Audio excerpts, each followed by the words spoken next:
Says we're live. We are live. You are live. Oh my God! Wow! Wait a minute. Hold on a second. So you're telling me like Dennis comes in like some omnipresent being. He just pops in and goes, "Stop it," and then he goes away like that? Yeah. Oh my God. He's gonna be the ever present thing tonight to keep us on the straight and narrow as we cover tonight's races. You know what? We can't really use the language, can we? No, we got to be FCC tonight, dude. Man, dude, I only have FCC brain for one day a week on my Duke Over America show on WHAM 1600 AM 92.7 FM in Ann Arbor, Michigan on Sunday mornings. And now you got me 2 times FCC brain. I don't know, Scott. It's a little disturbing, I think. Hey. I want to wait a couple minutes because you got to wait a couple minutes because people they're tweeting this out right now, right? Right. Because I'm going to do this in a minute because I can't multitask. I'm over 50. I can't do crap like that anymore. Multitasking, it's not happening.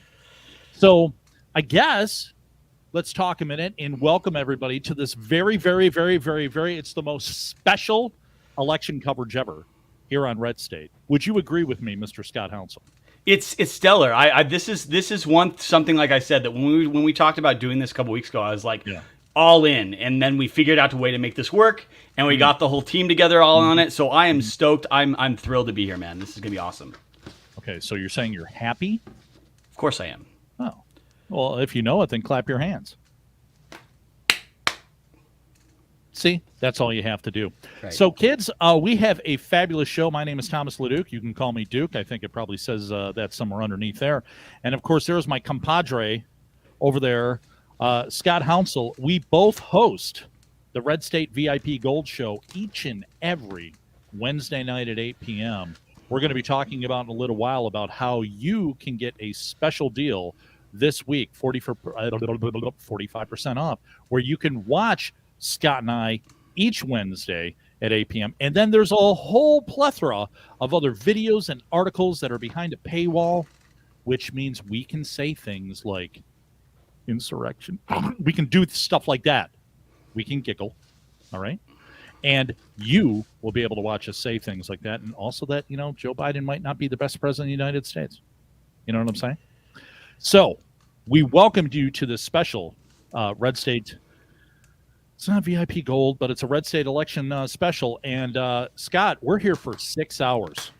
Okay. Buckle up, ladies and gentlemen. 6 very long hours. But it's not just Thomas LeDuc and I yapping the entire time. We are going to be bringing in some of the greatest writers we have over here at RedState who've been covering these races in depth.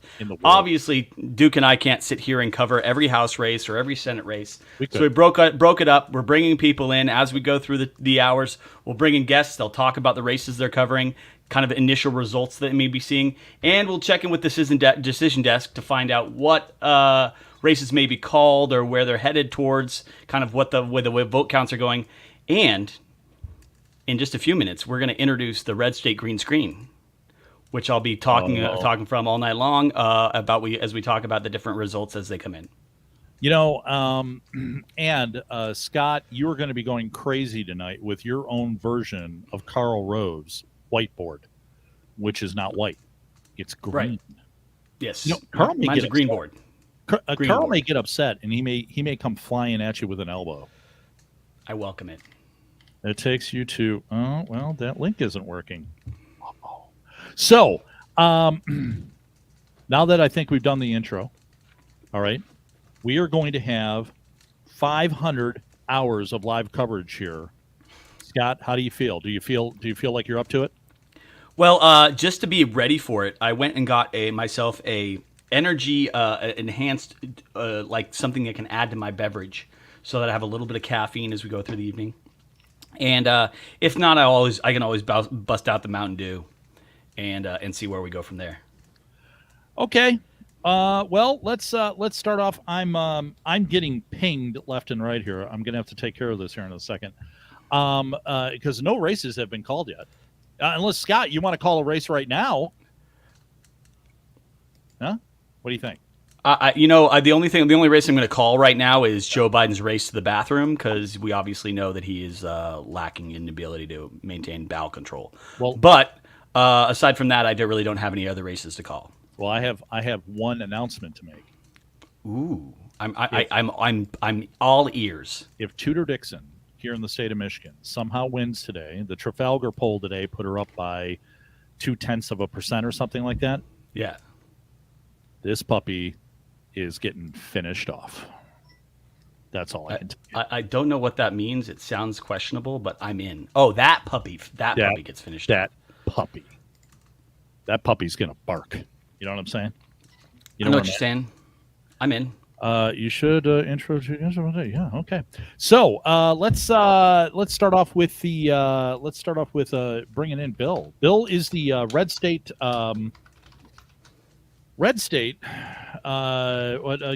editor emeritus. Why did I want to say editorial, Bill Strife? Why did I want to say editorial? Actually, he's been writing at RedState longer than RedState actually existed. That's how long Bill's been here. Yeah, isn't that something? And he goes by the name Strife on the site. You guys have read him. I've read him. I've had to read him 3 or 4 times because the man puts a lot of stuff chock full into his articles.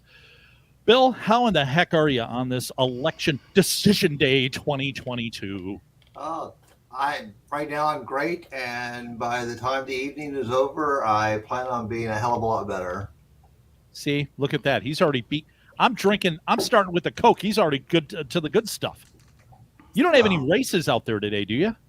Nope, but I just saw on Twitter that Fox News has just called Virginia for Joe Biden. Yeah, I know. They're ahead of the game this year. That was good. So, oh my gosh! And now look at this. Hey, Terry. Hey, how are you? Good. All right. I just shared some info with you guys. I don't know. Well, hold on. Let me do the intro first, okay? This person, literally, I taught her everything she knows. Person. Well, you're a person. Scott's a compadre. I'm a person. Well, okay. I've earned it. Hold on. I'm just kidding. I'm just kidding. I don't want to assume your gender, Terry. Okay, all right. You know, got to play it safe. Got to play it straight down the middle. Ladies and gentlemen, Terry Christoph is also with us. Brand new edition of RedState. I mean, re-edition. I don't want to say retread, but you were here before. Okay, right? No, that was retread bad. Was that a bad thing? And Terry, co-founder of Smart Girl Politics. Okay. Indeed. Yeah. FTR Radio made Smart Girl Politics back in the day. Which one came first, though? Well, that's true. Okay, but that doesn't count. But anyway, Terry, great to have you here. How are you? I am happy to be here. This is day 1 of me writing back at RedState, which I'm thrilled about. I really miss kind of being in that political fight. A mix. So I'm so excited. So yeah, so I'm ready to talk Virginia, whatever. Stripe, are you Virginia too? I was born and raised in Southside Virginia in Nottoway County. Okay. South of Petersburg. I see this for the blank look on your face. Yeah, there's people down there. I know. Yeah. Good I've been away for a while. I live in Maryland now. I was going to live in Northern Virginia, but I just couldn't. I just couldn't afford it. My wife would have had to work. My kids would have had to work. So. Gotcha. Well, I'm in Looney, Loudoun County, so we are kind of an epicenter of all sorts of interesting things going on here. So when they say lock up your kids, they literally mean it there because it will involve bondage here. They do. Absolutely. Whoa. We're happy to be here, Tom and Scott. I'm thrilled to be here.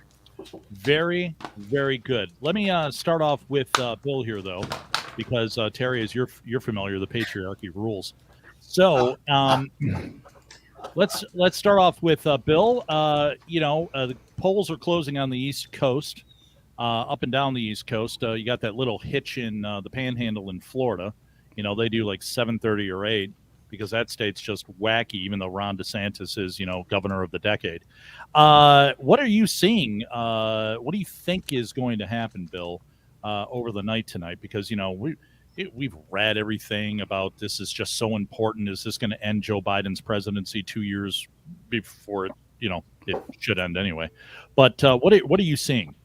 So, I mean, I think a couple of interesting things to come out. First off, looking at Florida, it looks like that Ron DeSantis is going to be the first Republican in probably a couple of decades to carry Miami-Dade County.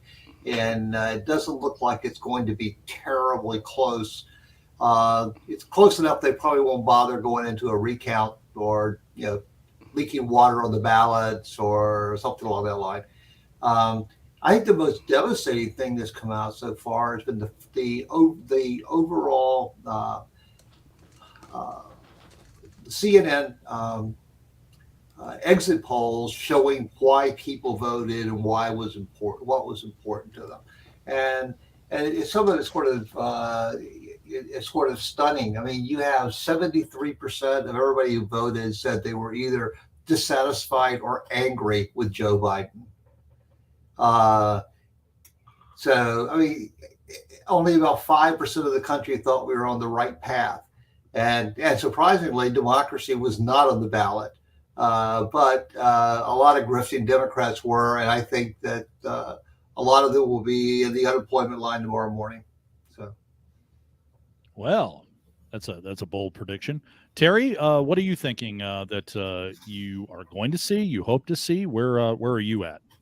Yeah, just to follow on what Bill said, I'm seeing some signs that Miami-Dade has gone pretty heavy for Marco Absolutely. Rubio so far in early results. So that's looking really good. Who doesn't love Ron DeSanctimonious?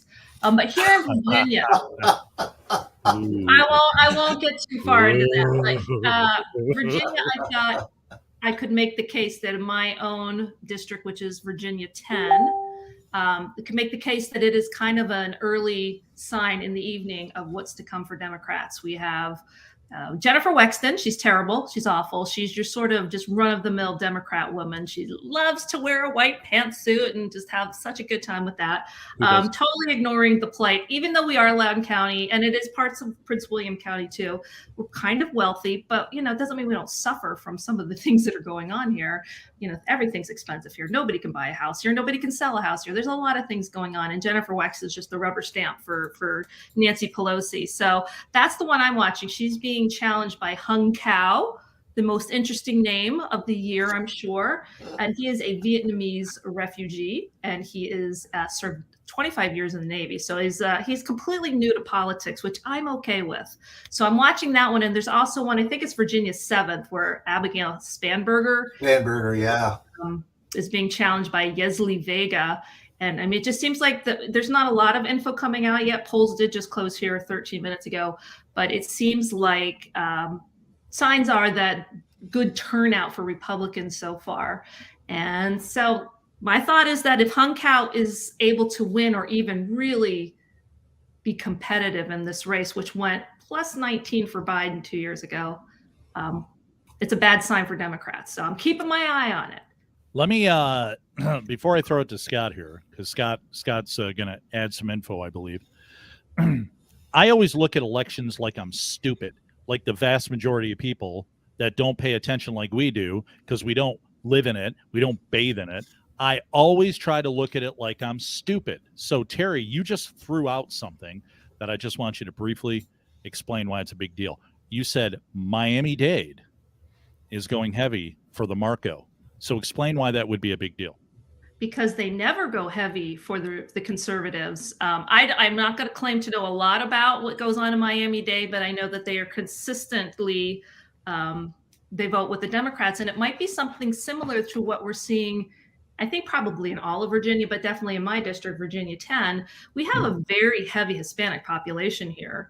And I know this. I see them in church. I'm a good Catholic, Tom. I'm a good Catholic. I go to church every Sunday, and it's wonderful. There's big Hispanic families. They're very involved, and they're very family oriented. They're very family focused, and they may not necessarily identify with Republicans, but they're conservative in nature. They care deeply about their families, and what's happening with their kids. So I'm wondering if Miami-Dade is kind of has some similar issues in that it's way less about party, more about parents and things that are happening in the schools. And obviously that's a big deal here in the Northern Virginia area because we're out of control. Let me and you explained it right, but I would have summed it up. I said, you remember that show Miami Vice in the 80s? That's Miami-Dade. Yeah, Don Johnson, the other guy, whatever his name was. Scott Hounsel. I idea what it was. Scott, you're muted. Oh my God, Scott, I need your voice. I'm because I'm clicking and I'm going through data as we Yes. move on through the night, and I'm following up on most of the stuff here. I'm going through what we have from Decision Desk thus far. As it looks like right now, there are only a handful of House races called in Tennessee and in Ohio. It looks like Ohio or Indiana. House District 3 is called. House District 6. House District 9, and then Kentucky 5 have all been called. Kentucky 4 as well has been called. But there's a few that are leaning. Kentucky 1 is leaning. Kentucky 5 and Kentucky 6 are all leaning Republican. There is one seat up in New Hampshire that is as of right now, leaning Dem, but it has not been fully called.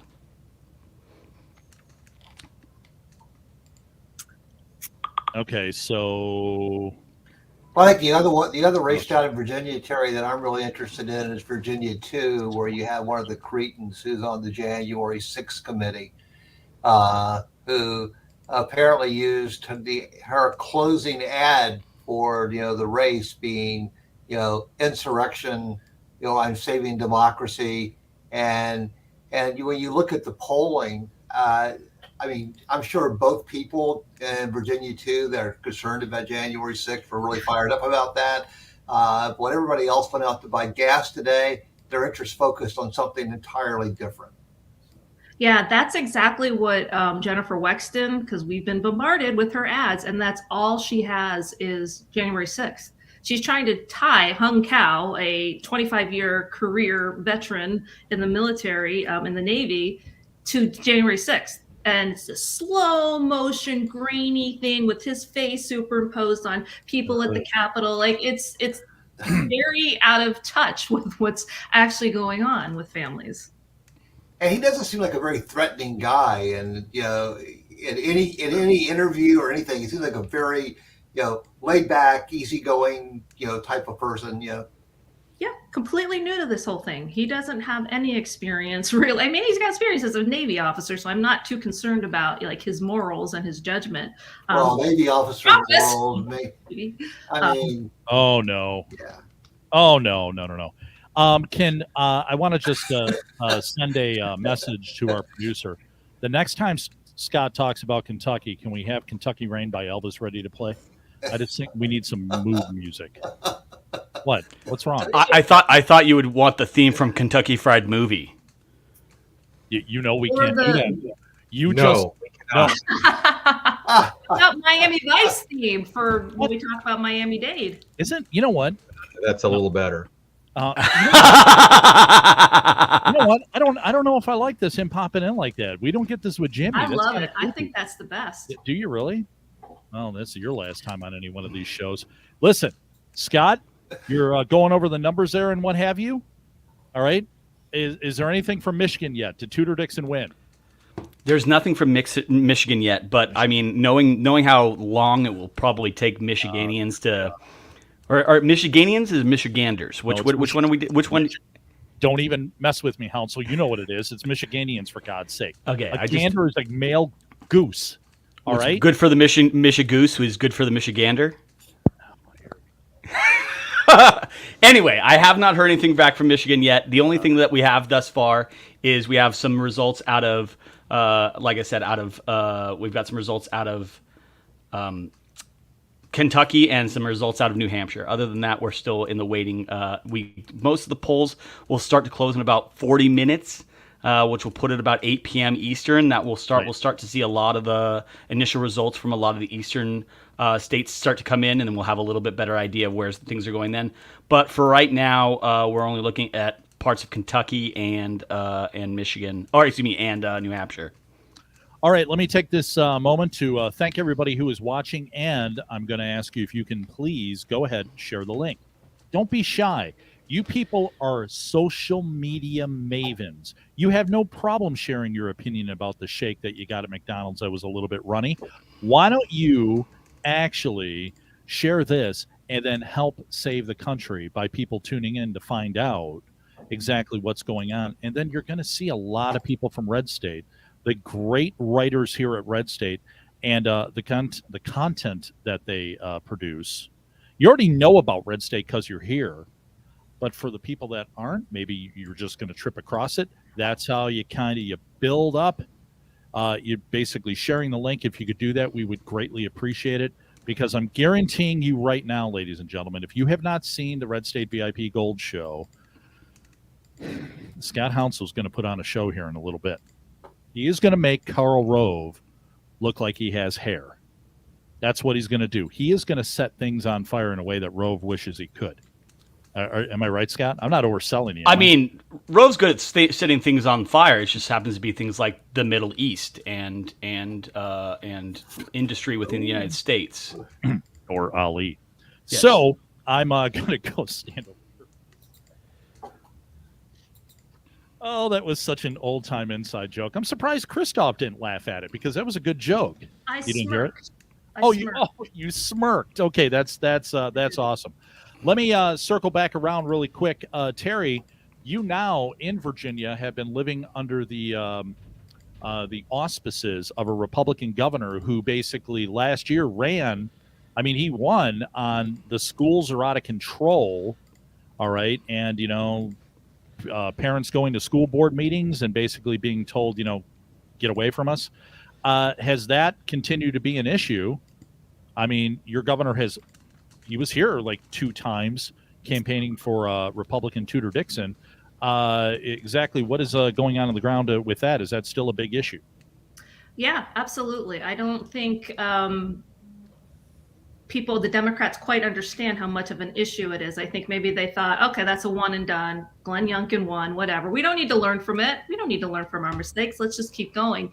So I don't see any letting up here in Loudoun County, which was really the epicenter of it last year. I don't see much backing off by Democrats, by these women on the school board. They're the bane of my existence. I feel like they're as emboldened as ever. So I don't think that they've quite understood. But yes, there's a Moms for Liberty group that grew from this, and it started earlier this year. They're very, very active. So the parents are still really, really active and still really not getting great results out of the people who are on the school board. That's going to be a great election next year. Unfortunately, it's not one this year. So yeah, Glenn Youngkin is still he's a pretty chill governor. He's not a DeSantis, but I think on those issues where he puts parents first, I think that he's casting a long shadow over all of these elections, and definitely here in Virginia 10 and probably others too, because I don't understand how Democrats never ever learn anything. Why they've gone with this democracy thing, democracy. Like, okay, but what about like parents and kids that are really far behind? They're really lagging because of all of this distance learning and everything. Answer me that. If anybody has an answer on why Democrats never ever learn from their mistakes, I'd love to know it, because I think we're going to find out tonight that they're going to pay the price for that. No. Okay. Yeah. Ladies and gentlemen, I don't know why this gentleman's joining us. We're not prepared for this. We just had him on the Red State VIP Gold Show last week. All right. And what happens every Wednesday on the Red State VIP Gold Show, the first Wednesday of the month, we call it Getting Slagered. And why? Because the only Brad Slager joins us every Monday, right at the first Wednesday of each month. I know. And I want to point out something to you folks. Brad there, look at that gear. Bill, you've seen Brad before. I know Terry, this is her first time. She's in shock. But look at that gear he's got, Bill. Look at that. Yeah. Town Hall Media, RS there. Look at this guy. All right. He's got the old style Paul Harvey microphone rocking. Mike. Well, I know where the professionalism might throw you off a little bit, Duke, so that's understandable. Okay, that's good. I like you. Yeah. I mean, and you know what? And let's not act like I'm unfamiliar with Terry. I've been on their podcast in the past. I was on the Chicks show with them. It's true. One of our chicks is running for office. Yes, that's kind of amazing. Sarah Davis. Yeah, here we go. You never saw that though, did you, Brad? Right there. What are you talking about? I've got like 3 of those empties right behind me. Oh, wow. Tudor Dixon wins here in Michigan tonight. I'm polishing that thing up, Brett. Look at you. Ladies and gentlemen, the one, the only. He writes for every site in the Town Hall universe. And we particularly love him and cherish him here at Red State, because if we didn't, he would leave and write for everybody else and not us. The one, the only, the Florida man, Mr. Brad Slager. Bradley, how in the heck are you? Pretty good, pretty good. I was out doing some pre-show celebration because I've got some inside intel that suggests that Ron DeSantis might squeak out a victory tonight. Shocking. Not like 4 years ago, eh? Because you were sweating that one out. Well, yeah, that was. I mean, we were kind of that close to having a crack addicted. Well, let's face liberal. it. The alternative administration would have been a hell of a lot more amusing. Well, yeah, it would have been easier to cover as far as content goes, but he'd be the only governor with an OnlyFans channel. yeah, I think waking up catatonic in a Miami Beach hotel room, though, is pretty much the high watermark of that administration. And from that point on, how are you going to top that, really? You know what? That I love that. I love that phrase that you just used, waking up catatonic, because I thought they were at odds with each other, but I swear I've probably done that myself once or twice. Yeah, you've never been to Miami Beach like I've been to Miami Beach. Oh, no. I was warned. I was warned that COVID was there 10 years before COVID was invented in a Chinese lab. Yeah, so, I was told not to go there at all. We take bath salts down there to avoid getting COVID is the way it works. So that's, you guys are amateurs when it comes to this kind of stuff. Well, I mean, you're right, Brad. I look forward to the time I can go down to Florida and actually chit and chat with you, and then basically be arrested by some sort of police force saying you're not supposed to hang with that type of cat. Yeah, exactly. I'm looking forward to it. I am. So, Brad, what are you seeing up and down the fruited plains so far? We're just almost a half hour into it. We'll have Scott coming back in the bottom of the hour. He'll have some results for us. So, what are you seeing? What are your thoughts so far, there, young man?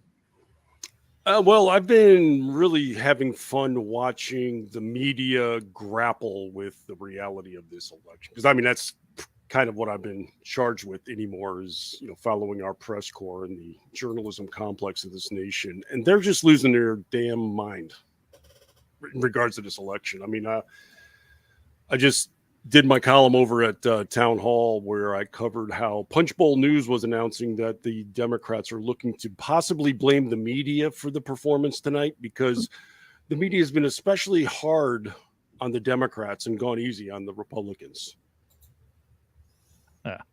I'm still trying to figure out who exactly is buying this narrative, but that's the claim they're going to go with there. So yeah, the damn press corps holding those Democrats to a higher standard, those sons of bitches. I mean, come on. There's been a number of pieces of spin so far, and I don't want to go too deep into this right now because I've got an article in my mind that's been percolating. But I wrote 3 or 4 months ago that Nancy Pelosi was done if the Democrats lost, and and then that story came out 2 months later about she's going to be the ambassador to the Vatican, which I know Terry is a Catholic and myself is a Catholic. We just love that idea. And then it just came out last night that she's like, oh, maybe it's time for me to step down if I lose the gavel. It's like that was already done 4 or 5 months ago and everything and such, and the spin already has begun. Brad, you're a spin meister down there in Florida. What do you think of that?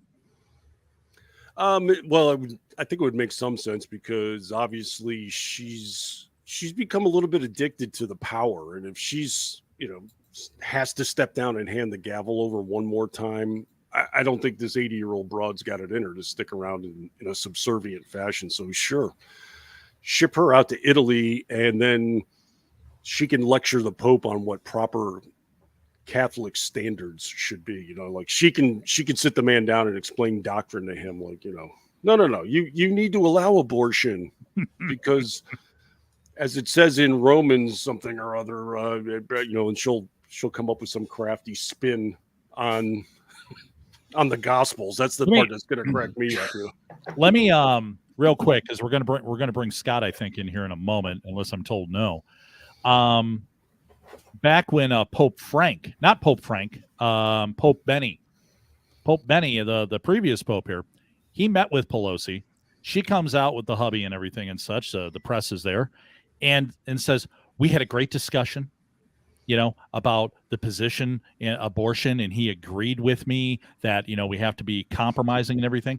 Her butt did not get to the edge of St. Peter's Square before the Vatican had released a statement and said, the pontiff made absolutely clear the church is not moving on abortion one iota. And Nancy had no freaking idea what just hit her. I mean, Benny was sitting there with the hammer, and he was like, go ahead, say it to the press. Yeah, go ahead. I dare you. A little saucy there. I didn't know we were bringing props tonight. Yeah, I know. We got a little crazy. But is the word on the street not Does that? he have a license for that? No, there's not, Dennis. Go ahead, Terry. That isn't Nancy preparing to pass her seat on to her daughter, Christine? Yeah, Isn't probably. that the plan? This is a family business that she's just turning over to her daughter. It's a This Kennedy whole thing. democracy thing. It's a Kennedy thing. The Kennedy started this routine, So basically, it's like, hey, we got the same last. Yeah, that's undoubtedly what is happening here. Dennis, San Francisco's a hellhole. I do not understand this. I'm with you, and that it's embarrassing that the seat to the Vatican has been open for 2 years. Joe Biden's a good Catholic. He says it, Jack. And that seat's been open for 2 years, and it's being waiting to be filled by Nancy Pelosi. It can wait longer because I'm not sure I've liked anyone who's filled it in recent history. Well, Terry, you're available. You got to face it. Callista Gingrich was fairly interesting choice. Not a good one, but interesting. Yes. Your euphemism has been noted. Yes. Okay. I'm Okay. sure when Mayor Pete leaves Department of Transportation, he'd be a great ambassador to the Vatican. I think he would. Get right there, enjoy that. be over there, time to consult with the synod on synodality nonsense that's going on. So. Let me just say, we need a hometown young man like Mayor Pete from Indiana, because that makes everything better. You just say he's from the heartland. Mayor Pete's from the heartland. Fort Wayne, the heartland. If you've been to Indiana, Fort Wayne is kind of like South Flint with better water, but it's not a maybe not the best Indianan. He's second place behind Kamala to be the next president. Yeah, he may be from a body part, but I'm not sure it's the heart. Thank you for the clarification. Thank you. Terry. Yes. I don't know. I don't want to embarrass you at all, because I've embarrassed you many times. And oh God, yeah. Yeah, I won't tell the story of Michelle Bachmann getting you in a headlock and dragging you across a hotel lobby. Yeah, but she didn't know I had mono. That's true. But, I mean, it's it's just the funniest things happen. But Terry, if you don't know, if you haven't looked in the mirror lately, you are a white woman, and white women have. I've been reading this. Bill and Brad and I, we can't lay claim to this. White women have been deciding elections the last 3 cycles. It's a really big deal. It's like the soccer moms have been put on steroids. So as a white woman, Terry, and I don't mean to call you out like that, but I do. I mean, do you feel maybe your power isn't earned and maybe you should give it back to the men? Well, first off, I'd like to say thank God for the 19th Amendment, Thomas LeDuc. Without it, she went there. She went there. Where would we be without the 19th Amendment? Now, having said that, I tend to agree with you that white women have been the problem at this point. Yes.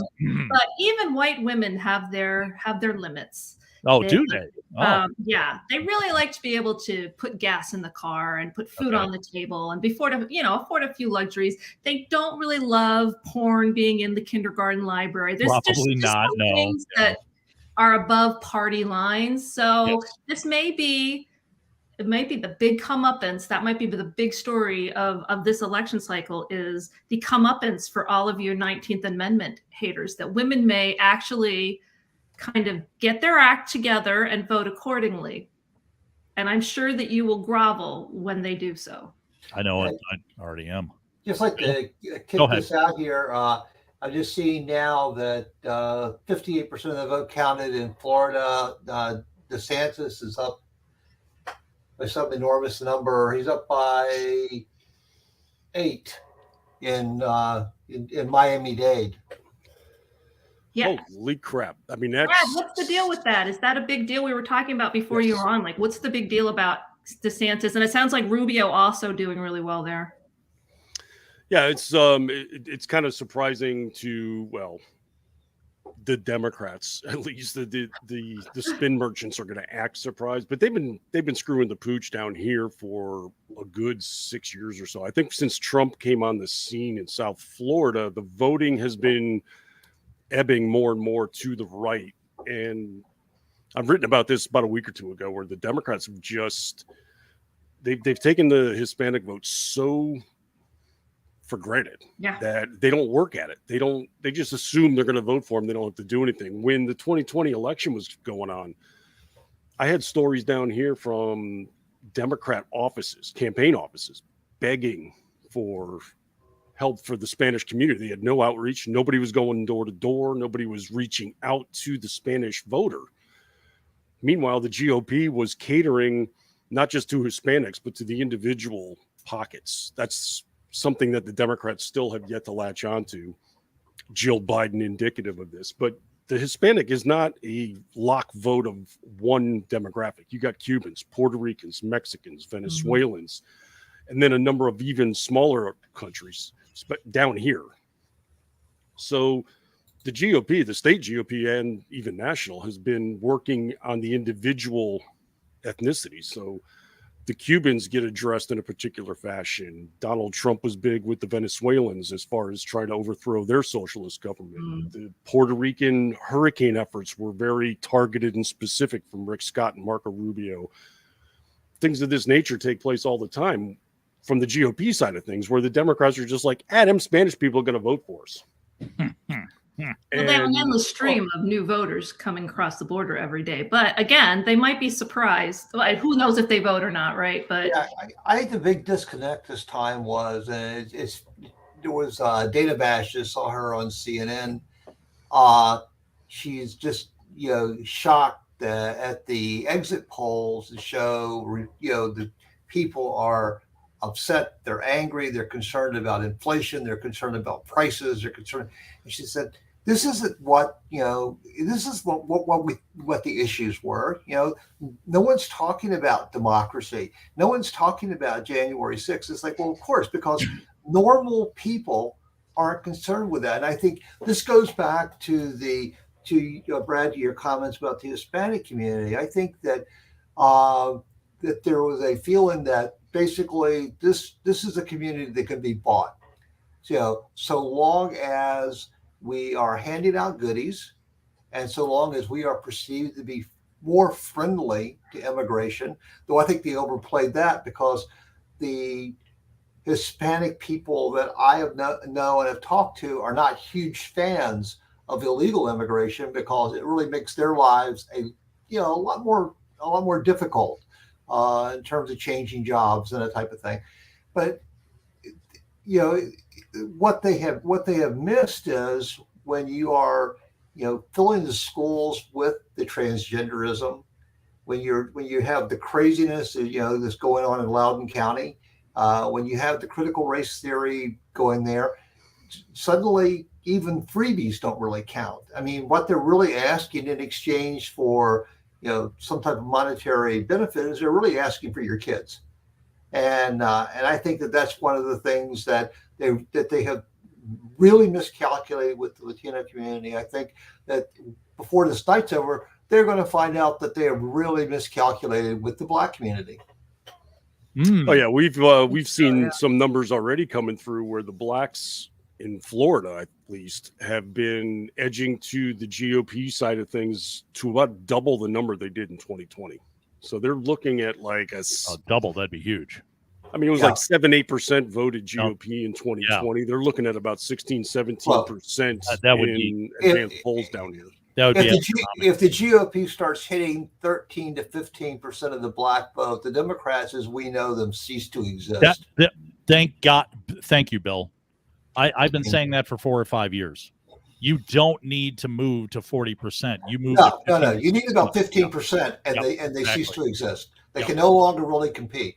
And the other thing the GOP, of course, needs to do, and Jeff Charles has written and talked about this a lot, is we have to be aggressive at going into Latino neighborhoods and going into black neighborhoods and recruiting people and supporting them in a meaningful way when they run for office. Because right now, what we end up doing is we end up seeding that entire battlefield so that the Democrats don't have to worry about fighting for districts in inner city Philly. They don't have to worry about, fighting for, Chicago/Cook County.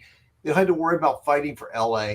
They can devote that money to fighting in our turf for our seats. And we have to start, getting in there and spending some real money to find candidates that can run against Maxine Waters. And until we do that, we aren't going to be able to capitalize on the positive movement. Right. Okay. Oh, by the way, Terry, I'm seeing here the hung cow is tied. Right now. Really? Holy it's cow. Tied, Holy cow. And apparently, this guy Ben Tribbett, who I'm following him. Yeah, he says that that what's going to determine the race is the rural vote in Loudoun and the early votes. Rural will definitely not go for Wexton. Yeah, I don't think so either. Let me pop in real quick. We're going to bring Scott in a second. Dennis has the front of the page there. Currently, for the Senate results, you have the Democrats with 37, Republicans with 31. No pickup of seats on either side yet. And your House results, 30 Republicans, 8 Democrats, 218 majority needed. I mean, we could just call it right now if you guys want. Cool. I know, seriously. Yeah, but AP has already called Indiana for Young. So okay. And apparently they've called Ohio for DeWine. So in terms of governors. Right? Okay. Well, that'd be neutral. Okay. Let's bring back Scott if he's ready there. Dennis, there he is. Look at him, kids. Look at that nifty map he's at. Hey, sexy, how you doing? So, alrighty, how you guys doing? When's the hurricane going to hit us now? Yeah, exactly. This is on down here. This just disappears, Brad. We've kind of divorced ourselves of Florida man. Okay, well, I've got my supplies for the coming days. I'll be fine. All right. So as we go through the night, guys, we're gonna have the update every now. So this is when I left the desk over there. Some of these results may have been updated in the last couple of minutes, but as we are going through, I will be coming back several times throughout the night, every 15 minutes, half hour, to go through each of these things. This is the governor results map. Currently, they're only showing that New Hampshire is kind of called, or at least leaning Republican. We have several other maps as well. Let me grab some the House map really quick.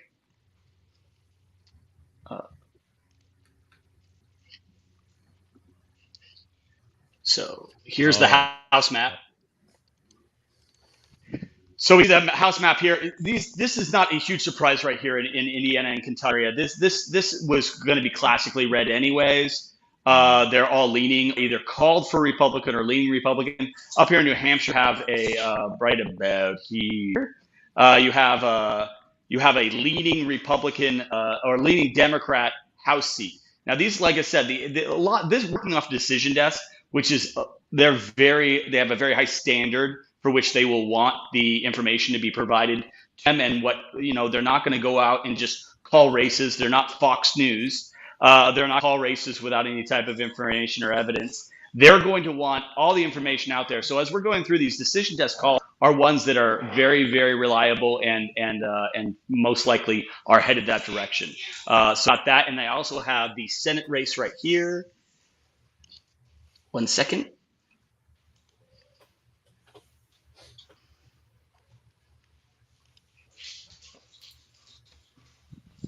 Oh, there he is. So now we have the Senate race in here. The only thing that's showing thus far is Kentucky, and that's Mitch McConnell's seat most likely. So again, that's where we're looking at here. Again, this is going to be a great tool that we're going to have all night. We're going to be able to point out things virtual map and be able to show you guys what's going on everywhere in the country. I'll be back and forth between the desk and here all night long. So if you have any questions and need me to have over the map to go over some of this stuff, let me know, and I'll be glad to do that. Okay. Does anybody have any questions for Scott as we stand right now? Well, I don't have a question, but I have a comment. Go ahead. I'm I'm looking over the very trim haircut and beard and straightening, and I must say that Scott, I'm looking you over, and I'm just really, it's unsettling. Nice. Well, you know, Brad. Now you know how I feel. I feel dealing with you every day. I see you, and I just start drooling at the mouth because it's a little unsettling how attractive you are. All 6'5" of you. That's why I have to cover the mirrors so that we don't get out of control over here. Yes, I can understand that. He's 6'7" with the heel. Terry, it's okay. You live in Virginia. A lot of worse stuff's going on there, and nobody's reporting it. Okay. This isn't the red state I remember. Oh well, Yes, we've corrupted the place, Terry. I apologize ahead of time and get used to it. That's right. This isn't the red state you remember. You're welcome. It's not. It's not. We had morals back then. That is true. Well, okay. So, anybody else, Scott? I mean, is there anything that you see so far that is just even kind of giving you a little bit of a tingle, as Chris Matthews used to talk about with Barack Obama, that you're thinking there's possibly a chance of a little bit of an upset? Don't act like you don't know the Chris Matthews throwback. Don't follow Brad. Just go ahead and answer the question. We do know it. We just don't need that mental visual. Thank you. As of tonight, the only things that are really bringing attention to what I think would need to be followed is not necessarily House or Senate races, but the gubernatorial races. If you look at states that had tyrannical governors during COVID, a lot of their residents or their constituents are upset about that. You look at like Oregon, for instance. Oregon has a Democrat governor currently. Where's Oregon? Right here. Oregon has a Democrat governor currently in Kate Brown. She was very, very strong-handed and brought the Oregon Department of Health in, despite numerous times where their data didn't match up with the acts. They still followed through with them. Kate Brown, or the Democrats, are looking that they may lose tonight. Granted, that's as a result of a three-way race. There's an independent drawing quite a bit of votes off. I want to say, a double-digit draw for the independent. But as a result of having the three candidates, a Republican win Oregon. The other one to watch right down here is New Mexico, right here. There we are. New Mexico, classic liberal state. Bill Richardson was the governor of New Mexico, and then they had Susana Martinez for a few years, Republican. Primarily a blue state, but this is still a toss-up. It has not been decided. Is a lot of information saying that this could go. It is a longer shot, but if you're looking for the two ups tonight, Oregon and the gubernatorial seats for Oregon and New Mexico are ones that I'd keep an eye on. All right. I would just like to point out that the Republican in Oregon is a woman. Christine Drazen, I think is her last. I don't know how to pronounce it, but she's been pulling pretty strong. So, right. Yeah. This is ultimately, I don't believe the Republicans would really be doing any well at all if it was just R versus D. But because this independent is in there, this is providing Republicans with a chance to take it. Yeah, it's amazing. It would be amazing. That would be a huge win for Republicans. Hey, y'all. Real quick, administrative thing. Voices from even higher than me, I know that's hard to imagine, but are saying that if you guys could check the live blog and if you have any thoughts that are not on air, put them there. And also, apparently there are about 1,000 people on that live blog right now, so they kind of like you to say hi. Use your fingers. Just saying. Hi, everyone on the Laws blog. I'll have Hi. everyone know that I've already posted over there, so nobody can yell at me. You're welcome, Jen. I don't have access. Can't do it. I'm the new kid. I don't have keys. Ooh, well, let's change. We're gonna get that fixed before the end of the night's over. I'll get it fixed right now. I did want to talk about Tom just because as we move through the night. Hold on. Yeah. Hold on. No, I'll take that. New kid. Let me just do this. Let me do what we call a reset in the biz. Okay. Everybody that is currently watching us, thank you so much for taking the time to do so. We know you have a ton of choices that you can go and check out and everything. But I mean, honestly, you'd rather be here, wouldn't you? Because all of the stuffed shirts over at Fox News, and they're very nice people, you know, maybe a little bit of a meltdown happening in its early stages at MSNBC. You see if Rachel's face cracks because there's a lot of Botox in there.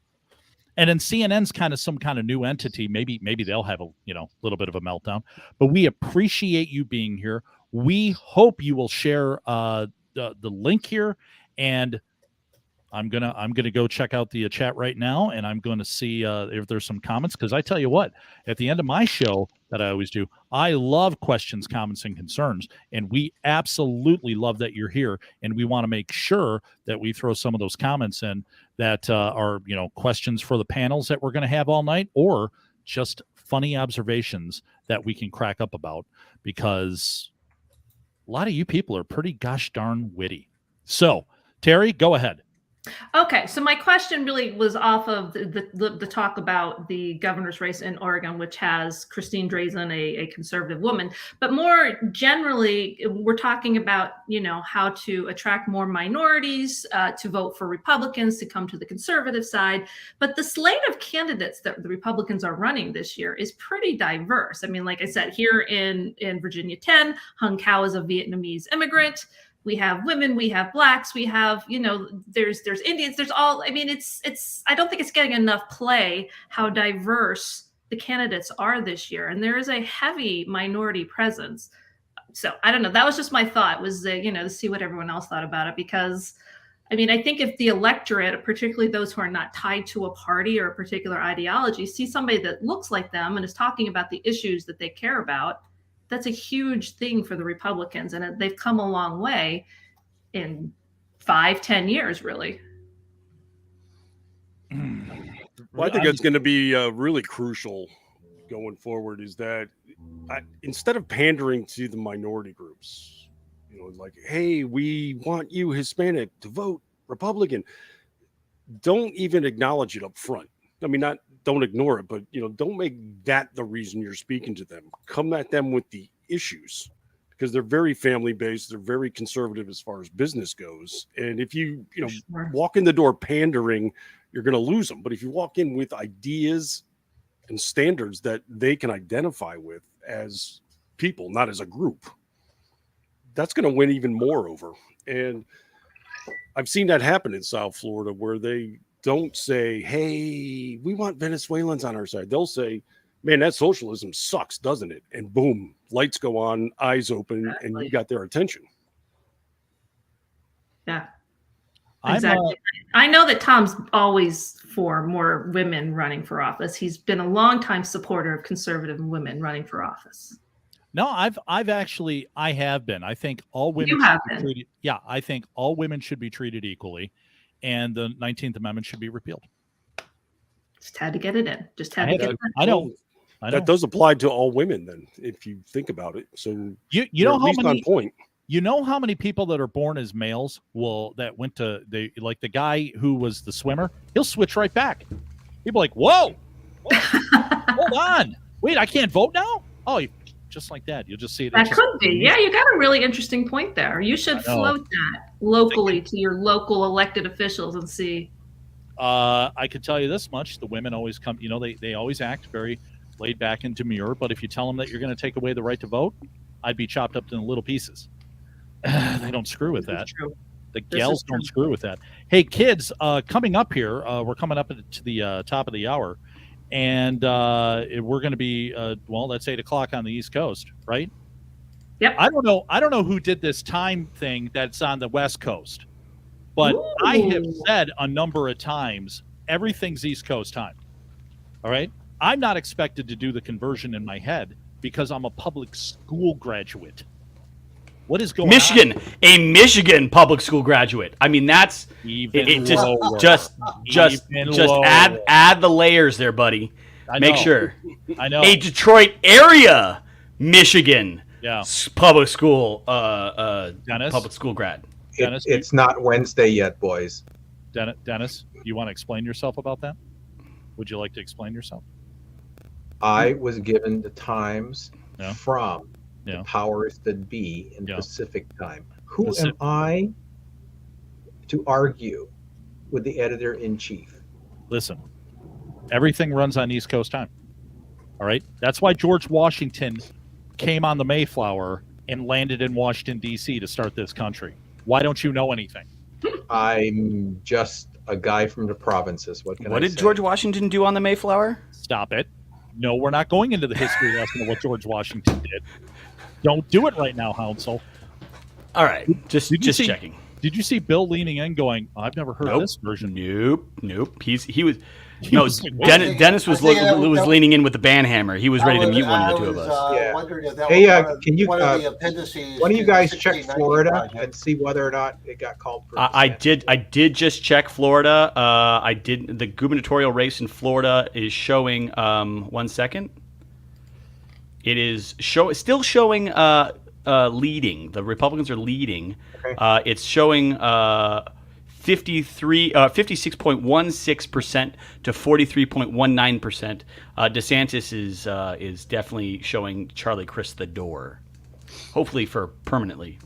Well, it's All right, very hard to good. Yeah. believe that There's a traffic Charlie on the live Crist blog campaign about- didn't do it. about that. So wanted to make sure that you did a little clarification there. Well, We're trying to be factual here. So, I said trying. I'm going to go away now. One of the things that I wanted, I spoke about over the map is there are going to be certain media organizations that are going to call states. If Decision Desk doesn't call it, we will not be calling it because Decision Desk is the one that's demanding the appropriate information and the appropriate levels of returns in order to kind of come to the conclusion that a certain race should be called. They were very accurate in 2018. They were very accurate in 2020. They continue to be accurate thus far. So we're going to hold off on any calls until Decision Desk calls them. Well, yeah, you also have to understand that Florida's got it's a bifurcated state. The Panhandle's in another time zone, so the polls don't officially close until 8 o'clock. So they're not going to call until 8:01 when DeSantis crap hammers Charlie Crist. Crap hammers? Well, they said we're on the public video tonight, so I couldn't use the other term. He's going to crap hammer him? Ron DeSanctimonious is going to go all crap hammer on somebody? Is that what Charlie- you're Brad? Charlie Crist had the most marvelous campaign I think I've ever seen run in this state. The day after he won the primary, he comes out and says, well, if you're DeSantis people, I don't want your vote anyway. Good call. Okay, That's that was easy. And then just a couple days ago said, if I'm governor, I'm very open to mask mandates. So, Yeah. I I mean, remember that. Yeah. Yeah. You right talked off- about that. Yeah. start to finish, this guy basically defied people to vote for him. And I said the other day that I'm really curious to see if there's not like a producers, the movie type of scam going on where he's going to lose his ass in this election and then pocket the remaining campaign cash. Because the way this guy's campaigned has been remarkably inept. Okay. We're going to be. So that being the question, Brad, do you believe that Nikki would be doing better against him than Crist? I'll be right back. I have a hard time thinking anybody could do worse, but she probably would have been more comedic to follow, where Charlie Crist was really just a void the entire campaign. I don't know how Chris beat her to begin with. First off, that she was kind of seen as this up and coming person within the party. She was very loud and rambunctious, and she was the squeaky wheel that got the oil all the time. I don't know how Charlie Crist beat her other than just name recognition. He's not exciting. Also, he's not engaging. He doesn't draw people like I believe Nikki would have. I think that it's. I don't know how the guy won the nomination. I mean, well, you're leaving out one important element here, and that's Nikki Fried is not a smart person. Oh, she gave an interview with Spanish language television. Literally, they said, Ms. Fried, how do you expect, how are you going to communicate to the Spanish people? How are you going to reach out to Spanish voters? And her answer was, I'll talk slowly. Well, slow and loud works well for that. Wait a minute. Do you have her phone number? She sounds like she's fun. Honestly. I don't doubt she's fun. Hard pass. I doubt that she's competent. Council just said he'd pass. There's something wrong. Hey, it's the top of the hour. I don't know if, Scott, you're bopping over to the board there because, if there are some calls coming in or what have you. But let me respond here. I'm taking a look at some of the comments. Our editor-in-chief said, all right, hey, guess what, Duke? 3 of the 4 people who planned this live chat are on Pacific time. So tell me again what the world runs by. The East Coast. Because I'm majority of the people live. I'm actually looking rather present right now because they did just officially call Florida for DeSantis. No, why not make it a little more exciting? Jeez, Pete. Well, they waited. Cue the music. They waited for 45 seconds to pass after the hour, not 30. So there was a bit of drama there. Oh man, no biter. Jeez, Pete. All right, let's see. Back in the okay. I'm trying to. Also, there's some good women winning tonight too in Florida. I'm sorry, Terry. What was that? I got distracted by some good women winning. Anna Paulina Luna. I'm not sure you're a fan, but she's won. Mm-hmm. Decision Desk has called that one. Mm-hmm. I'm blanking on the other one. Anna, somebody. Looks like they may be getting close to calling Vega Spanberger too. Okay. Right now, Vega it's 60-39 with Vega leading, which is good news. Oh man, I'm sorry, Bill. Go ahead. No, I was going to say it looks like Decision Desk is getting ready to call Virginia 7. Okay. Vega and Spanberger. Vega is up 60-39 with 32% of the vote counted, but it looks like that they think that Spanberger's best precincts have reported. Okay. Yep. It's a great win. Super win. And the woman in Virginia 2 is toast right now. I think somebody's already called that one. So that's two great pickups for us. That leaves 10. That leaves mine. Whoa. Our colleague, Bob Hogue, and I apologize if I'm not getting Bob's last name right, but I'm really good at messing up people's names. I mean, like, I excel at it. Just wrote a couple minutes ago that there are problems in Pennsylvania and Texas. They ran out of paper. So let's that take place in Arizona too. Let's take a break. Let's take a break and just talk about that for a second. And this is what I'm so frustrated with. They've done nothing but tell us that anything that occurred in 2020 was the most competent, safest, most secure, most real election that has ever occurred. But when it comes down to it, it is nothing but incompetence left and right anytime you look at any of these areas. You're looking at Arizona and Maricopa County. They had 20% of their voting tabulation machines just not working. So you're telling me that after 2020 and everyone was looking in that county and going, there must be problems here, there must be issues, and we've been told by the left that any questions regarding the veracity of votes within these counties is conspiracy theory. You're anti-American. You're you're a insurrectionist if you have questions regarding it. But then they come out and put on a clinic of incompetence anytime it comes to, Florida. Freaking Florida has their votes in before anyone else does. This is just one of the ironies there, Scott. Okay, so who is the Secretary of State for Arizona who's responsible?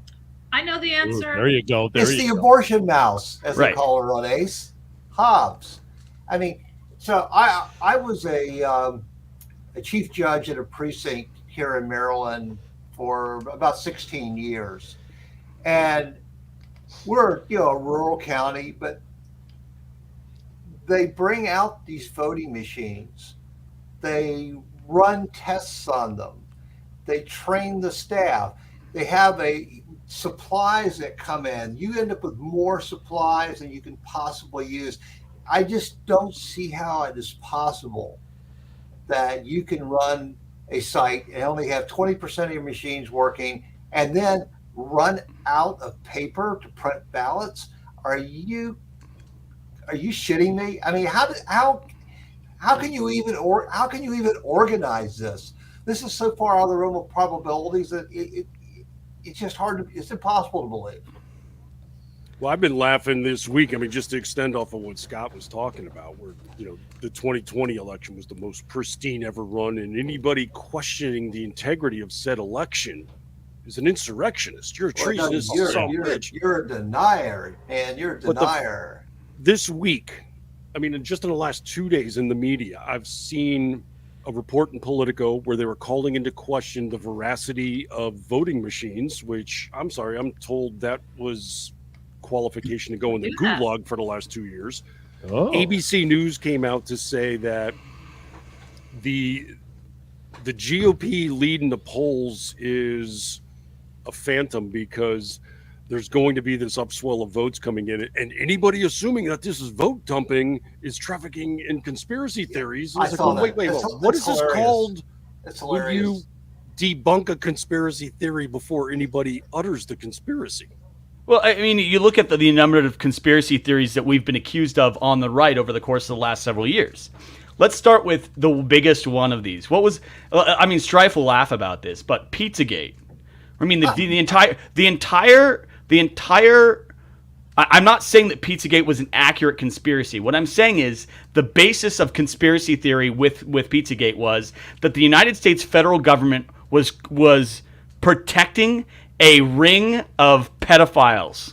And then Jeffrey Epstein killed himself. And then they have not prosecuted, to our knowledge, they have not prosecuted a single person who was a client of Epstein's and Ghislaine Maxwell's at Pedo Island. They have not prosecuted a single individual. So does that not mean that the United States federal government is protecting a ring of child porn of pedos?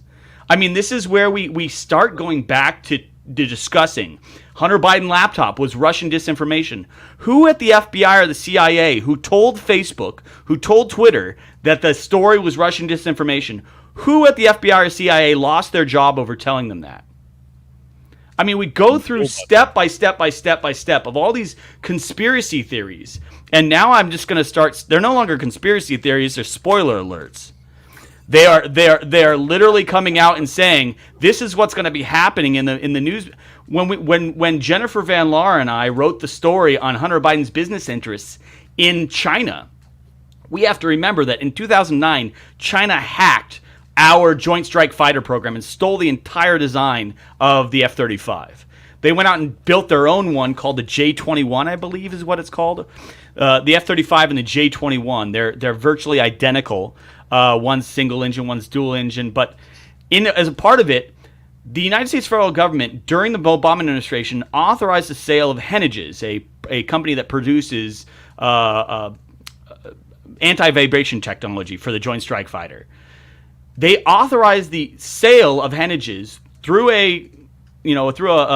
basically that the Hunter Biden's business interests acted as a middleman between China and Henniges to bring Henniges over. The United States federal government authorized the sale of Henniges to AVIC, which is essentially the Lockheed of the Chinese government. No one has any questions about the fact that Hunter Biden made a bunch of money off of it, that it makes us less safe, that the United States federal government approved the purchase, knowing that the Chinese government, which owns AVIC, hacked our Joint Strike Fighter program. We've reported on that and real estate dealings and everything else. We were literally called by NBC News Pizzagate conspiracy theorists. To date, not a single one of our stories has been debunked. So at this point, like I said, is that we keep going back to this idea that we're conspiracy theorists, that asking questions about the election makes us conspiracy theorists. And now they're, as Brad and Duke were saying, they are front-loading their accusations of conspiracies before the actions have even taken place because they know they're cheating. And they know they're full of Bill, before you respond, let me just I think this was brought up, but I want to make sure. Our colleague Nick just wrote an article, posted it in the chat. We have a decision on Representative Taylor Greene's race there in Georgia, and she cracked her opponent, some guy named Wade. So evidently, that is a win for women. And somebody will get upset about that on the left. Somebody from NPR will be like, what does that mean it's a win for women? No, it's actually not, Duke, because the women in Georgia just voted against their best interests, you see. You know what? Women tend to do that, works. don't they? All the time. Yeah. But Scott, going back to what you were talking about, there is nothing, without believing it, there is nothing more outrageous about the Pizzagate story than there is about a former president of the United States flying on a private airplane called the Lolita Express with underage women on it, heading to some place that apparently is not covered by U.S. federal law and extradition treaties. I mean, there's really materially there's no difference in the story. They're both equally implausible, but we know at least one of those is true. Well, I'll tell you right now, I can probably debunk one of those stories when it comes to the pedophile rings, because there really has been no proof whatsoever that pizza has been involved. Good point. And I defy you to come up with evidence to the contrary. Brad, The amazing thing about did they sell Hawaiian pizza? That would be an indicator. Yes, because if they put pineapple on their pizzas, they're sociopaths. They're sociopaths, possibly pedophiles. Yeah. Hold on. I like pineapple on my pizza. Okay. Well, then you're wrong too. I'm going to be quiet now.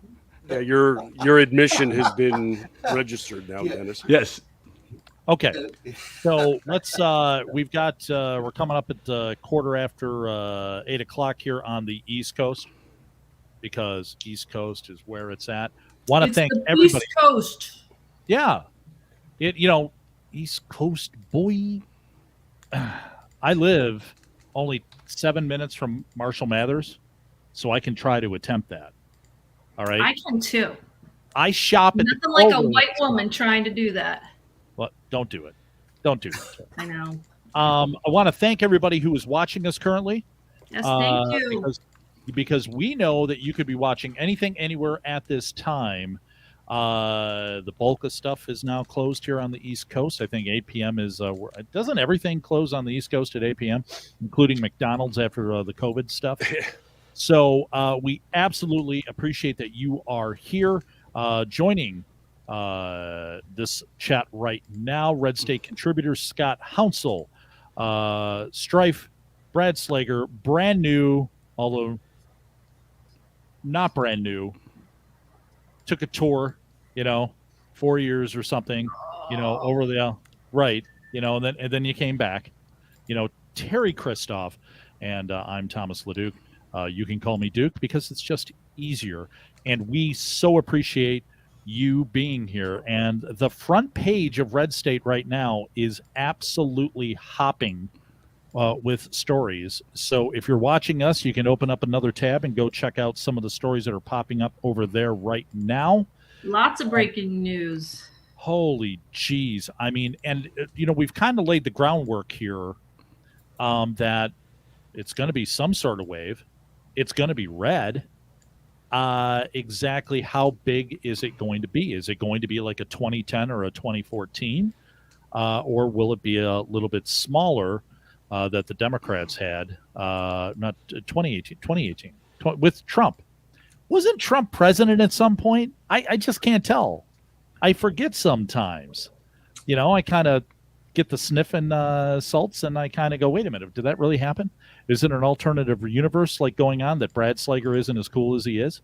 I sometimes just freak out. So, Scott, do we have anything, before I'm going to pull up some of the stories that I want to steer people to, is there anything on the Chatterbox that you are seeing? Just that the results are starting to really roll in for the East Coast. I'm about to head over to the map in just a couple of minutes. I'm moving a couple maps over to my other system right now, so I'll be able to move over there and kind of go over in more in depth. But there are a couple races here that I'm very interested in. One of them is in North Carolina. Yeah. North Carolina House District 11, showing 60% of precincts in, but the Democrat only leads the Republican by about 8,000 votes. And there are a few other races throughout. Like, for instance, House District 12, there's 25% of the precincts reporting, and the Democrat only leads the Republican in this particular race. Liz Johnson leads Rick Allen by less than a percentage point.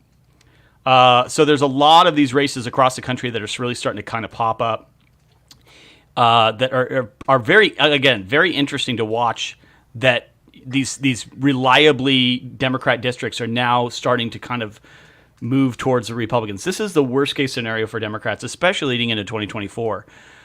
There does not seem to be a way to turn this ship around for them, so they're now moving down this pathway of, well, how do we win back, or how do we win 2024? You're certainly not going to win it with Biden. You're really not going to win it with Kamala Harris. And now you're watching these, again, blue districts, and they're now coming down to just like a percentage point in some of these districts where you normally are having 8 or 10 point wins for Democrats.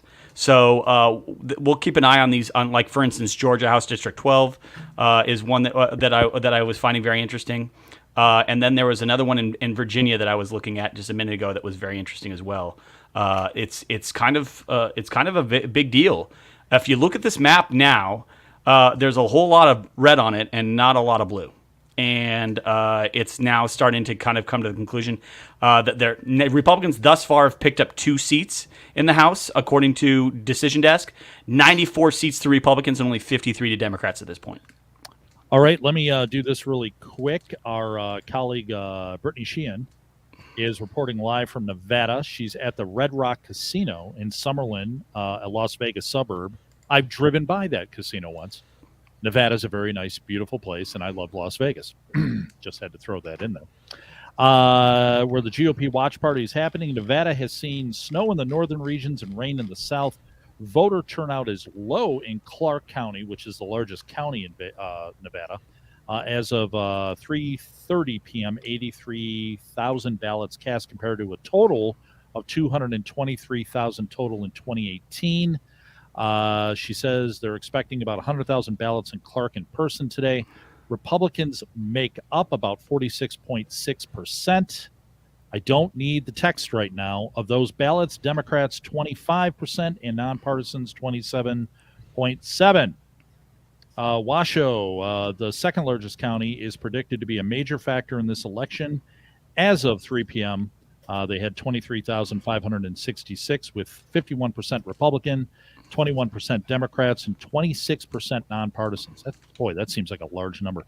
There was a Secretary of State website outage earlier, now resolved. It did not impact the counties.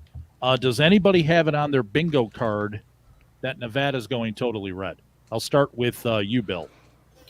Not at all.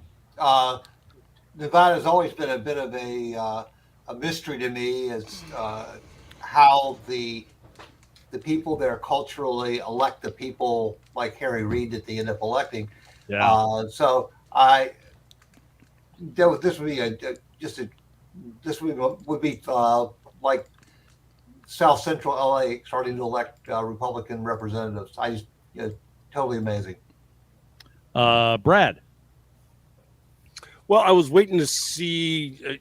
The big thing in Nevada is always the unions, especially with the entertainment industry and such. And I heard a number of stories coming out of the state that the unions were kind of playing games as far as ballots go and such. Like they were asking people to sign blank ballots and just turn them in. Right. That's okay. I've heard that story before. And yeah, that's kind of the prevailing operation out there because I mean, outside of Vegas, the rest of the states doesn't have a lot of pull, so that's always been a concern. Terry.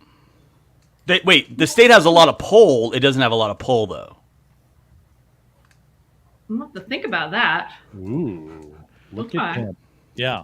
I'm sure Terry. one of those had a pair of exclamation points around it. One Yes. of them. Yes. Maybe two. Go ahead, Terry. I have been watching mostly the Adam Laxalt race because, I like the national, the big stuff. I'm not so good with the smaller stuff. And he kind of started strong and then has been fading. So I'm going to watch and see what happens there because I think that's a good bellwether to throw around political terms. But it's interesting. It's an interesting race because it's kind of there's some blue strongholds that I think are just melting away, melting into red. And I'm watching that, and I'm watching Virginia. It's a nail biter in Virginia. Scott, I know you were a big fan of Harry Reid, and he's spinning in his grave right now, and also getting beat up by his treadmill while that's happening. What are your thoughts? So I happen to have previously worked in Nevada and was part of a campaign that turned Clark County red for the first time in several years when we were doing the special election for Mark Amadei in 2011, 2012, someplace in that range. There was a special election in Nevada. It is doable. The point is that you have to and this is what Strife was talking about earlier. We were talking about it more on the scale of minority candidates running in minority districts. But we need to realize that the more we find candidates that fit the district, oftentimes we're like, well, they're Republican, they're better red than dead, we're going to vote for whoever it is. But when you find a candidate that fits the district, and I'll give you a great example. Here in California in 2013, there was a special election for a Senate district that was vacated by a Democrat who was going into special interest. He resigned his seat thinking, this is going to go back blue. I don't have to do anything about it. No big deal. And he resigned his seat. And we found a farmer that was, very well liked within the Central Valley who ran. And we ended up beating a 26-point Dem advantage seat by 8 points because we found a candidate that fit the district. Mark Amadei fit the district at the time and did very well in Nevada. So finding candidates that seem to be exciting for people within Nevada is big. Now, I happen to have also friends that worked within the entertainment industry in Las Vegas. I will tell you this right now that the entertainment industry in Las Vegas was all but killed by COVID. A lot of the major shows, they're not doing a lot of the show stuff any longer. It's more of residencies from concerts and that sort of stuff. There really isn't the big Vegas shows any longer. They're moving away from the Cirque du Soleil and these other shows to more of a standard theater or concert style. And I have friends that were working and they're still out of work as a result of the COVID protocols that were put in Clark County. So what about the magicians? Oh, I don't know. The magicians, I think that they're probably going to stick around. But again, that doesn't really require a cast of 50 or 50 dancers or this or that. It's down to like one guy on stage or two guys on stage. You have Penn and Teller. You've got Celine Dion has a residency there. There's a bunch of them that are building out residencies, but it's a single person on stage. The big Vegas shows died with COVID, and they are struggling to come back. Again, one of my friends was big in both the Encore, the Win in the Encore, and did a bunch of shows there. He's yet to go back to work in Vegas as an entertainer in Vegas. They are not hiring on these shows any longer. And so I think that a lot of people are going to recognize that those restrictions were placed by Democrats. And so to see Vegas or to see Nevada go all red, and that is, governor, Senate, and Congress, I think is going to be tough, especially when you're considering Clark County, but not impossible. I've seen it happen before. Well, with what Brittany's observing so far, I mean, do you feel that that's best case scenario there? I don't necessarily think that again, obviously anytime that we go out and take a state top to bottom, it's best case scenario. The issue at hand is the likelihood of it occurring. And I think that it's much more likely this year than it was any other previous time, going back to 2010, like with the Tea Party movement. I don't think the Tea Party movement engaged enough people to bring this in. I think that this is not so much. I think that this election in a lot of states, especially like Nevada, it's not a moratorium on why people like Republicans. It's why people dislike Democrats. I think that a lot of people are going to go out and say, my dollar is going a lot less far as a result of the policies. Gas prices in Nevada are like $5 a gallon, and this is as a direct result of the failed policies of the Biden administration. This is not if 2020 was a moratorium on Trump, 2022 is a moratorium on Biden. You bring up a interesting point, because once again out here in Michigan, I've had probably in the past 2 weeks a number of people talk to me about, well, maybe Tudor Dixon, the Republican running against Gretchen Whitmer, maybe she's not governor material. So the issue is not whether or not Tudor Dixon is governor material necessarily, because she hasn't come across as crazy or anything, so you don't have that issue. The issue is the incumbent who's been there for 4 years deserves re-election.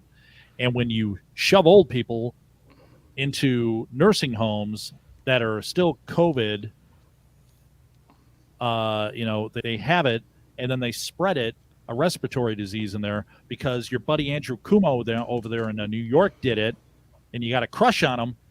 Yeah, you know what? I'm not gonna kick the kid that's new because they don't have any experience.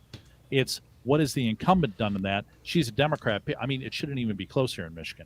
So I love what that point you made, Scott, about it isn't necessarily the Republicans are loved; it's the Democrats are not loved right now, and maybe it is shaping up to be a big red wave night. I don't know. We're going to find out here soon. I do want to mention that we have Bill's coming up at the bottom of the hour. He's got some races that we're going to focus on, and then Brad at 8:40 p.m. And some of his observations, because it looks like Florida finally is a red state consistently, unlike Brad. I remember back in 2000. And I didn't know that, some guy named Chad had done all the ballots. I had no idea. We all learned a little bit together back then, didn't we, Brad? Yeah, we learned that existing election law doesn't stand for anything. Right. That's right. Pretty much anything and everything you saw that was controversial in 2000 was actually addressed in existing Florida law. And like the whole thing about swinging Chads, dimpled Chads, that kind of crap. Dimpled swinging, right? Yeah. The law said if it's anything even close to that, you got to pitch it. You can't count the vote. And they were to the point where, they're counting for the third time, and there's Chads all over the floor, and people are saying, how'd that happen? And there was actually on the news, they had people interpreting votes. So they would look at it like if they had counted, if there were 2 holes punched for Bush and Gore, they would look at the rest of the ballot and say, well, they voted Democrat for the entirety of this ballot, so they must have wanted Gore. And this is how he kept picking up votes, is sheer disregard for existing Florida law. And every single thing that was controversial, there were laws on the books against it. Well, when you're talking about dimpled Chad and swinging Chad, I mean, those are the type of things you find only in Miami-Dade down there, though, right? Well, yeah, that's the thing. Used to be you had to go to South Beach for that kind of stuff. See, that's what I extra, from what I heard. But no, during the election, though, it was a complete bastardization of the laws, and like overvotes, they were counting those.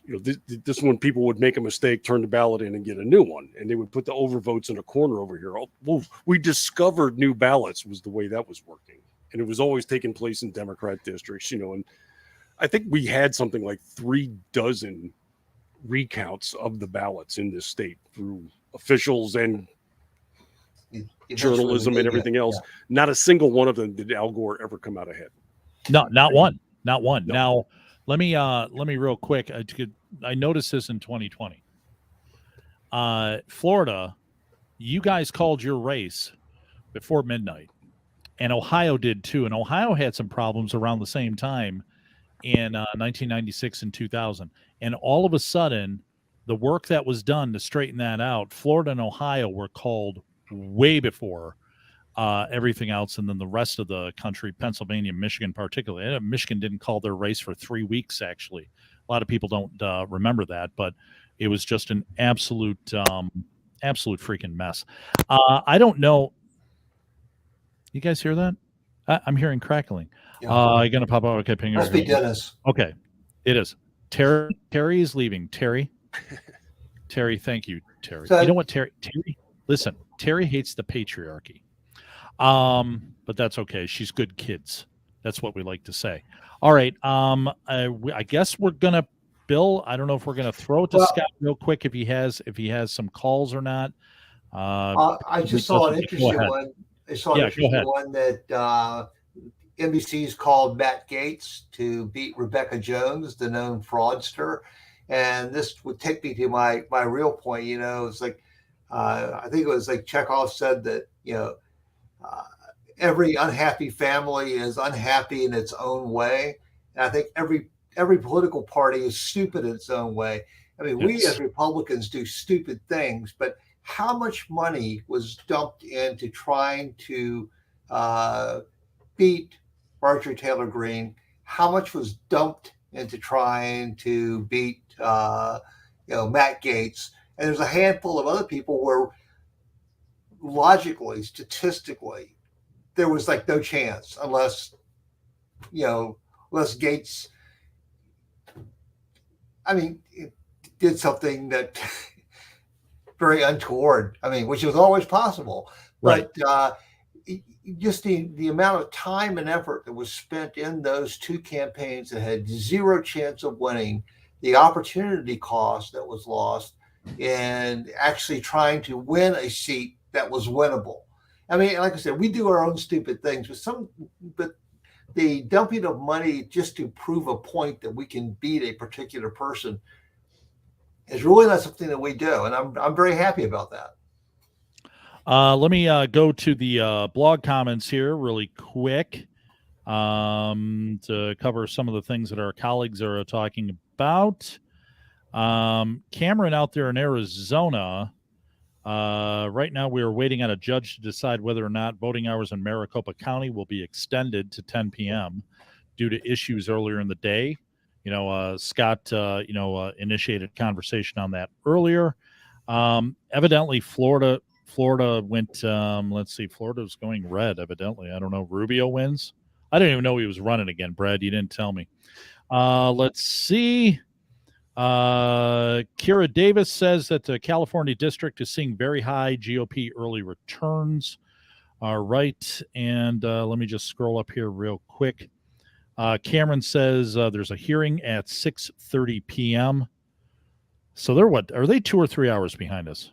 So that might be happening right now about whether or not they're going to extend the hours. JD Vance, it's not looking good for him right now in Ohio. Huh. Yeah, but that's with only like 14%. Yeah. Okay. Yeah. That's early. That could be targeted precincts, actually. Yep. It could be. Absolutely right. And then Bob writes that there is a critical pickup for the GOP in Florida 13. Who's in Florida 13, Brad? That I'd have to check on, actually. Oh my God. I don't know my districts offhand. Damn it. Scott is ready to come back.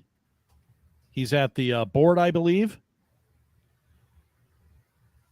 Scott Hounsel. Scott right there. There he is. Hey, Scott. Howdy. How is everyone doing? Good. What do you got there for us, friend? Well, this is really interesting. This is obviously the map that's occurred thus far. The thing that you really need to point out here is that the House Republicans have picked up 2 seats thus far. 93 to 53 is what we're looking at right now as far as the concerns, the counts are going. There are a few districts right down in here. There, I believe it's this one right here, right there, that Republicans are actually only down a point. It's a Dem district, obviously surrounded quite heavily by Republican voters here, Republican counties. But this one particular here is I believe only down by 1. This is really interesting, or down by 1 point. It's very interesting, like I said, that this moratorium on the left is now coming. People are now saying, "Wait a second here. You've been voting the Biden line. You've been carrying his agenda. You can't separate. You can't divorce yourself of saying, well, I don't support him. Or I only support him certain amounts of the time." And that's the big problem that a lot of these Democrats are dealing with, is that they can't divorce himself from the party. They can't. The only one that's successfully done it thus far in all of Congress, in both houses, I believe, is Joe Manchin and Kristen Sinema. The rest of them are all kind of party line towing guys. The same is not necessarily true of Republicans. There's more Republicans that I think will walk away from party line than Democrats. And in this particular case, I think that a lot of voters in a lot of these districts are saying, our interests don't necessarily align with the Democrat Party. It's not that we find ourselves wanting to change our registration, or we're going to be voting Republican in any other races. We just know that our current interests are not being represented well by Democrats in Congress. Well, that absolutely makes 100% sense. Because how is it that your wagon is hitched to Joe Biden? You're going all over the place. Like you're driving up here on December 26th. You got a little bit of a hangover and there's ice all over the road. And, you're trying to make sense of the spin that you're in. And these people that are like Mark Kelly out in Arizona, there's no daylight vote-wise between Joe Biden and Mark Kelly and everything and such. And all of a sudden he's all concerned about the damn border. It is amazing some of the crap that they've tried to do. Scott, what else are you saying? To me, it's what something like Mark Kelly goes to say is that, the guy's an astronaut. He's, married to Gabby Giffords. There's a lot to be liked about him. But the fact is that his ideology, or that his current stance with the administration, is what really turns people off to him. I think that a lot of people say, great, our interests as Arizonans doesn't always match up with that of Californians or New Yorkers, but we're still voting that way because our senator was told to do so. And this is where I think that Sinema plays the game well, is that Sinema was able to understand this and plays that game and is able to step out of the Democrat circles every now and then and says, disagree with Democrats here. I still am a Democrat, but I disagree with them. And then, of course, you see what happens to them on social media or any of the rest of it, is that they're lambasted, dragged out, and they're traitors to their party and the rest of it. Yet guys like Mitt Romney, if they vote with Democrats on something, they're brave. They're looking out for the interests of their voters. So I think that that's a big thing here. This map that we're looking at right now, the Senate results. As you can see, Republicans have not picked up any. Democrats have not picked up any. We are just working on who holding seats at this point.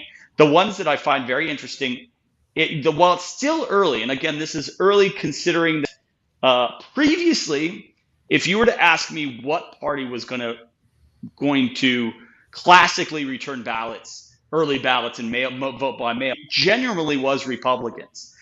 COVID changed this. Now Democrats are all about mail ballots. They're all about it because, frankly, I believe that that's where 2020 came in, was through wholesale mail ballot fraud.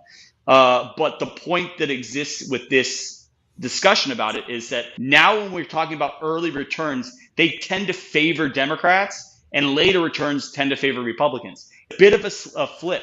This usually was different. It was the opposite way prior to COVID. So we look at certain things like Pennsylvania, which is showing, that Fetterman is leading currently.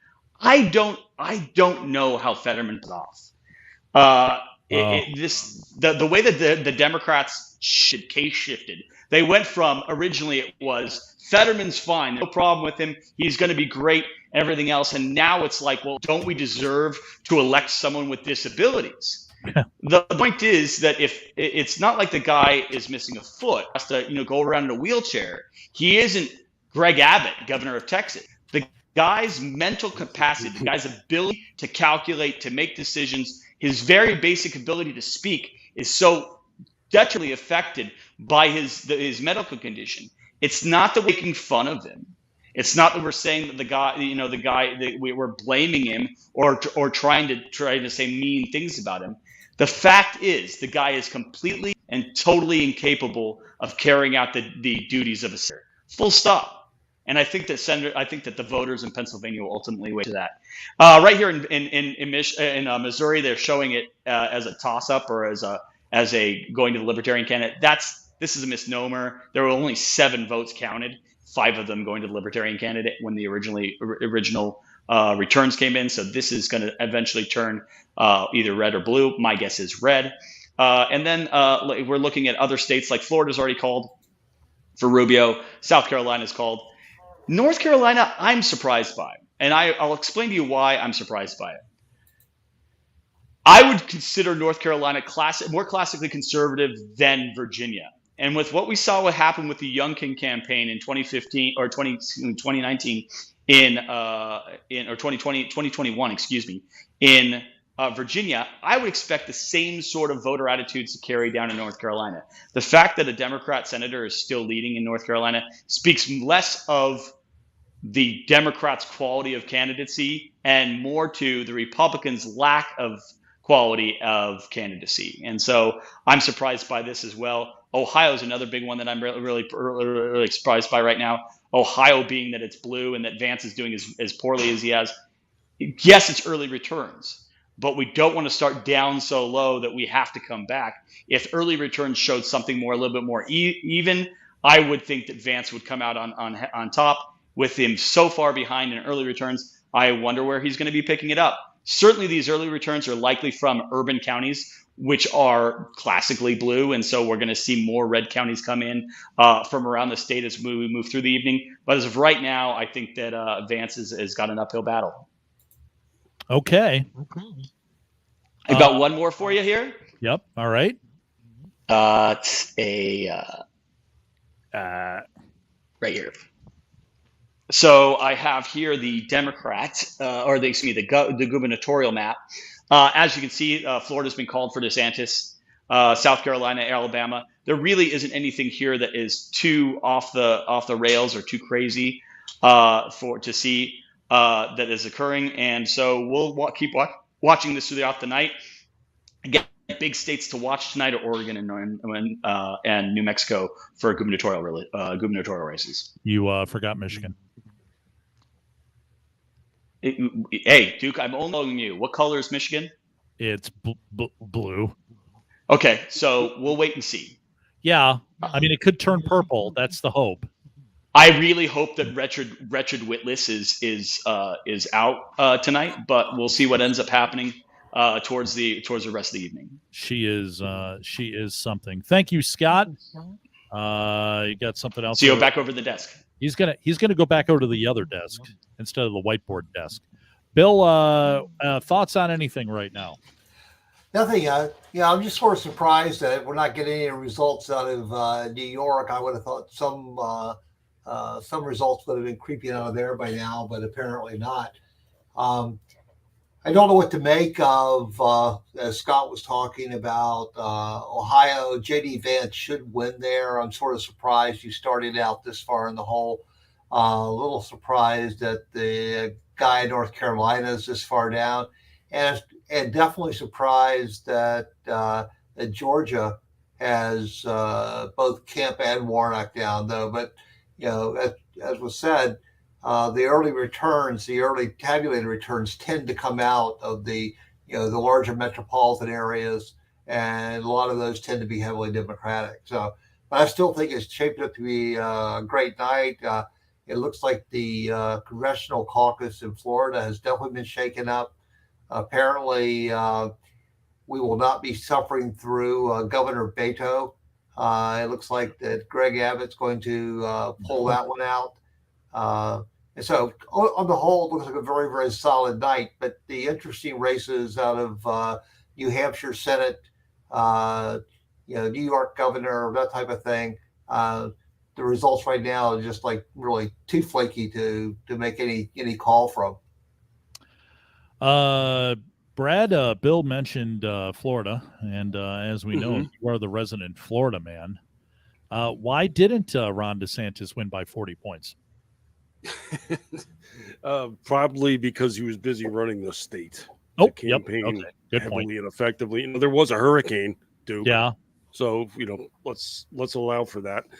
But no, it was just an absolute joke. That I do take real. I'm going to say it, glee, in the fact that now Charlie Crist has officially lost a major election in the state of Florida under 3 different parties.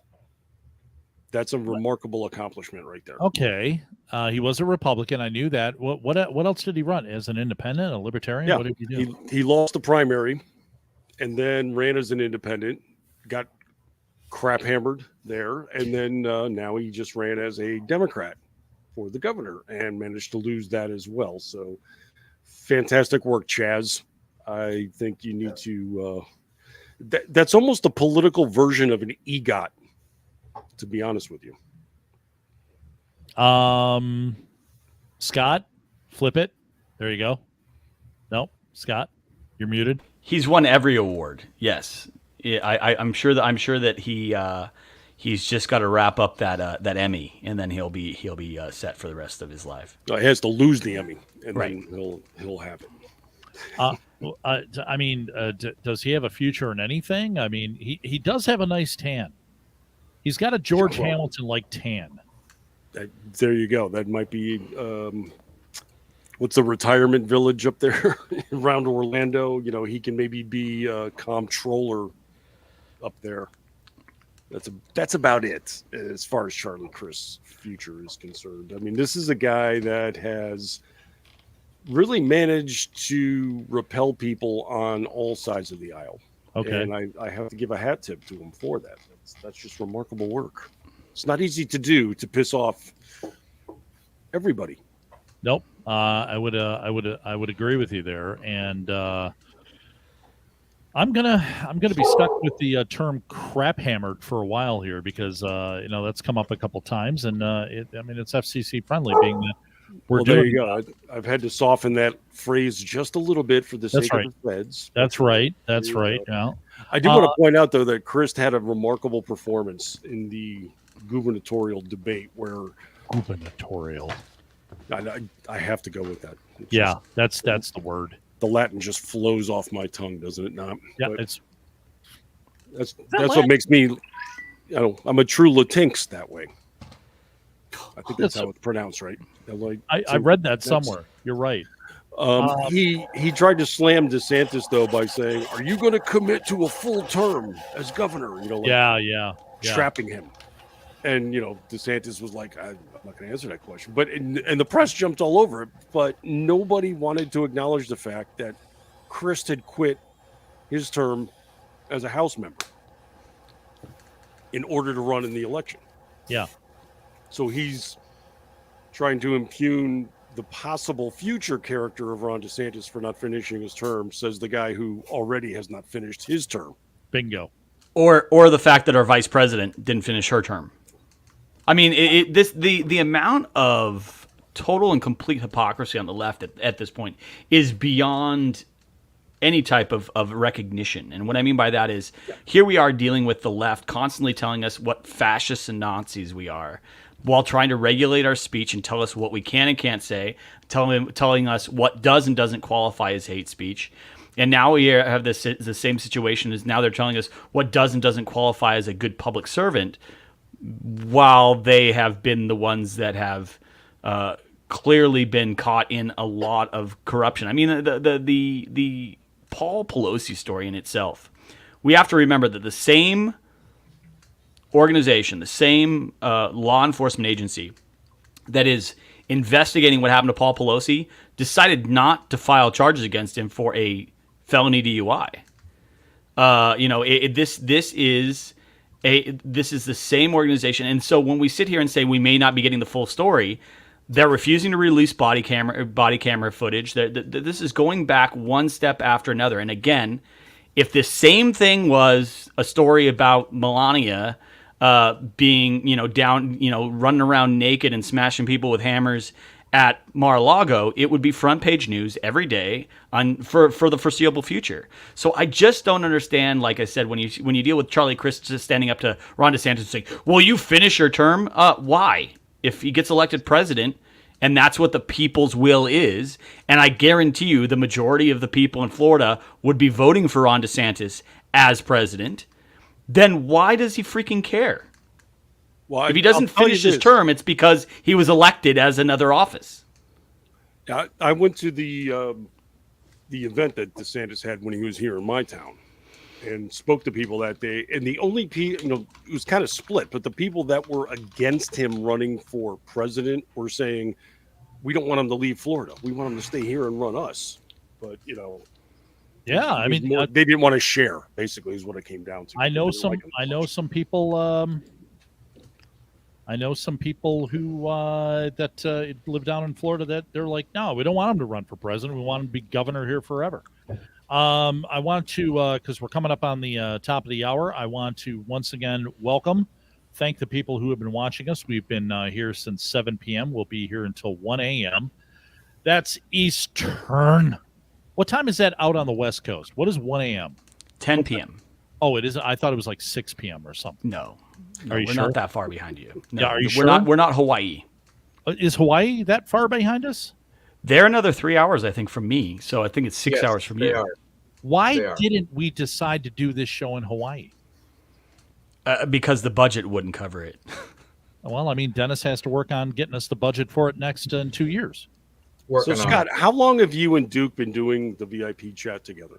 At least 2 years. Close. We started. I think we started in. It's almost 3 years. I think we started in.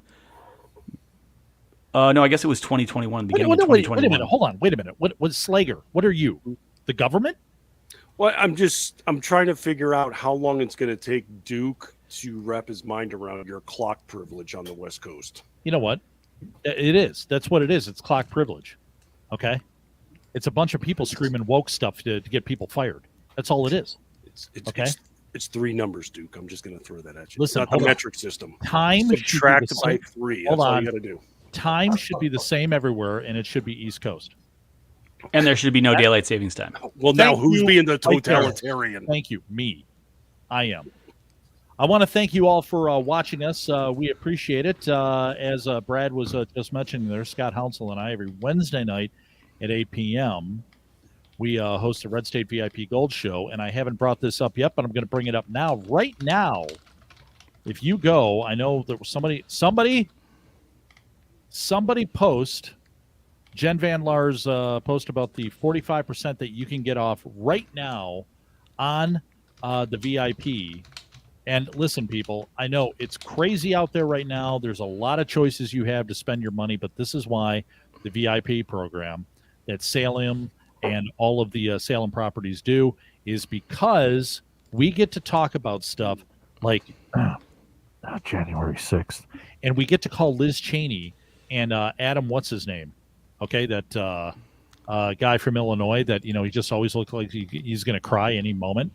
We get to talk about actually what we think of that without Facebook or the old Twitter or Instagram coming in going, you can't say that crap. So it is something that you want to do because it's helping us actually talk about stuff and not have to worry about the social media minders. So if somebody could do that, that'd be great. Put that in the chat. I mean, that would really be great. And then, look, if you go the VIP Gold route, you get to see Scott and I every Wednesday at 8 p.m. Bill's been a guest on the show a number of times. And at the top of the month, every Wednesday, the first Wednesday of the month, you get to see RedState. And let me just say, about a year ago, some NPR people paid some of their hard-earned money, your taxpayer money that they use, dirty, rotten SOBs, and they got a subscription, and they wrote an article about how bad and dumb conservatives are. And they actually quoted Scott Hounsel. And you know what? Scott and I we had a blast with that for like 3 months. I think we cried. We laughed so hard that we cried for like an hour after the article came out. If you were here, we would have cuddled. It was when they came after me for flipping off mainstream media and big tech for literally doing what we are now finding out that they were doing all along. You know, nerfing. It is again, another one of these conspiracy theories. Like, we were conspiracy theorists because we said, hey, hold on one second. The math that you're telling us regarding COVID vaccination numbers doesn't add up. In other words, your own reporting doesn't say that these vaccines are as effective as you're telling us they are. And when we reported that, we had, I don't know if you remember if it was before or after Strife was no longer managing editor, but we had numerous stories that were nerfed by mainstream media and by big tech that they contacted RedState and said, you can't say this. You either have to put a disclosure at the beginning of the article or remove the article altogether. We will demonetize you, we'll deplatform you if you write these stories. And like, for instance, one of the stories was like, well, Portugal has one of the highest vaccination rates in the world, 90+%, and yet they have one of the highest transmission rates of any country on the planet. No one wanted to answer the question regarding that. No, it's not a question. And this goes back to the fact that we weren't saying anything that wasn't authorized. We were saying what was true, and that big tech didn't want us saying it. We were so worried about the government going, or the Russians going out and spending $400,000 on Facebook, Facebook advertising in 2016. That was what affected the outcome of the election. But the billions of dollars that the media has spent peddling misinformation, and MSNBC still has a Twitter account. Yeah. CNN still has a Twitter account. But RedState's is threatened when we print truthful information. So, it's so funny to me that like the NPR story was like, how dare they flip off mainstream media and big tech? But we were flipping them off because guess what, guys? We're telling you the truth, and they're trying to tell us that we can't say it. We can't tell you the truth. So forget NPR. And there's another F word I want to use there, but forget will work right now. They were full of something that the Polacks, and I'm Polish, can say. They were full of caca. And by they, we're using whatever pronouns they've asked us to use, just so we're making sure that we're being I've got some breaking news before we go to the top of the hour. Yes. I'm not the one supposed to be making the calls here, but this right here, this just interests the crap out of me. Former Trump press secretary Sarah Huckabee Sanders has defeated Democrat Chris Jones. Okay. And Libertarian candidate Ricky Dale Bobby Harrington. Now, that's not his full real name. But when you start off with Ricky and then Dale, you got to throw Bobby in there somewhere. You got to mention his NASCAR team, of course. Or Wayne. That's right. That's right, Phil. That's right. And let's see. And she won in Arkansas. Okay? Because if you don't know the story, if you've never watched how the states got their shapes and their names and everything, a bunch of people got drunk in Kansas. They went east, and they said, this is our Kansas. And if you think I'm lying, well, I could probably get a contract over at MSNBC, and yeah, that'd just be fabulous. So she's beat this Chris Jones guy and Ricky Dale Bobby Harrington, who has to go back to NASCAR, evidently. And, Ricky Bobby. Yeah, I mean, seriously. So, I just want to pray to the baby Jesus. Why don't you pray to adult Jesus? No, I like baby Jesus.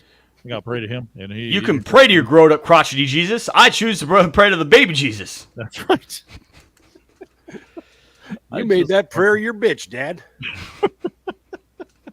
So, let's see. We're coming up at the top of the hour. I know that, let's see, that's 9 o'clock East Coast. So that means that central states probably they're going to be shutting down. Am I correct on that? Pretty close. I'm probably we're seeing a lot of the central returns starting to come in for House races. Okay. It looks like the vast majority. There are few seats here that look like they're, for instance, like there's a Texas House race, which looks like it's about where about Dallas would be, I guess, and that's a true blue district. I mean, it's 93% or 52% of the precincts reporting, and the Democrat has a 56% lead, 56-point lead. And then there's a few other races that are in southern Texas, but they appear to be Dem serious. But the vast majority of Texas is coming in as red. Same with Oklahoma. Now, the thing that is very confusing to me about this, and this again goes back to the nuanced level of voters within the Democrat or Republican within the Republican Party, is that you'll have Republican voters that don't vote Republican down ticket. They won't just go like Republican ding ding ding ding ding all the way down. There's a nuanced vote, and these are conservative independent voters that find certain things. So, like for instance, the entire state of Oklahoma is red, but when you go to the gubernatorial race, it was originally leading blue, which was pretty shocking. Kansas was the same way, only 8 points in, 8% of the vote in. But again, Democrats leading. I don't think they'll necessarily win those states, obviously. But the early return showing for Dems again leads to this idea that Dems are now leaning towards mail ballots at a much higher rate than they were previously. Are at 9:01 on the East Coast, and we are now being joined by our colleague Jeff Charles, and Jeff he's a dynamo. And I'm not sure I actually want to stay on because I just saw that Brad's here, and I know he's still mad at me because I took a shot at him in one of my videos earlier. Hold on. No, I had to make sure I properly promote in the face of Jeff's scathing commentary. Let me before you two do a Hamilton Burr type thing. I want to apologize to you, Jeff, for that attack that Brandon Morse did in his video yesterday. I was stunned. I felt horrible about it.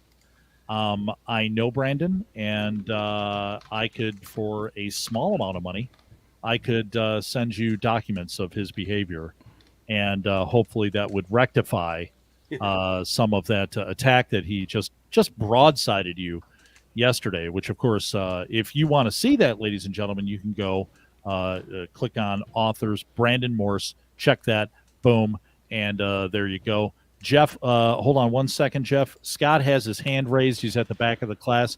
Do you have an announcement, Scott, or do you? I have an update from Cameron over with RedState that a judge in Arizona has rejected the Republican request for polls to stay open longer in light of 20% of their voting tabulation machines being down. Okay. But again, let's be honest about something here. Remember, everyone voting, everyone having the opportunity to vote is integral to democracy. That any type of effort to deny someone's vote from being counted, we've been told this for 6 years now? Any opportunity to deny someone their opportunity to vote is suppression of democracy. So in this particular case, a judge in Arizona has suppressed democracy by denying the right for Republicans to have the vote extended a little bit, in light of the fact that the most secure election ever was conducted in Maricopa County this last year, and there's nothing wrong with anything they do there. Good. So thank you for that update, Scott. Jeff, how in the hell are you? I'm doing great, and I'm not mad at Brandon. Because I would probably be unhappy if I had all the wrong opinions about Star Wars too. Let's just be frank. Him not being able to see the greatness that was the Obi-Wan Kenobi show, it's got to hurt. It's got to hurt. So, yeah. I get it. I know where it comes from. And, I can deal with it. I can deal with it. Well, just say what's on your mind, Jeff. It's Federation privilege from Brandon that's speaking right there. Real quick, Strife, Bill, you're about ready to check out? Well, you're muted. He's muted. Yeah, you're muted. I'll unmute him. Yeah, are you? I see. Strife waited for me to come on. I've got him unmuted. You're unmuted now, Bill. Okay. Yeah. Once Jeff showed up, I had to leave. Yep. Yep. Okay, that's just not a good look. We're trying to meet our affirmative action requirements here at Red State, so we That's have to true. reduce No, one white yes, commentator to bring in the- one the- melanated one. The older white guy's got to go, right? Yeah, yeah. Well, I got to duck Yeah. out as well because I've got a podcast commitment. I have to You gotta Oh, check okay. Hey, the people at NPR right now are jotting this down. Yes. Or yes. this- Oh Yes. my God. The racists NPR. at Red State. No, see, Scott, this isn't racism. I'm giving microphone reparations. So- Ah! Well, let me put a pitch in here for something unrelated. Okay, many moons ago we used to have a diary section at Red State, and I'll say that Jeff was one of those guys who the quality of his writing just popped out from the diary section, and I was just so happy when he decided to come on board and join the team here. So, and you've done a great job since you've been here, Jeff. Great job. Thank you. I appreciate it. He's one of my favorites. And his satire gets trending, which makes me Oh yeah, not this at all is, jealous. That's insane. I'm not jealous. I mean, you were nearly up at Babylon B quality, where you have major media, debunking your satire. Yeah, I knew I had made it when I did that satire tweet about Glenn Youngkin sending the Lincoln Project a fruit basket and a thank you card for helping him win the gubernatorial election. And then Guy Benson goes on Greg Gutfeld and says, I heard that Glenn Youngkin sent the Lincoln Project a fruit basket. And I'm like, no! Which was the one you had like a couple of weeks ago that was trending on Twitter that they were debunking your breaking news story? Crap, I forget what it was. But anyway, I looked on the side and I saw, on Twitter trending, and there was your headline. It's like, That was the Olive Garden. yes, Oh. yes, the Olive Yes, Garden. yes. The Olive Garden. Yes, That's yes. right. The Olive Garden tweet. Oh, that was That awesome. was classic. All right. Well, Bill, if you got to go, thank you very much. Brad, you're leaving too. Yeah, unfortunately, I got to scoot, but Okay. if Yeah, you guys are if still it's, going into wee hours this evening, and I'm If still it's sober, okay, I might pop once in. they start calling stuff in New York, I can check back in with you. Please do. Okay, Sounds good. Thank you very much, gentlemen. check it out See of you here. guys. Bye bye. Oh, now we're really meeting our quota. Yeah, we got the Asian in here, or token Asian. Yeah. I'm not staying long. Oh, okay. Well, It needs to keep going on in the hashtag background. stop Asian hate. Dude, don't Yeah, leave me alone with yeah. these white folks. I mean, Oh, I'm definitely Oh gosh. alone with these two. I've had to spend enough time this week with them. okay. He's right.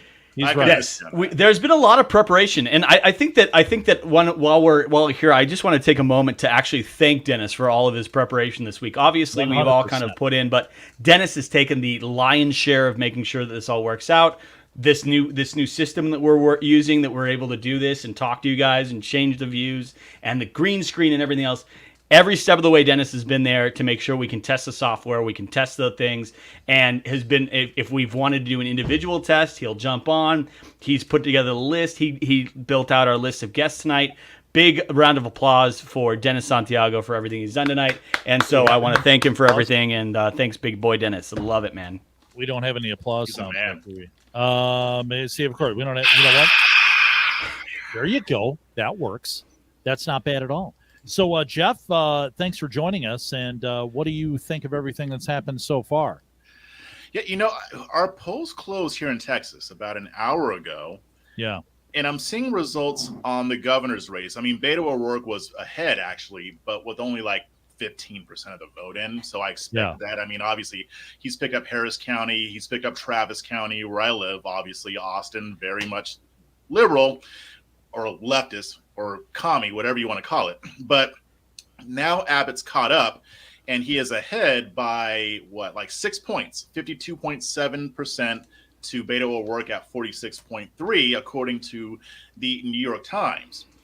But when it comes to the House races, because I'm watching the ones, especially in South Texas, we've got the Republicans have 3 Latinas who are running, who are doing pretty well. We've got one Cassie Garcia, who is running against Henry Cuellar, Democrat in South Texas. We've got Monica de la Cruz, and we've got Myra Flores. And I don't see a whole lot of results on that yet, but let me go back actually, because right now it's looking like Henry Cuellar is beating his opponent 57.7% to Cassie Garcia's 42.3%, but that's only with 29% of the vote in District 28. Let me grab what's her face, Myra that's Flores. not nice. You know what I mean? Yeah, but still, Jeff. Let's hope Myra doesn't hear that, because I don't want people thinking I'm trying to grab. Yeah, you don't want that. No. So she's trailing by just 2 points, 47.1% to Gonzalez's 49.9%, but that's only 36% of the votes in. I think that she'll pull this one off.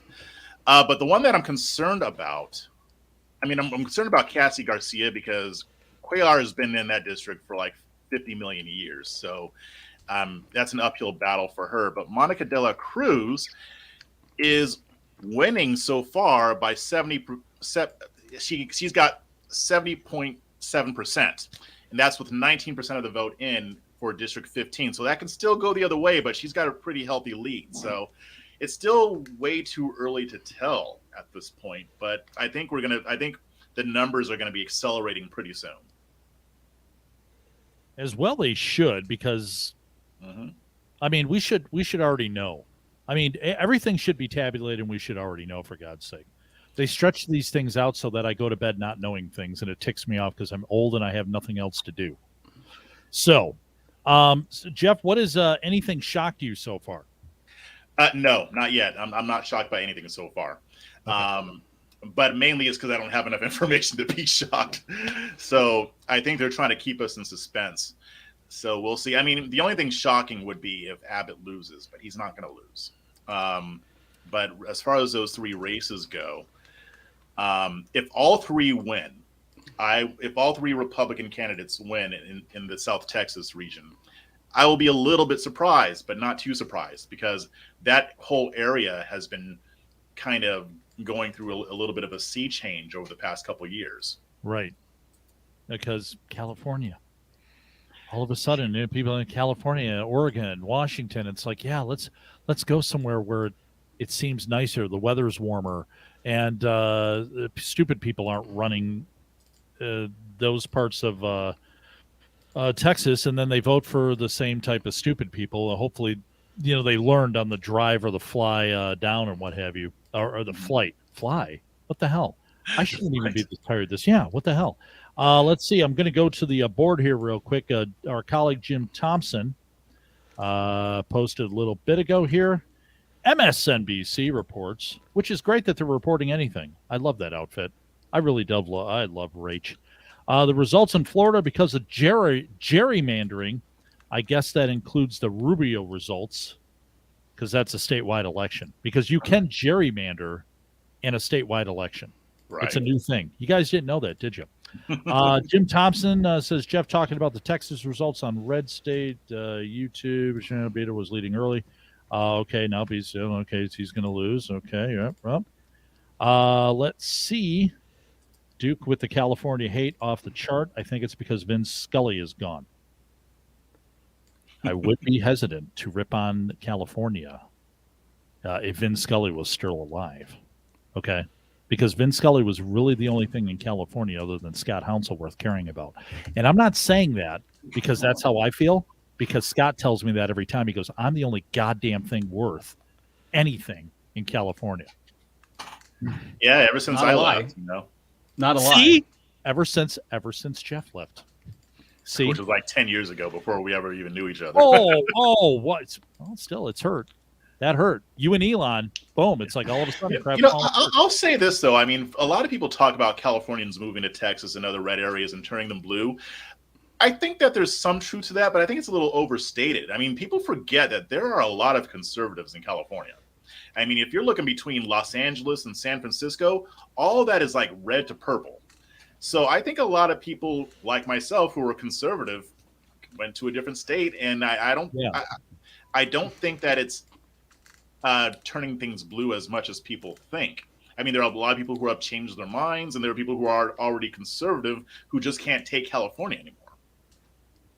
I mean, I know why people are there. I've talked to Kurt Schlichter about it a number of times, because the lovely Irina has, I think she's been a couple times like, I don't know, let's go to Texas.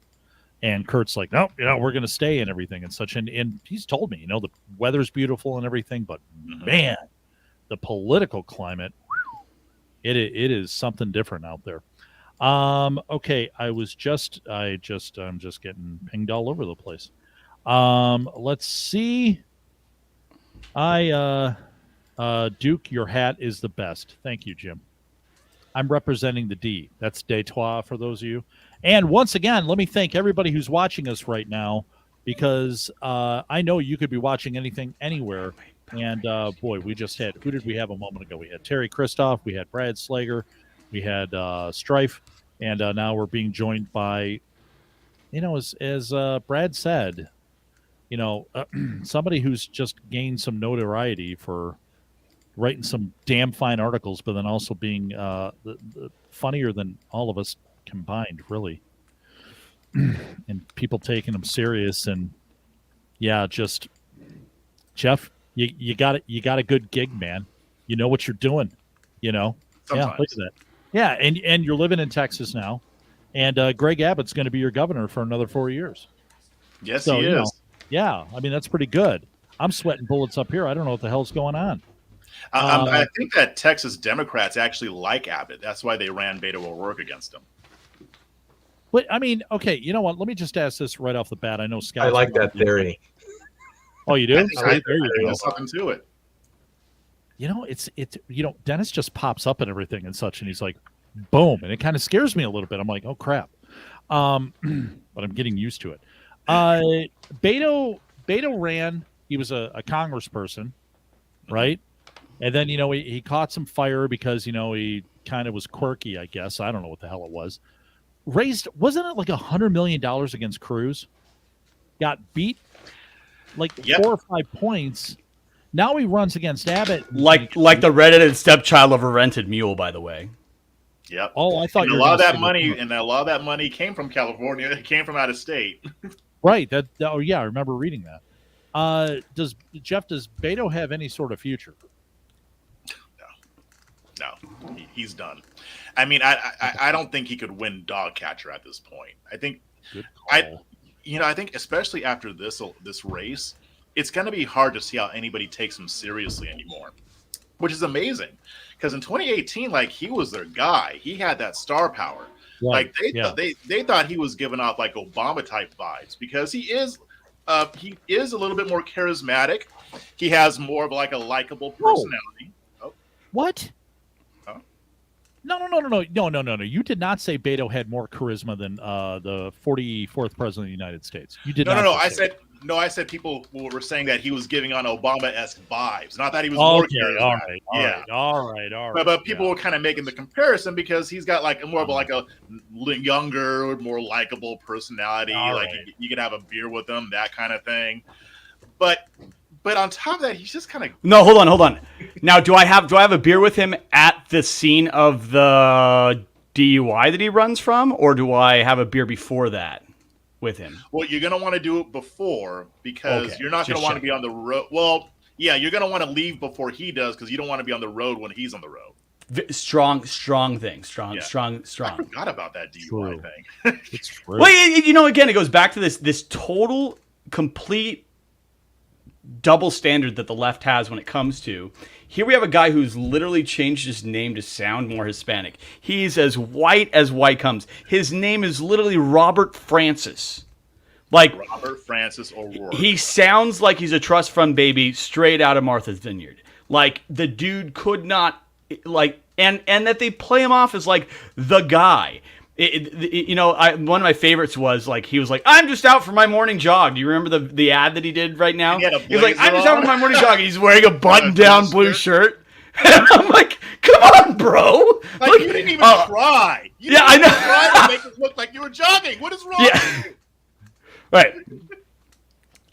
They drove out and they like kicked his ass out the side of a van and they just like, we're gonna drive by next to you and we're gonna make you run, and then you're like, and so he's like, oh, I'm just out here for my morning jog in my button down blue shirt that looks like a young Republican's uniform, and I'm gonna go out here and do all this. Oh, I'm running for you. God, okay, wait a minute. Garbage. What? Okay, all of it. That was all good, but when he did the whole thing about when he was at the dentist, and they're like, that was cringe. Yeah, it's like, what in the hell are you doing? But what tops all of that, though? After the Uvalde shooting, when they were having that press conference, and they're trying to answer questions about what happened and trying to make sense of this horrible tragedy, and then he comes up and puts on this show, and I'm like, why did you think that was a good idea? Like that might have been worked maybe a few weeks after it happened, but it was right after the shooting happened, and the governor is like offering condolences, saying, we're trying to figure out what's going on, blah blah blah blah blah, and then he comes up and puts on the show, and I'm like, why didn't your team stop you from doing that? Did you even consult with them? That local sheriff bitch slapped him so hard at that press conference. Gosh. I mean, he wound up and slapped Beto into the next century. Like he just was like, this ain't the time nor the place, chief. Like it was just essentially how he's like, we'll have plenty of time to discuss this later on. Right now, we're just trying to get through the matter that there's 19 kids dead, and like we're just trying to deal with that right now. And this guy's trying to come in and make it political. Yeah, I mean that sheriff was. Golf clap the way that sheriff handled the situation. I guarantee you, he spoke for like 90% of Texans, including Democrats. Right. And you've got parents trying to figure out what happened to their kids, and they're listening to this, and then he turns and makes it about him. Right. Why? Like, you weren't going to win before, but you're really not going to win now. No. Even if the people agree with you about guns, you just showed such douchebaggery. Like that was weapons grade douchebaggery. Like yes. I like that. You know what? I want that on a t-shirt. Weapons grade douchebaggery. Yeah, I want weapons grade douchebaggery just describes my general attitude towards life. He's not lying. I mean, we have a question in the live blog. Which two House seats have flipped so far? Scott, we'll throw that to you. I've got to double check that really quick. I don't see, and again, I don't see exactly which two seats flipped. I can see that two did, but I don't know which two seats because the map. All right, hasn't. We'll give you a second. But Go ahead.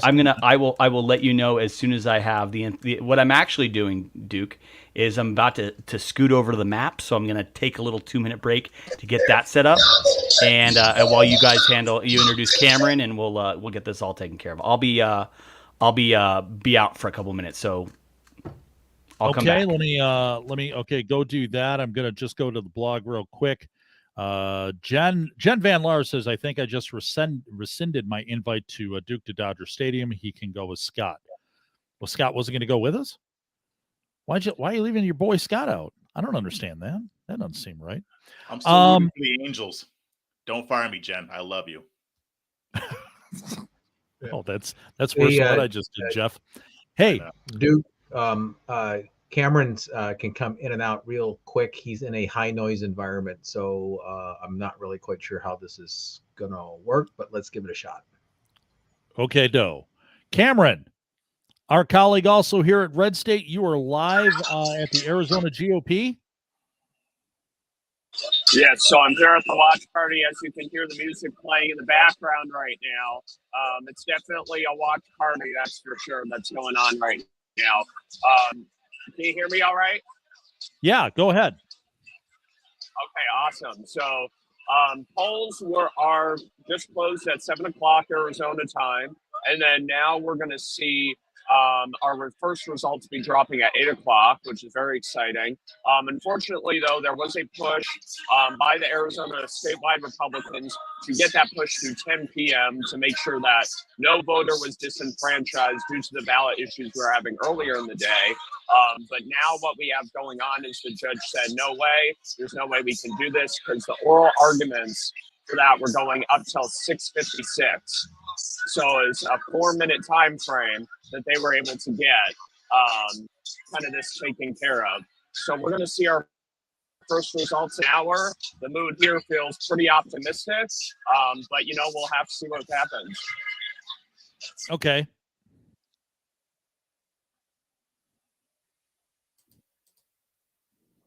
Okay, excellent. So we have about another half hour until Cameron. Hopefully, there'll be some results from Arizona there. Following everything across the country, what do you think is going to happen in that Senate race there in Arizona?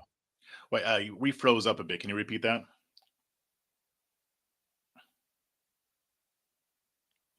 I said, I know you've been following everything across the country.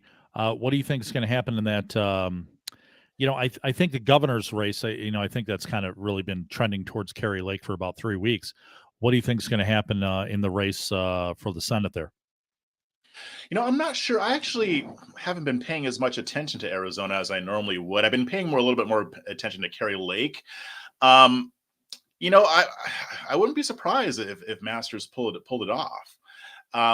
And I'm talking just in general because we've been seeing how badly the Democrats have been handling things. And Arizona is not like it's not like a blue state, right?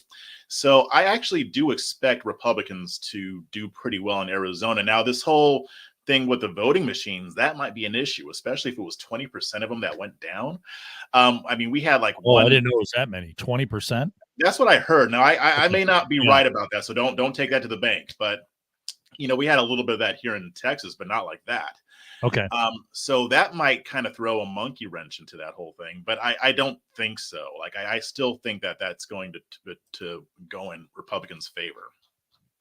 Let me do a quick update. I know Scott is setting up. He's going over to the whiteboard there. We have at the front of RedState the 2022 Senate results so far.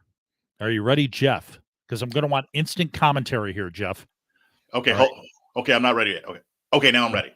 Okay. See, that's why you're a pro, my man. That is right. why you are the pro. Democrats so far, 39 seats.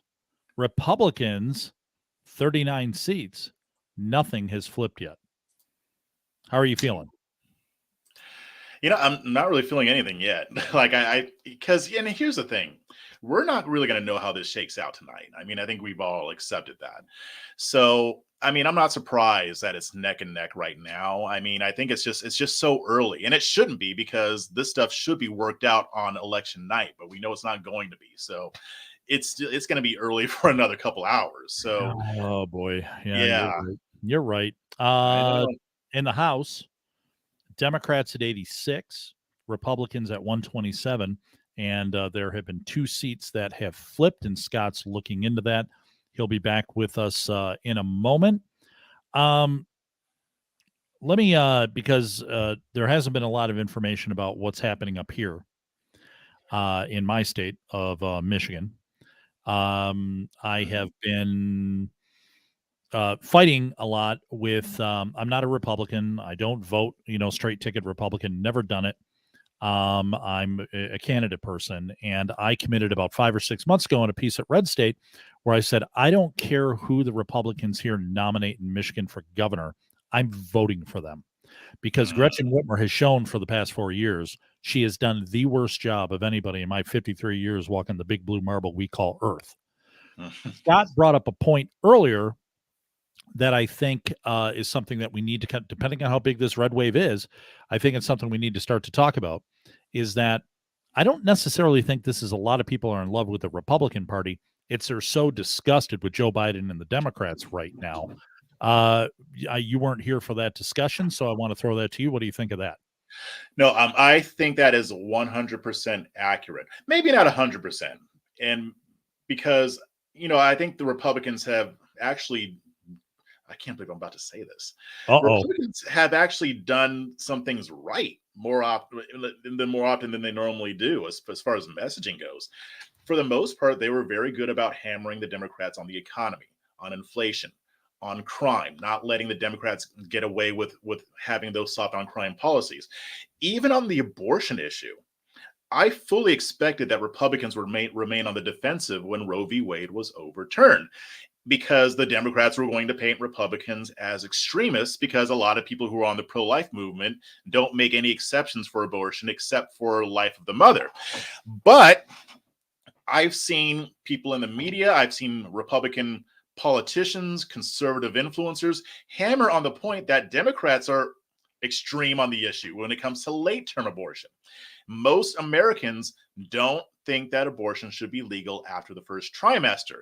But when you have Katie Hobbs, Stacey Abrams, Gavin Newsom going on live television, prime time, saying that they essentially support abortion up to the point of birth, that really blunted abortion as a sword that Democrats could use. I mean, it still was effective, but not as effective as it could have been.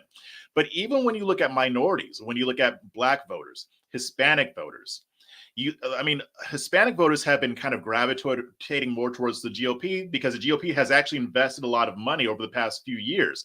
But in the Black community, you're seeing that too. Like, I'm seeing 17 to 22% of Black people indicated that they would support a Republican candidate. Stacey Abrams, last poll I saw, 79% Black support. She should be getting over 90%. In 2018, she won 94% of the Black vote. Black men in particular are starting to gravitate away. And I do think it's more because Democrats are alienating them. But I'm not going to discount the efforts that some people have been making it among Republicans as well to attract those voters away. You know what? You and I are going to talk about this. And we got Scott going to come in here in a second. You and I are going to talk about this because you brought up some just interesting nuggets that I've gone over for the past 10 years in my head anyway. But the abortion thing up here, we actually have Prop 3 that's on the ballot, and it'll pass. That basically puts to the Michigan Constitution that abortion up till birth. And it is amazing that this thing will pass, but you have people that's the only issue that they'll vote on. But Jeff, you threw so many nuggets there. Okay. You and I are going to have a discussion because I have thoughts and you have answers. Dennis, we are ready for Mr. Hounsel. He's at his board. You're going to love this, Jeff. This is Scott looking better than he ever has. Look, you can't even see him. Oh, there he is. Oh, see, look at him. Doesn't he look majestic, Jeff? Wow. Isn't that something? Oh, see, now you ruined it. He ruined it. Well. Listen, Scott, I can only be so professional, guys, every night. Right. So professional. All right, buddy, what do you got? We're just going to take a quick look at the House races that we've seen thus far. This is kind of where the map is right now. We only see that the Republicans have picked up 2 seats thus far this evening, so we're going to see that number grow. I can't feel that the Republicans will likely pick up 20 to 25 by the time the night's over, especially when we're looking at California seats that normally would have been held by Democrats. I don't think Katie Porter wins in Orange County here in California.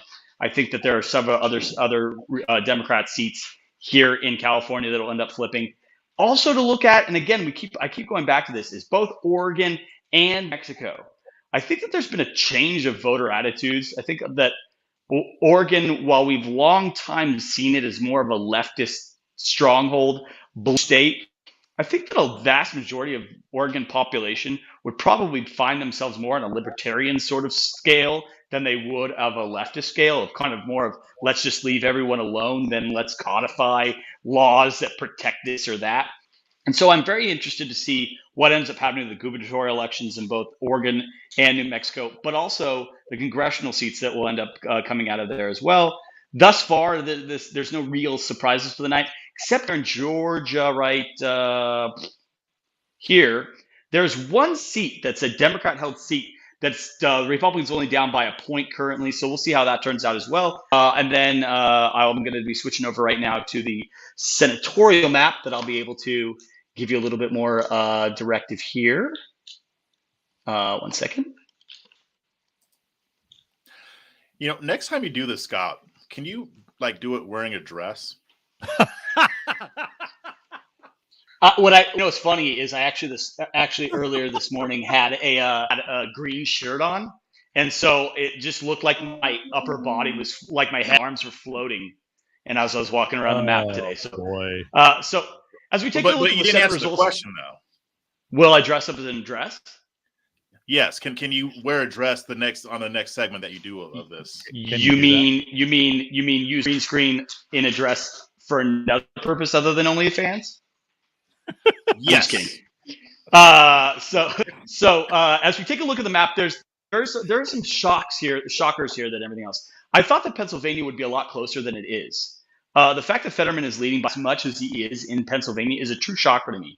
Again, going back to the fact that this is just something that I believe the Democrats aren't being honest with themselves about. And that is, originally we were talking about Fetterman. We were talking about him in the point of view that there's nothing wrong with him. His doctors have given a clean bill of health and everything's fine. But when people saw his actual performance during debates, they saw him on the campaign trail, they started to become clear that this guy isn't okay. And now they've shifted this belief of like, he's fine to why can't we elect someone who has disabilities to the office? As I spoke earlier this evening, we aren't talking about the fact that the guy's walking around in crutches or has to use a wheelchair. The guy has a mental capacity issue as a result of the stroke that he had. This is not crapping on Fetterman. This is not criticizing or making him responsible for the medical issues that he's faced. This is being honest with the fact that he is no way, shape, or form capable of carrying out the duties of a senator. I'm truly surprised by that. The other one I'm really surprised by as well is North Carolina. The reason why I'm surprised by North Carolina is, as I spoke earlier about, is that its proximity to Virginia. We saw what happened in Virginia with the Youngkin campaign, with kind of this red wave that happened in Virginia, South Carolina. So it's kind of wedged between these two, red and purple or red and red. And the fact that the Senate race is going blue or is at least leading blue in North Carolina is truly a surprise to me as well. So that's also it. There's nothing else other than there's a little bit of surprise with Ohio. Chance doing not that great currently against Tim Ryan. Again, very strange that this is the voter attitudes we've seen, and that Democrats are leading us by as much as they are. I really expected J.D. Vance to do better in Ohio in that regard. But let's now switch over to the gubernatorial map. So in the gubernatorial races, as we've seen all across, we've already got DeSantis down in Florida. We've got Abbott in Texas. We've got Sarah Huckabee Sanders in Arkansas. These are not surprising. The Texas race right now, or the Kansas race right now, is too early to kind of say Democrats are leading. I believe there's only about 8 or 10% of the returns in. And again, these are early ballots. These are ballots that were cast, mail ballots that were cast early, so that these are now the ones being counted. Once the day of election voters and the later ballots are returned, I believe that that'll ultimately go red as well. And then Pennsylvania, here, I'm kind of not surprised. I think the Democrat or the Republican candidate for governor in Pennsylvania is not the quality that we would expect to try to beat someone out or beat the Democrats out in Pennsylvania. So thus far, the only other thing that I want to point out here is Michigan. Yeah.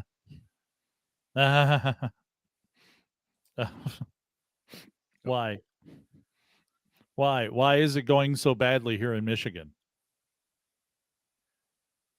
Wait, did we lose him? I don't know. Yeah, we lost him for a second. Dennis, what did you do with him? Nothing. He's coming back again now. Oh, go ahead, All Scott. right. Deliver the bad news. Sorry. No worries. You're on. I'm gonna blame Elon. I don't know why he's to blame for everything, but my internet dropped out because of Musk. Anyways, long and short of it is that there's really no surprises here either. The surprises that you're going to be wanting to look for tonight are New Mexico and Oregon to see what happens there as well. No. You pointed at Michigan and you dropped out. So go ahead. Tell me about Michigan. I didn't know how far Michigan I got in before I dropped out. So Michigan is Whitmer has a lead. It's still early. Again, these are primarily mail ballots that have been favoring Democrats since COVID. So I'm not seriously surprised that she's leading by as much as she is. I expect that margin to narrow, but I ultimately expect Whitmer to be victorious in Michigan. Why is that? Because, as you've stated long before, Michigan's a blue state. Thank you, Scott. It's about time you quoted me correctly for once. Can I ask a question about Pennsylvania? Yeah. Because you were talking about the Senate race there, and I know Fetterman's ahead, but I mean, what I'm seeing on the Real Clear Politics is that like 23% of the vote is in. Do you think that gap is going to close, or do you think that Uncle Fester's just going to keep that lead up? I ultimately think it's going to close again because we've got day of election ballots. These ballots are primarily inner city ballots. They're coming from counties that have, large populations of Democrats. We'll see the more rural counties start to come in throughout Pennsylvania. Central Pennsylvania is notoriously late. If you go to Somerset, Cambria County, Huntingdon County, Center County, all these counties throughout Pennsylvania have been classically a little bit slower or later in their responses on that stuff, but nothing to the point where we're seeing lately with Georgia or any of the rest of it. So I ultimately think it will narrow. Whether or not Dr. Oz pulls it off, I just don't. I mean, with the early lead that Fetterman has, I just don't see how he comes back by that much. If he does come back, he's going to win by a hair. It's not going to be some stomping out, or he's not going to. What was the term that Brad used, Duke? It was a Slagerism, and I've forgotten it because we can't use that language on YouTube. Right, correct. It was something questionable. Did it involve Zima? It involved. It was kind of like something like, I remember when I said that, that so and so beat like a redheaded stepchild of a rented mule. Right. Yeah, that's kind of what I don't see. I don't see Mehmet Oz coming out and destroying Fetterman. If he wins, it's going to be within about 1% or 2%. You know what, and I do have to say, I just stepped away for a second, but as I was stepping away, I heard Jeff say, "Uncle Fester," and I spit my water out. Yeah, because that's a pretty obvious call, and we're not supposed to make fun of people. I don't give a crap because my country's at stake. Scott, anything else? Nope. I will be back over at the other desk in a few minutes to answer any additional questions. Okay. We are going to introduce somebody I saw her a moment ago, and then we're going to play a video. All right. But I want to do the introduction first. Is that okay, Dennis? Because now it's just you. That's all we're seeing. I mean, we can go back to just me. All good. It's all good. All good. Ladies and gentlemen, this is a huge honor to introduce somebody who, she edits a lot of my stuff, and she uses bad words about how badly I do things. And much like Terry Christoph, who was here a little while ago, who Susie is friends with, I also created her, our assistant managing editor here at RedState, Susie Moore. Hello. Not the video I yet. didn't see you there. Oh, no. My name is Brandon Morse. You might know me as RedState's YouTube guy, or that critic that started an inter-site war over the Obi-Wan Kenobi.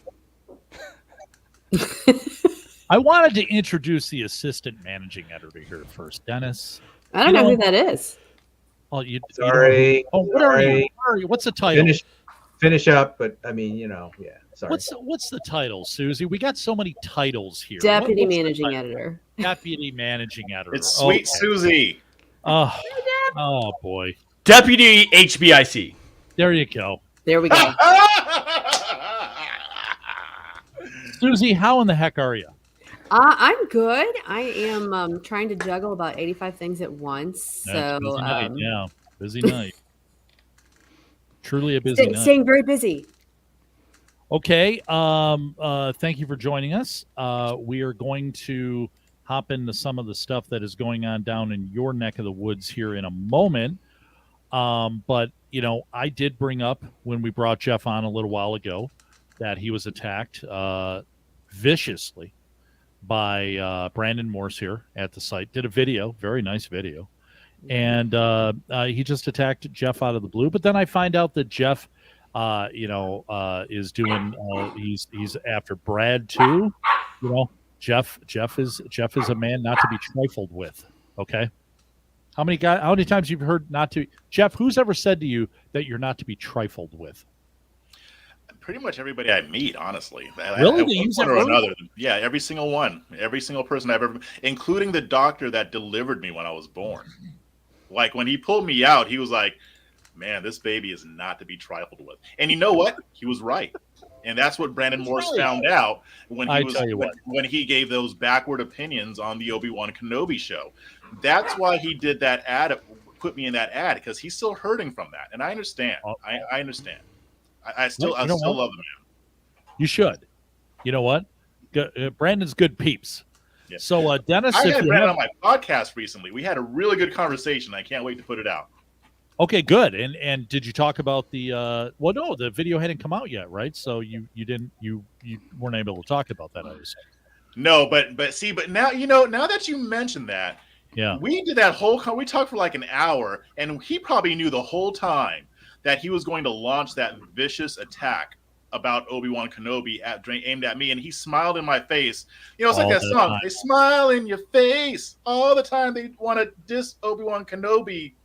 That's not the worst. No, you know what? I know Brandon's a huge fan of The Godfather, a huge fan, and you know what the saying in The Godfather is: keep your friends close and your enemies closer. That's right. That's exactly what he was doing. Brandon Morse is a dangerous dude. That's all I can tell you about that. Okay. Oh, Scott's got some breaking news. Go ahead, Scott. I've got some breaking news. So over here in Ohio, it looks like J.D. Vance has taken the lead with 46% of the vote. He is now up by just a shade over a point, about a point and a half over Tim Ryan in Ohio. And in North Carolina, Ted Budd has taken the lead as well over Sherry Beasley by just over a point as well, about a point and a half. So it looks like Republicans are going to carry North Carolina and Ohio, which will be very interesting. Pennsylvania, again, very interesting, 15% of the vote in at this point. And Mehmet Oz is down by 260,000 votes. So you said how much of the vote is in? 15%. 15. Okay. Now again, this is probably early returns in urban counties and stuff like that. So that's probably where primarily the issue there. And then in Georgia, the thing that I find very interesting as well. It does appear that Herschel Walker is closing the gap. I don't know if he's going to close it all the way. 64% of the vote in currently, and he's down 5 points against Warnock. 5 points. See, I'm seeing on Google. Oh, no. Okay. Yeah. No, I see that he's at 49.5%. I don't know which one updates faster. Decision desk. So as I talked about a little bit earlier, and to obviously help any guests that may be joining us currently, we're using Decision Desk as a means of determining which races we're going to be calling. It has a much higher standard by which they call races. They have to have a certain amount of returns in. There has to be a certain amount of returns left, and they have to be leading by a certain amount to call it. A lot of these places are just kind of guessing at this point, and yes, they're educated guesses, and yes, they probably won't flip, but we're waiting to call until we have more thorough standard met before we start calling races. As of right now in Georgia, and this is just refreshed right now, we have Warnock with 51.51% of the vote to Herschel Walker's 46.71% of the vote. Okay, then I'm going to go to Decision Desk then. All right. While you do that, Jeff, let me. Oh my gosh, what's going on? What is going on? Oh, it's you. Okay. All right. Oh, that's right. That's right. That's right. You got you're doing the you're breaking them in, or you're fostering them, right?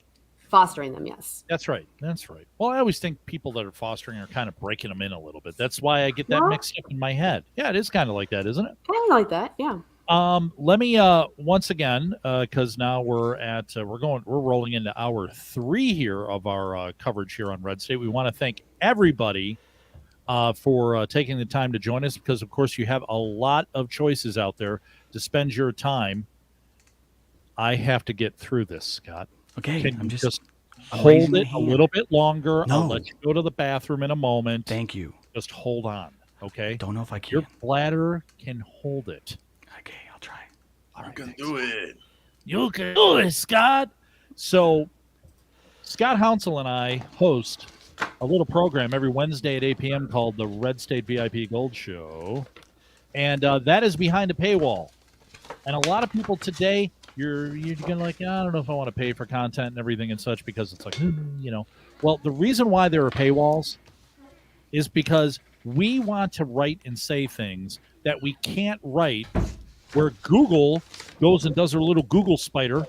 Jeff, you can correct me if I'm doing this totally wrong. They got their Google spider there, and then they go, oh, hey, we don't want you guys to talk about Hunter Biden and how he's friendly with the Chinese and everything and such. And then they flag us, and then we can't post it on Facebook or post it on pre-Elon Twitter and everything. So we have a paywall where you pay, you know, you pay some. I'm not saying it's, you know, just basically it's like, oh, hey, you can afford it and everything and such. It's not a hell of a lot of money, but you pay so that we can write these things and do shows like the Red State VIP Gold Show every Wednesday at 8 p.m. And then we can talk about things that like NPR infiltrated one time and they got really upset with Scott because Scott was basically kind of having fun with them about the stuff that they were talking about. And this helps keep us going and helps basically all contributors here at Red State. All right. We are putting out content, and when we want to actually do some truth opinion, that's where we go to do it because we don't have to worry about getting banned on Facebook or banned on Twitter or banned on Instagram. I don't know if anybody posts anything on Instagram. I don't even know what Instagram is, for God's sake. But we want you to become a Red State subscriber behind the paywall, and we're running a special right now for 45% off. 45% off. I mean, it's the greatest deal. 44% off. 44? Or is it 45? I think you froze. I thought 45. 45. Oh, 45. Yeah, it's 45% off. Did I say 44? No, you said 45. I did. I think Jeff's just trying to like, you know, gain an additional percentage they can put into his pocket. We're gonna make sure we're giving the full 45 to our customers. Jeff isn't trying to cut a percent off the top. Jeff, jeez, Jeff. You know I'd I'm be not the scamming. one. Jeff, I'm not the one that I'm not Brandon Morse. Jeff, all right, okay. Don't do it to me, Jeff. All right, thank you. Stop it, man. So go and check out somebody if you can post it. The Jen's article that basically explains it. Please consider it. Christmas is coming up. You can basically give this as a gift, and I guarantee you, if you go the full gold, you get to see Scott and I every Wednesday at 8 p.m. and we like to use sassy language there. Susie, you've been on the show. Jeff, you've been on the show. Am I correct? I We have. use sassy language on occasion. They have. I know. That's right. Okay, so please go check that out, and also thank you for watching us. I think we've been bringing some commentary here today, along with the numbers that are flying around. Dennis, before we go to the video, Scott had his hand raised up. So what do you got there, Mr. Hounsel? Brian Kemp is now up in Georgia by 3 points over Stacey Abrams. Oh, so Stacey Abrams' re-election campaign hitting a bit of a skid. On the other side of the thing, Racism. Stacey Abrams is actually up on the scale over Brian Kemp. Oh, come on. Scott. Oh. You know what? I just like drew the ire of the Watcher, Dennis Santiago. The Watcher just showed up right now when he was like, nope. Nope. See, I feel like Dennis is like God right now. He's the Watcher, dude. Pops in, pops out, and look at that background. Like he's in space. It's like and literally he created this whole thing. So technically he is kind of like God right now. Yeah, it kind of scares me a little. Yeah. No. All good. Yeah. Oh, you just wanted to float in? I changed my mind about. Oh, okay. He changed his not mind. VIP. No, this isn't VIP. No, but it could be, and Well, it could be, but it's on the free side. Yeah. So yeah. Okay. I think we're good now. And, I think. So Can we now, can we do the now I video? think now? we get to watch. Yeah, I think we get to watch the video where All right. Let me. this controversy, and you're going to have to talk to Jeff about this afterwards. But I'm going to run that video now. Okay. It's Masterpiece Theater time. Okay, go ahead. Which still sucks, Jeff. But today, I don't want to talk. Oh, hello. I didn't see you there. My name is Brandon Morse. You might know me as RedState's YouTube guy, or that critic that started an inter-site war over the Obi-Wan Kenobi series, which still sucks, Jeff. But today, I don't want to talk to you about woke garbage. I want to talk to you about the fight against woke garbage. Fighting against the radical left ain't cheap. They've got foreign investors, top-tier fundraising organizations, celebrities, and California millionaires. But as for myself and my fellow writers at RedState, we've got you and the VIP program. While it doesn't come with some silly coffee mug or a dumb tumbler, what it does have is exclusive articles, podcasts, and videos just for subscribers. Also, the science says that signing up makes you 35% more attractive. And wouldn't you know it, it's VIP week! Whoa! This VIP week, you can enter promo code VIP week for an unprecedented 45% off. But why the VIP program, you might be asking? You see, the legacy media don't like us very much. They do whatever they can to lessen what we can say, shadow ban us, and kill our ad revenue. All this in an attempt to get us to shut up and go away. But doing all this isn't about us. It's about you. The less information you know and fewer arguments you hear, the easier it is to sell you on narratives that aren't even remotely true. Garbage organizations work night and day to develop garbage narratives to keep garbage people in power so they can make garbage policies that give you a garbage life. Oh, did it freeze? It froze. Oh no! What's it? That's a nice picture of Brandon though. Right there. Yeah, it looks like he's about ready to kiss somebody who's garbage. So I'm kind of digging that right now. Look at him. In fact, I actually think I saw him one time do that with Madigan. What's that?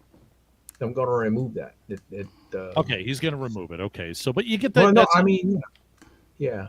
But now I'm going to leave you and Jeff to have words. Well, I'm not going to have words with him. Well, I mean, you know, he terrifies me. Okay, so you get the whole gist there. It's VIP week, as Brandon said, and Brandon did an excellent promo commercial there, and he took a shot at Jeff Charles. Jeff, here's your opportunity to strike back. Do you have anything? See, I just did a little Star Wars thing. Strike back. Do you have anything to say I see what you did there. Thank you. Go ahead, Jeff. What do you got? No, I'm gonna save my my counterattack for later. I want him to sweat a little. You know what? Good call. Yeah, but I will give him props for having an ISOM comic in there, and I saw Kurt LaRose talk about that in the comments here. And ISOM, I just got the comic like a couple weeks ago. I haven't read it yet, but the fact that Brandon Morris was reading that shows that his taste in entertainment isn't completely shot yet. So there's still hope for Brandon Morris. He's aging. It happens. I know. As you age, it goes south. Let me tell you. All right. So we got Scott. Scott is furiously up there looking for some stuff there and everything. Let's bring Susie in right here. Susie, how in the heck are you? How's everything in Missouri? As you know, the folks say across the country that don't live there. What is shaking and baking? Everything's fine, although the results are coming in rather slowly in Missouri. I keep kind of refreshing to see because it's showing, for instance, in the Missouri Senate race where the expectation is that Eric Schmidt will win handily. And in fact, I've actually seen it called by a local outlet. We're only showing like 3% of the vote counted. And it's showing the Democrat challenger up. But I think that's because they probably took those votes from the urban areas, the bluer areas of Missouri. I do expect Schmidt to win that by, I would say maybe close, somewhere between 10 and 15 points. But we're still waiting on that.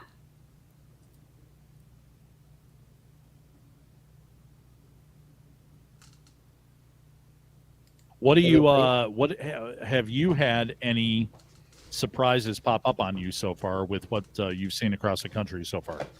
Yeah. I'm surprised to see that in New York, Hochul appears to just be blowing Lee Zeldin completely out of the water, like by 70 some odd percent to 20 something. I thought that was going to be a much closer race. Okay. All right. What about are you sharing my disappointment so far that Michigan's still blue? Of course, I share your disappointment in that. I'm not shocked by it, but I know, having been friends with you for many years, is to never read too much into Michigan, despite the hopes that it sometimes gives people. No, I was on a national, if I may, for a second. Jeff is glaring at me right now like I'm Brandon Morse. I don't have the beard. I'm not pretty. Okay, Jeff? So just slow your roll for a second. All right. I'm just laughing at some of the I responses was on a I'm getting national Twitter. show. Oh, really? See, now, why aren't I on Twitter? I'm on Twitter, but I'm not. You know what? Because I'm trying to direct all this, and I can't multitask. I'm a guy. I pee standing up. So, in 2016, I was on a national show a week before, and they said, "Hey, you're the Michigan guy. Is Donald Trump going to win Michigan?" And I was like, "Ain't no way in hell." Mitt Romney, homegrown fella, lost by 10 in 2012 to Barack Obama. Donald Trump is not winning this state. No way, no hell. Snowball hell. Da da da da da da. And he wins the state by 11,000 votes. Due to my county here that put him over the top with 44,000 votes. I said, I'm done trying to guess what the hell the people in this state are going to do.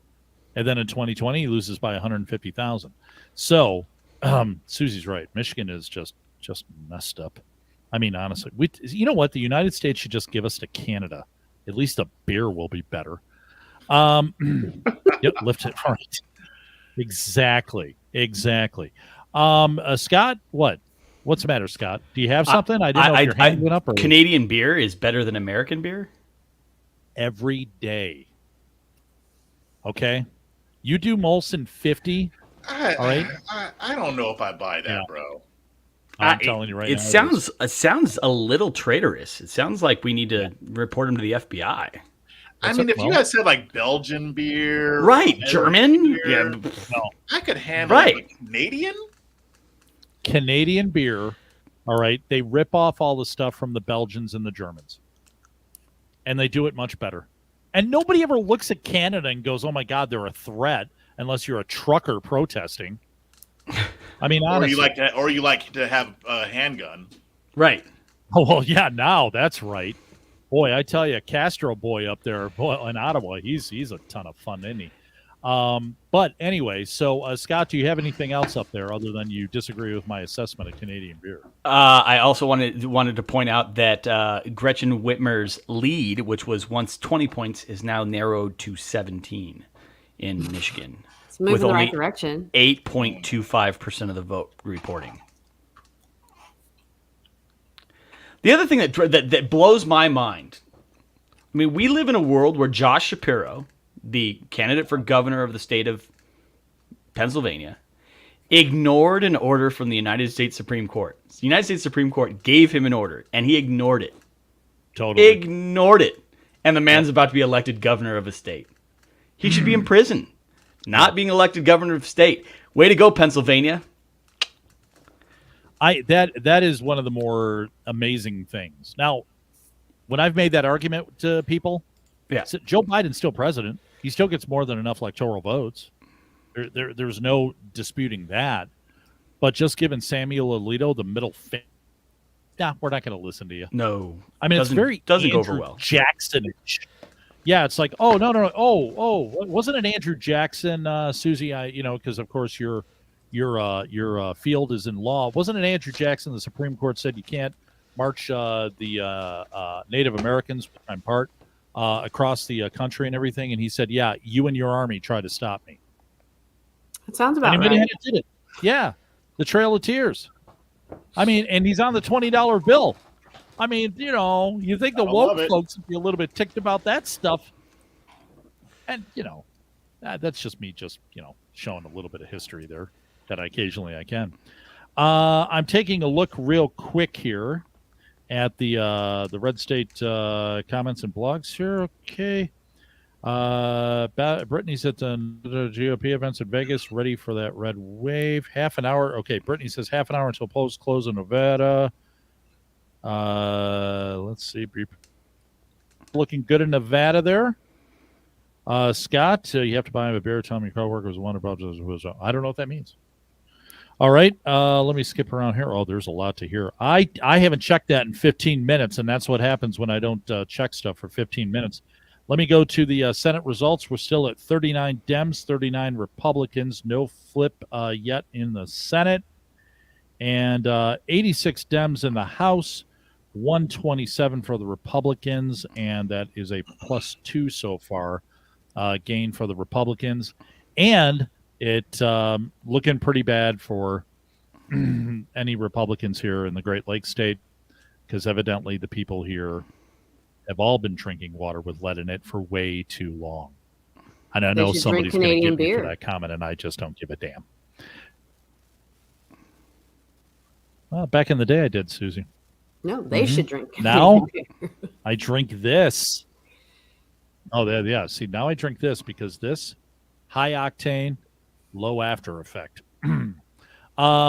Susie. Yes. Anything else that low after before effect. I throw it over to Jeff, because Jeff, I know he has some commentary on some of the stuff that's come down. So what do you got?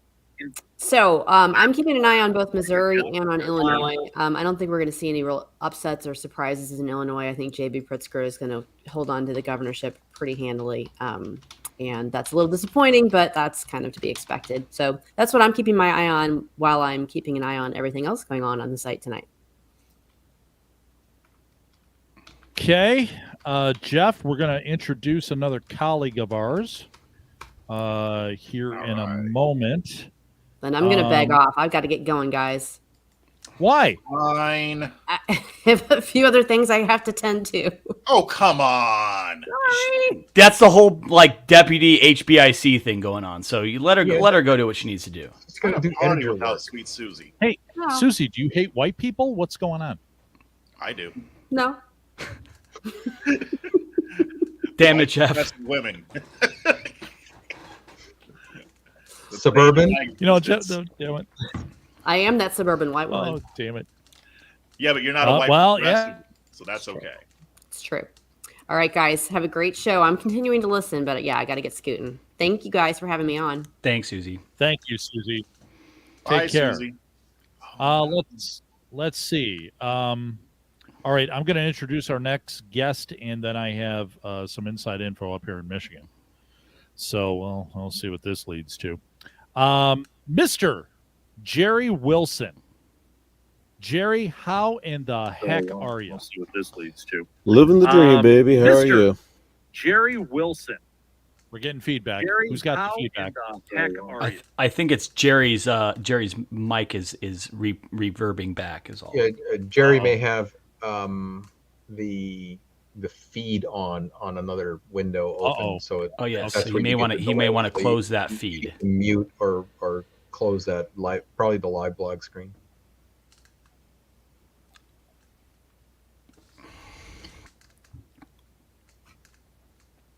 Jerry is currently taking care of that. How's that? That much better. Okay, that's much better. Jerry, welcome and thank you for joining us. How are you? Thanks, Brad. Well, just living out here in California, smiling behind enemy lines. Okay, that makes sense. So is Scott and a number of other of our colleagues over there. They're doing the same thing. Somebody's got to do it. I want to say some pop culture music things, correct? You might say that, yes. Okay, now that we've completely killed this entire conversation. No, I think Duke froze for a second was the issue. So gotcha. Did I freeze? Yes, you did. But may you ask your questions of our guest? Okay. Thank you, Scott. I apologize for freezing. As maybe some of you have noticed, as I've talked about Michigan tonight, it's hell up here, and we're freezing because we suck. So, Jerry, you do a lot of the some of the pop culture and the music stuff, and I loved your write-up the other day. Go ahead and tell us why you love music so much, other than most people should love music. Probably because I grew up in a family of 3 brothers and 1 sister, and amazingly enough, 2 parents. And everybody listened to something completely different. My dad was a huge Marty Robbins fan, especially gunfighter songs and trail ballads. My mother loved what she called little old lady music, things like Nat Cole. My oldest brother was a massive classical fan, especially Tchaikovsky. My sister was a 60s teeny bopper, so she had all the Beatles and Dave Clark 5 records. And the next brother down was the rock and roller with all of his Jethro Tull and Led Zeppelin records and things like that. So it just came natural. I loved your article the other day. I shared it over at Duke Over America on the redo of Revolver and what they did with that. There's so many people on RedState that can write eloquently, and I write like I'm picking my nose, which generally I am. So it kind of it drives me a little bit nuts. And of course, Jeff is just sitting there nodding his head, because Jeff's the one that actually told me that like 6 months ago. He said, I love your writing. You write like you're picking your nose, and I don't know how you do that. And I'm like, well, crap, I don't either. So, according to Tommy Lahren, that'll give you Alzheimer's, so you better be careful with that. Yo, I know her. This has nothing to do with anything, but breaking news: John Cena is following me on Twitter now. What? Yes. Hey, by the way, how do you know? You can't even see him. Oh my gosh, I hate you so much. Oh. Well done, Scott wins that round. Yeah, right? Oh, well done, man. How would you know? You can't see him. That. Nicely done. You like ruined my moment. I bring on the jokes when I can, buddy. I bring on the jokes when I can. Son of a gun. Wow. Okay. So we have Brittany's joining us. You're in Nevada, there, Brittany. Can you hear us? Brittany. Brutal Brittany. Yeah. Like, you think I'm not to be tribaled with? We haven't seen nothing yet. Yeah, I'm hearing some feedback though. Probably because you have the live stream open in another window. If you close or mute that live stream in another window, you won't have that feedback.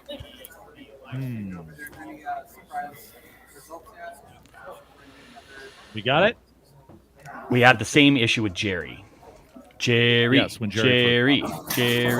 Words fail to express. Okay. And I hate it when people do that. Is this better? I'm good now. It's much better. So where are you at? Tell us where you're at and what's going on. Sorry. The only action of the day just happened right in front of me, and it's just some like velvet ropes falling over. I'm at the Red Rock Casino. In Summerlin. That's true, yeah, in Summerlin. And so I've been in the media room, and I can't wait to get out of here to go with the GOP and get in the suite and be with the people I know. So like when GOP people are walking through, I'm like, hi, and I just can't wait to get up there. So I'm going to do this media spot and then go get where the action is. So the polls did close about 13 minutes ago.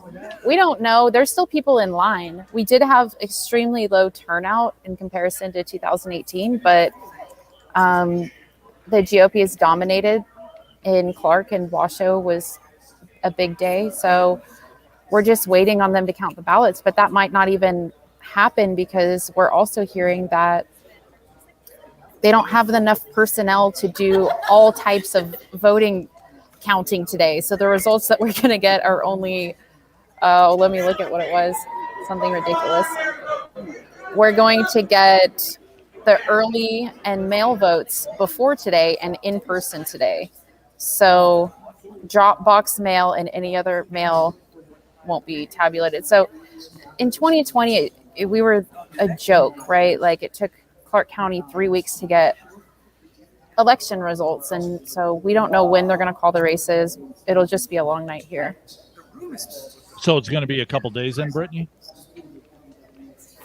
With Clark County, luckily there's a low turnout, so it might not be like 3 weeks. I'm not going to guess how long it takes them because I have no faith in the Clark County Elections Department. I was an observer there November 3rd, 2020, and I've observed enough to know that like I'm not real hot on their competence or speed. So I don't know. I don't want to disappoint anybody. I would like information as well, but there's not a lot. All we can really go off of is turnout and registration and how many votes we think we're ahead until, we hear from the counties.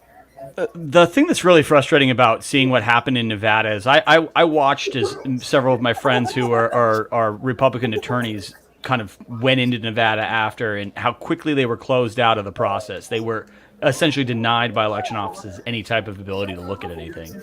And, right. And to see that now they're delaying it, or it's taking forever to get in, or they aren't able to count it. Why especially after 2020, when there were so many questions about the process, when everyone was going, is this legitimate? Is this right? What's going on? 50% of the population questioned the outcome of the election, and yet now they're saying to us, oh, don't worry, just wait. Like, why they didn't go to every length to make sure that every vote was counted on election night? Here's the other issue is that we stopped early voting on the 4th, and then it doesn't resume until today. And I thought the reason that we took like a 4-day break from voting was to count up no, they just took a break. And so the fact that there's stuff from Friday that may not have been counted, it's just kind of a mess. Like, I don't see the reason in the 4-day break. Like, just keep it going all the way through and keep counting all the way through. Nothing quite makes sense with their policies. And right now it's just an awkward night because there's an expectation from some people who don't have confidence in the election system that something horrendous is going to go, they're waiting with bated breath to say that's the thing. And then there's just this other reality where it's like, it's going to be dry and boring and we're not going to know anything. And then, I don't know. It's kind of a weird feeling. Like, we're optimistic because we did really well as far as the registration breakdowns. And we have a lot of hopes that the rules are showing up big. And I have a lot of hope for the independent vote. The independent vote in Washoe County today was bigger than the Democrat vote. And I think they're going to break for us. And I have them breaking at plus 15 points. People on campaigns or in the parties, they're not going to be so generous with their modeling, but the polls will go even higher than that. I've seen, plus 23. It depends on who the candidate is, but I think we're breaking a lot higher with independents than what's being talked about. And Brittany, you said earlier in the chat that you believe that the weather there in Clark County and Nevada is going to be a factor here. That's going to vote. There's rain today in Las Vegas, and up north they got some snow. But up north they're pretty tough. Like, they still showed out. They'll face the snow and whatever. Weather is an issue when you have people standing outside for polling. It's dark. It's dark at this time if they're standing in the rain. So we did have a video go up, and Jennifer tweeted it, of poll workers suggesting that voters leave a voting line with an hour left and to go to different polling locations where they're saying there's no wait. But the voters, they didn't really want to leave the line because there's no guarantees. Like, I don't know, they didn't feel confident that if they left their spot that they would be able to vote somewhere else. And like, what happens between point A and point B? And they didn't feel discouraged, but it was definitely suggested to them that they go elsewhere. Now, and again, the point that I want to address is that isn't it what poll worker, what worker that has been trained by a county suggests that someone leave line to go someplace else to vote without any type of guarantee. So in other words, what they could have done is said, hey, we're overloaded. Here's an address that you can go to. We've already spoken to the election officials. They're going to keep the thing open late because we're overloaded here. Everyone's going to get a chance to vote. We're simply just trying to get the vote done earlier, so we're moving you over there. None of that was discussed. It was just go over here. That's it. No additional. I mean, is that not denying someone their democratically appointed right to vote? I'm kind of sick to my stomach that someone would have been told to try to go vote someplace else because we just can't handle it. Yeah, I think it is discouraging. I don't think that if you have a voter in line waiting to vote, obviously they're waiting. They haven't given up. They're there for a reason. So I don't think it's a great tactic because you don't know that person's going to have the ability to exercise their vote when you send them off out of I would never ask someone to step out of a voting line. That's just me. For any reason, even if it would save them 4 hours, I just think that like once you're in line, and especially with an hour on the clock, like if it was noon and you say, hey, there's other places, but when you have it's finite at that point, right? You're going to only have so many voters able to cast their ballots. So luckily, people didn't seem to leave the line, but it's not a good look on the county. The county did another thing today where Governor Sisolak apparently closed a lot of government offices early to encourage them to go out to vote. And so that looked like, come vote for me. You know what I mean? It looked very partisan and like candidate Sisolak instead of Governor Sisolak, which is what we see a lot of. Jeff or Jerry, do you have any questions for Brittany while we have her here? Nothing comes to mind. I don't. Enjoy the rest of your evening, Brittany. Okay, Yes. thanks, guys. Thank you very much. Well, I got to tell you, I figured Jeff would at least have a question about like a slot machine or something, but no, he kind of failed me. You know, I'm still starstruck by the fact that John Cena is following me on Twitter. I just retweeted that. I just did. Good. So Jerry, sorry we had some breaking news there, but that's what we have to do, and if we mess with Santiago, we're in trouble. So real quick, Jeff, you said you're going to take off here in a few. Do you have any final thoughts here? Because I want to get Jerry's thoughts on everything. So, well, wait, let me go back here. So, some more results have come in. Let's see. So, Myra Flores is actually down by 10 points now. What? Yeah. I'm surprised too. Like, this is one of those things that surprised me. 60% of the vote in. Gonzalez is leading her 53.7 to 43.4. Wow. Doesn't necessarily mean she's out. I mean, I don't know exactly how her district works. And again, this is 60%. Right. But that's a little surprising because it seems like she was fairly popular. If I go up to Cassie Garcia, who again is running against Henry Cuellar, she's down about 13%. So Henry's at 56.5, Garcia's at 43.5. That's not too surprising. Like I mentioned earlier, Henry Cuellar has been in that district for like 50 billion years. So he's pretty well respected. And, we want that seat, obviously, but with him in office, he's not very progressive. He's one of the few Democrats that has been criticizing the Biden administration about the migrant crisis, things like that. So it wouldn't be surprising if he came away with this.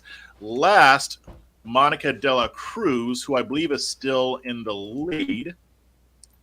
Yeah, so with 63% of the vote in, she is winning 52.6% to 45.6% for her opponent. I think she'll probably pull this off, but again, you never know. So we'll have to see what happens. But these the reason I'm bringing these up is because these three races were very highly anticipated on the right. I mean, we had in South Texas, there is a change, regardless of how these races turn out. The fact that they even have so much of a chance of winning shows that the sentiment among Latinos is changing. We saw Governor DeSantis in Florida. He won 56% of the Latino vote. That's where they're projecting right now as to what he's won. So Right. Republicans are making inroads. So, I mean, I was hoping that all three of these races would be won by Republicans, but even if they're not, again, it still shows that some things are shifting in the right direction. As long as the Republican Party, continues trying to make these inroads over the long term, I think we're going to see a lot of huge changes coming up in the next few election seasons, and it's not going to be good for Democrats. Oh, and Abbott is still kicking Beto's ass. Oh, well, I mean, it's a day that ends in a Y. Right. So that's I think that's a safe assumption. Jeff, thanks for stopping by and giving us some of your time and your insight. And hey, I'm sorry about how Brandon's treating you. It's not over yet. So good. I look forward to seeing or hearing your response, sir. All right. Peace. All right. Take care. Scott? It appears that we are announcing, or that Decision Justice called Georgia for Brian Kemp. So he has defeated Stacey Abrams in re-election bid. Re-election bid. So it's Stacey Abrams has lost the governorship again. Well, no. Oh, that's true. That's right. She did win last time, didn't she? Yeah, Jerry, don't mess up the script. Come on. Well, you'll have to forgive me. You got to remember that I live in a state where my congressperson is Eric Swalwell, so it's easy for me to get confused. Eric Swallowwell? Yeah, that can't be good. Okay, so Kemp, what's the margin there, Scott? He was up at last I saw, but it's been predicted by Decision Desk that he has been reelected, and so we'll see how this all plays out. But like I said, he's the projected winner at this point, and he was up by I'll tell you right now, he was up by over 3 points. So okay. So Jerry, thanks for being patient. We've had a couple false starts with you here. What are you thinking about what you're seeing across the whole country right now? Maybe I'm overthinking it, but I'm wondering if we're really going to be getting that massive red wave that everybody said we're going to be getting. It doesn't surprise me that voting results are so slow in coming in, because it's, so difficult to count votes, because apparently we've never held an election before in this country.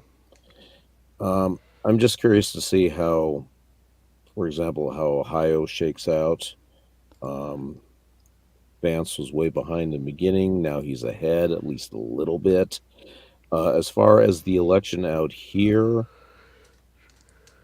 there probably will not be any great surprises. Californians are, basically brain dead from too much sunshine. The biggest questions out here is that we have two competing propositions on the ballot about online gambling, both of which had tons of money poured into them by whichever group wanted to sponsor them the most, be it a select group of Indian casinos or all the other Indian groups. So that'll be interesting from a local standpoint. But as far as nationally, I'm just waiting to see how long it'll take us to find out what's happening.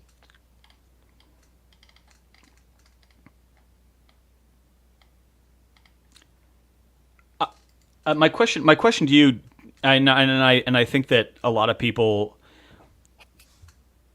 and this is something that I just don't understand how the government justifies it. Now, granted, the petition process in California is a little different than it is elsewhere, and that is that the average person with the right amount of money and the right amount of effort can put anything on the ballot. Any person can put anything on the ballot in California.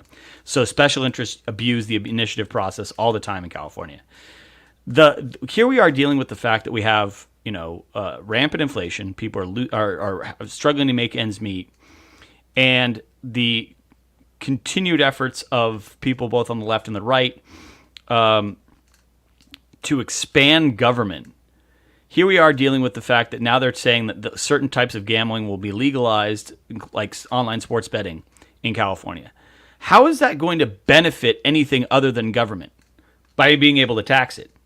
I mean, in this particular point, it's preying upon people's addictions in order to fund government. I don't understand why they would allow it to occur.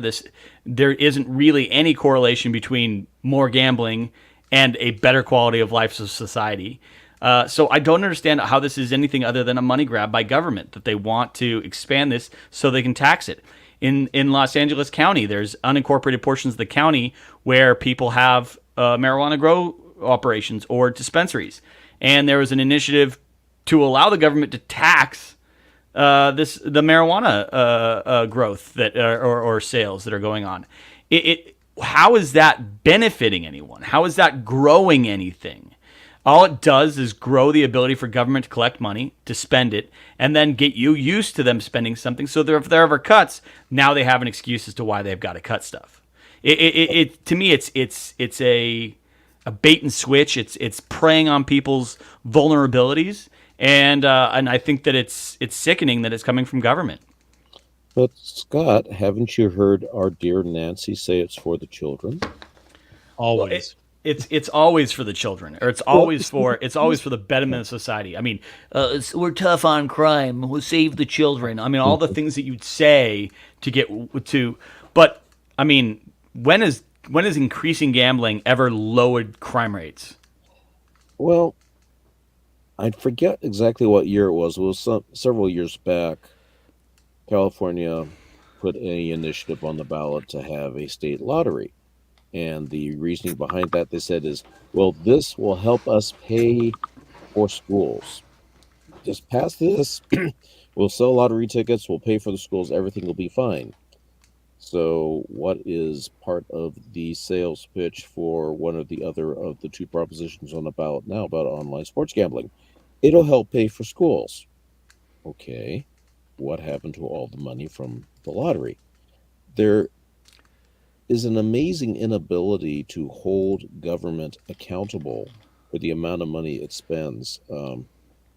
I always enjoy listening to local media, which makes national media seem like they're playing it straight down the middle out here, where they're always talking about how the government is funding this, the government is funding that. Never once stating the obvious is that the fact the government is getting the money to fund this from the taxpayers, and they are funneling it to whatever special project they wish or whichever group they wish. Sometimes they can almost hide the fact that there's graft involved. And then you have things like our legendary bullet train, which will, I think it's going to get all the way from maybe Fresno to, I don't know, Bakersfield in about 30 years for about $500 billion per square foot. But for whatever reason in California, there is this utter inability to want to hold government accountable, just as long as people feel that they're doling out enough of the money that they gave the government in the first place back to them. It's a very bizarre disconnect. People just don't seem to understand that all the money that we're paying in gas taxes and things like that. I mean, California has the highest gasoline prices in the country. And we also have a whole bunch of oil wells in California. So it seems a little strange that it would be so high, but it's so high because the government taxes gasoline to death, because along with for the children, it's for the environment. You know, Mother Gaia apparently is far more important than human beings. And people just seem to continue to roll along with it. I know, like, for example, at my awesome job in retail, if I ask a customer if they want a bag to carry their purchase in, more often than not, they'll say, oh, no, I don't want a bag. I want to save the planet. There you go. Because, you know, that paper sack that I'm about to hand you is going to personally crash the entire ecosystem. That was an amazing amount of brainwashing going on out here, and people are falling for it, and they will continue to fall for it unless they are forcibly pressed into really realizing what's going on. I mean, the last time Californians almost opened their eyes to reality was way back when Gray Davis was governor, and the power kept cutting off. And they're going, maybe there's a problem here. It takes something that drastic to get people's attention in the state, because they're too busy saying, well, I live in California and everything's fine. Let's see here. I'm scrolling the blog really quick. Scott. Yeah. Nick posted at 10:28 that Walker was up almost a full point. Now, Robert was right ahead of that, saying Fulton County only has 37% of its vote in. They still have 600,000 votes, 90% for Warnock to toss in. So is there anything at the decision desk about that?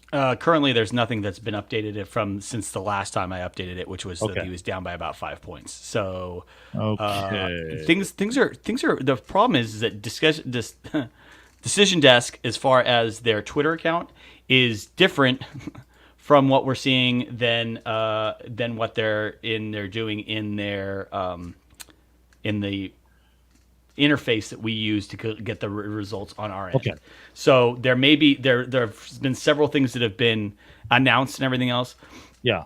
In that regard. So I think that, like I said, obviously we would need to keep our eyes still on there. I just don't see how Walker pulls it off, other than the fact that he may end up getting some down ticket motion from Brian Kemp. Yeah, and that's why I asked how much Kemp was up, because I mean, generally that's a factor.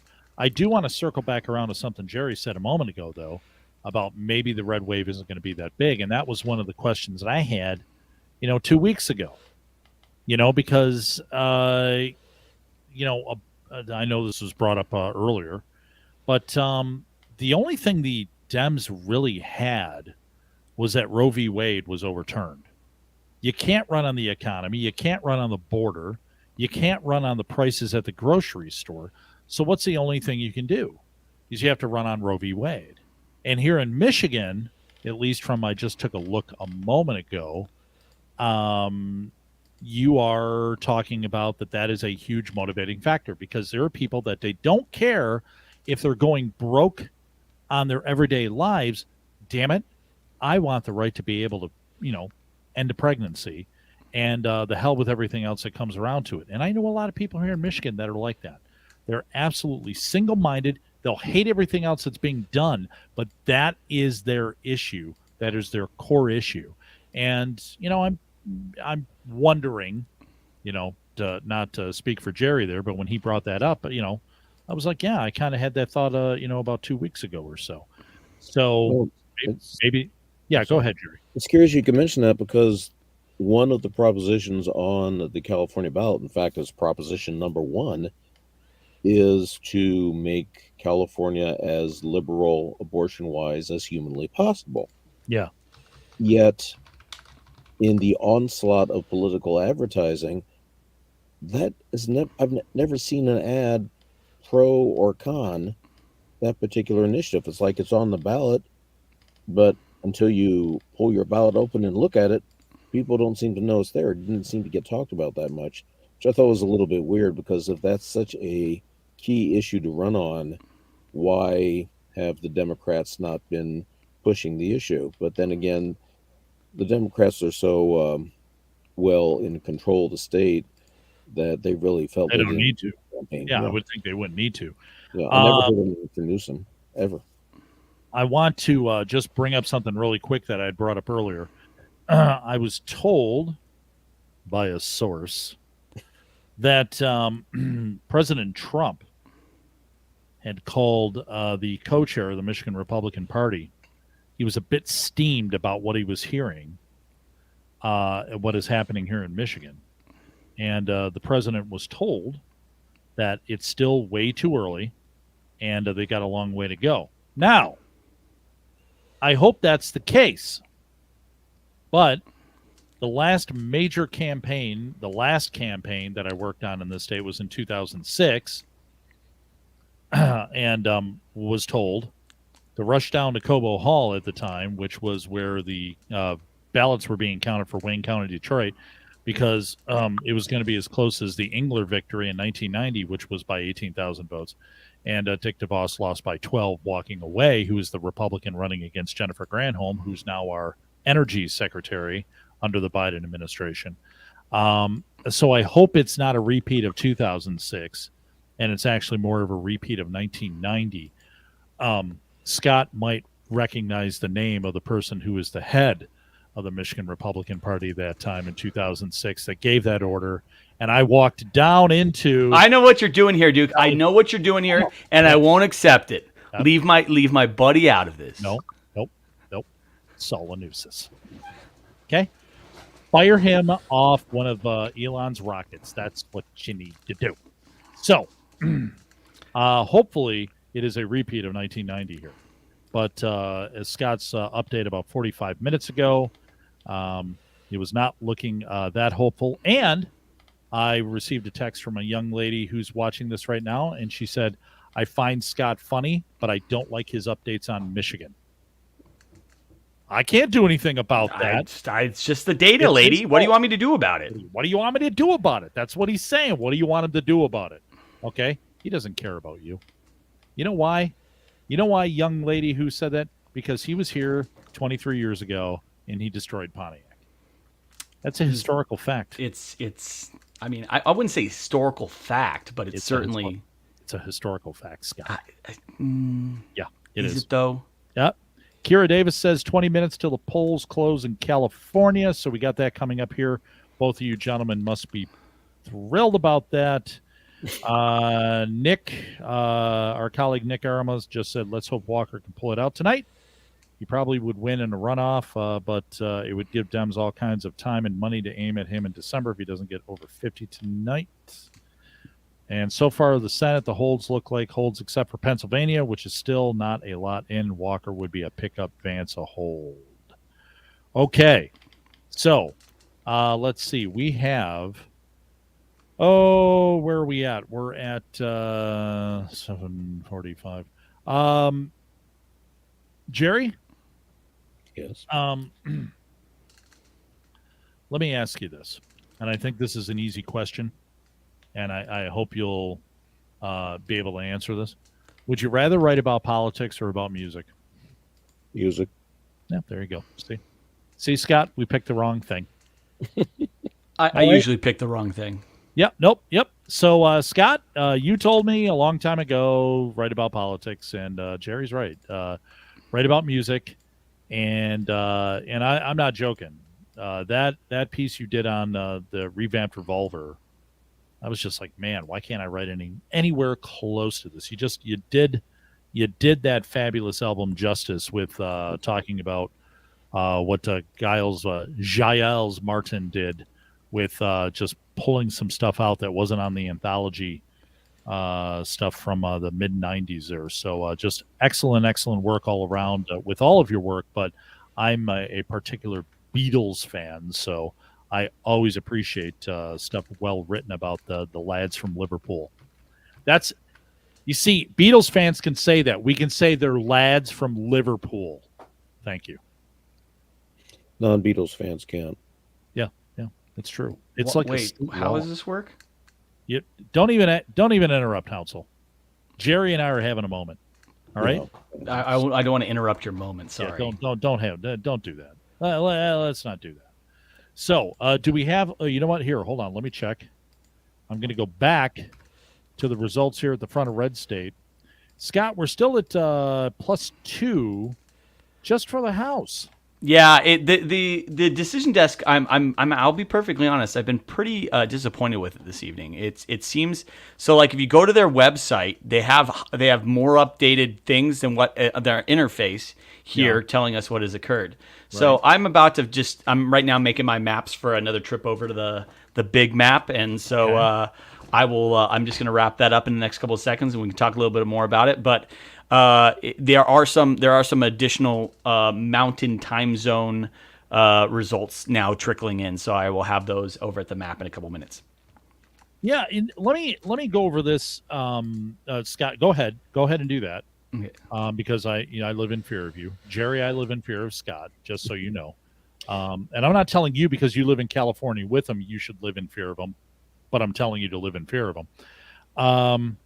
The only person that lives anywhere near to me that I'm in fear of is Brittany. What? Really? Brittany's that bad? No. I was going to say. I mean, I have a feeling she could wipe us all out with the flick of her little finger. She's in Nevada right now, and I tell you what, anybody in Nevada could kill me, and I'd be fine. Let's see here. I'm just gonna go stream here of some of the stuff that I'm seeing. Okay, our colleague Jennifer O'Connell says Walker, Warner, and a statistical tie will probably end up in a runoff. Now, I love JOC. In fact, we should have her rename all of our shows here on RedState because the woman has a knack for naming things. Absolutely amazes me. But I'm taking a look at this, and she said Oz is going to lose. Fetterman's actually ahead. What an insane world. Okay. I mean, so I don't know if these are just opinions right now. I don't think she would say Walker Warner's a statistical tie if it wasn't. So the decision desk has it where it's a statistical tie right now. Right now, okay. Georgia requires that anyone that wins with 50+% of the vote. Right. And so in this particular case, if neither one of them gets 50+%, they will then go to a runoff. Okay. Runoff doesn't favor Republicans because the Democrats are just the same thing happened in Georgia. They will flood. They will flood. They'll flood everyone in. Yeah. This is going to they instead of making it an election for a senator in a state, they make it a senator for the entire United States, and they raise money and the rest of it. To me, it's rather frustrating because they talk about the fact that the left consistently talks about the fact that the Senate is an old, ancient organization and should not exist. We should be strictly a population-based representation. There should not be representation based on states.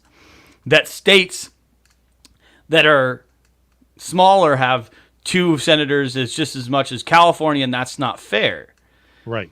They forget to remember that, or they forget to bring up the fact that the vast majority of funding for a lot of these states, these Senate seats, comes from out of state. It comes from the bigger states.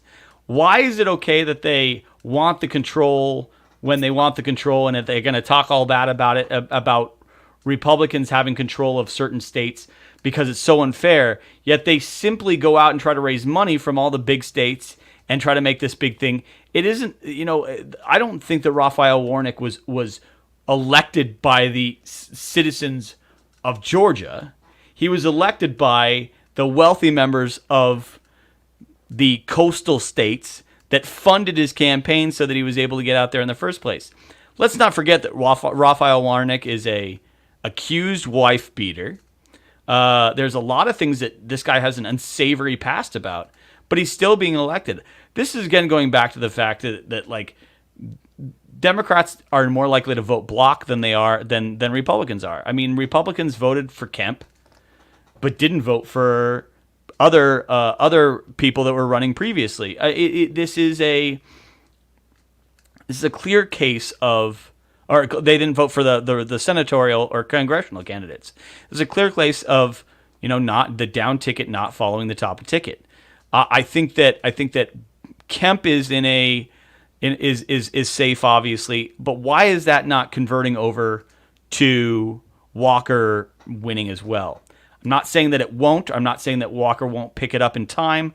Right. I'm just saying that why Walker isn't leading Warnock by 3 points is nothing more than just showing that they've used classically blue states to fund elections in their in places where they wouldn't normally win.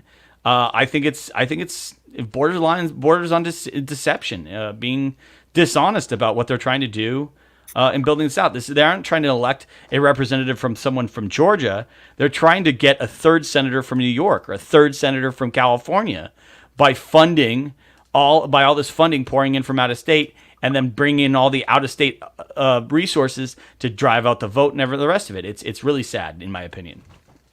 Let me take a moment to shift gear. So I am sitting here and I'm wondering, Okay, yeah. I'm just taking a look at some of the stuff coming across the wire here. Michigan, according to what I'm seeing here, there's only 25% of the vote in, but it's definitely trending in the wrong direction for Dixon. So that's just me just doing my home state stuff. But Donald Trump next Tuesday on the 15th has a big announcement. All right. Trump has been the big, elephant in the room.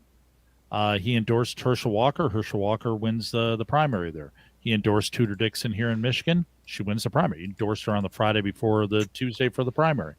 And, she got a 25-point jump on that. Does this damage Trump, if there is not a huge red wave and if he suffers losses with the people that he endorsed going into the GOP primary for 2024? I don't think that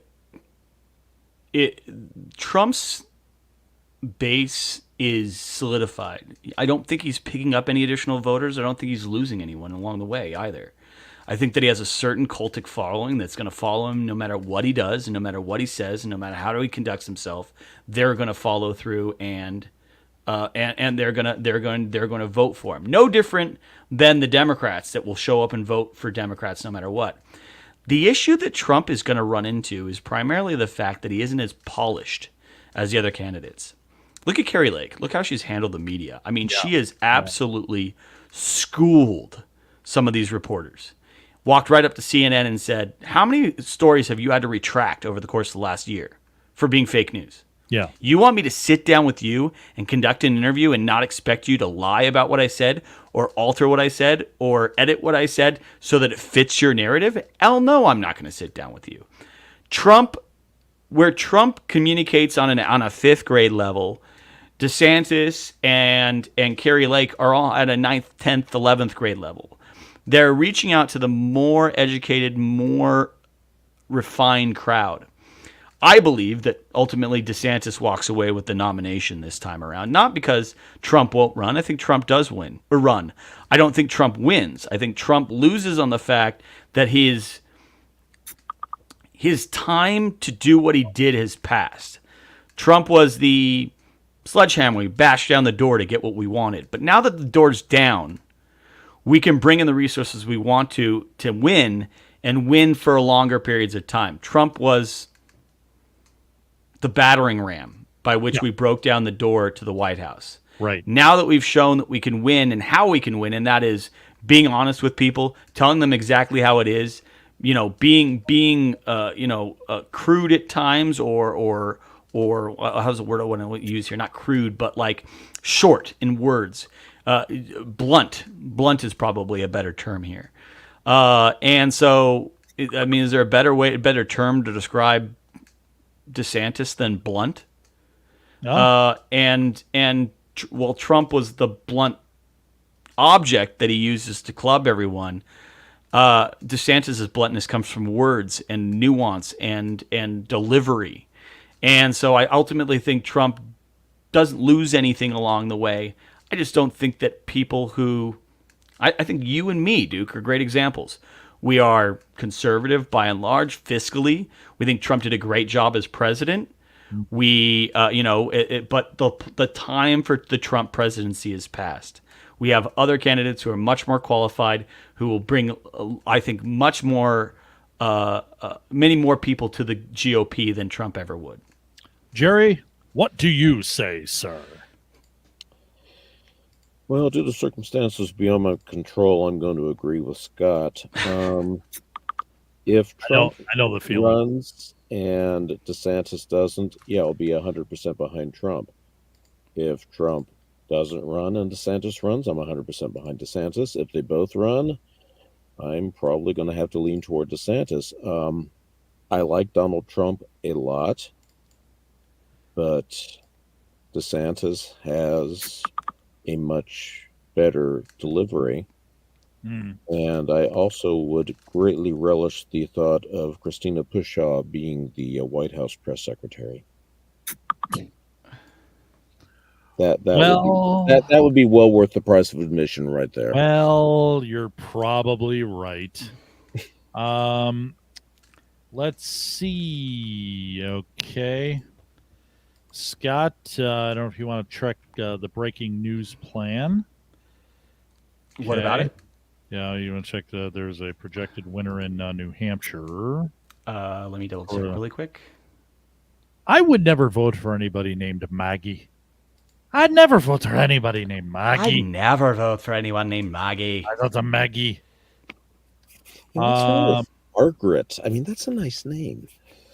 Well, Margaret Thatcher. I'm not going to argue with you, Jerry. But I'm not going to call her Maggie. I'm going to call her Peggy. Really? Oh yeah, anyone named Margaret is always Peggy to me. Why?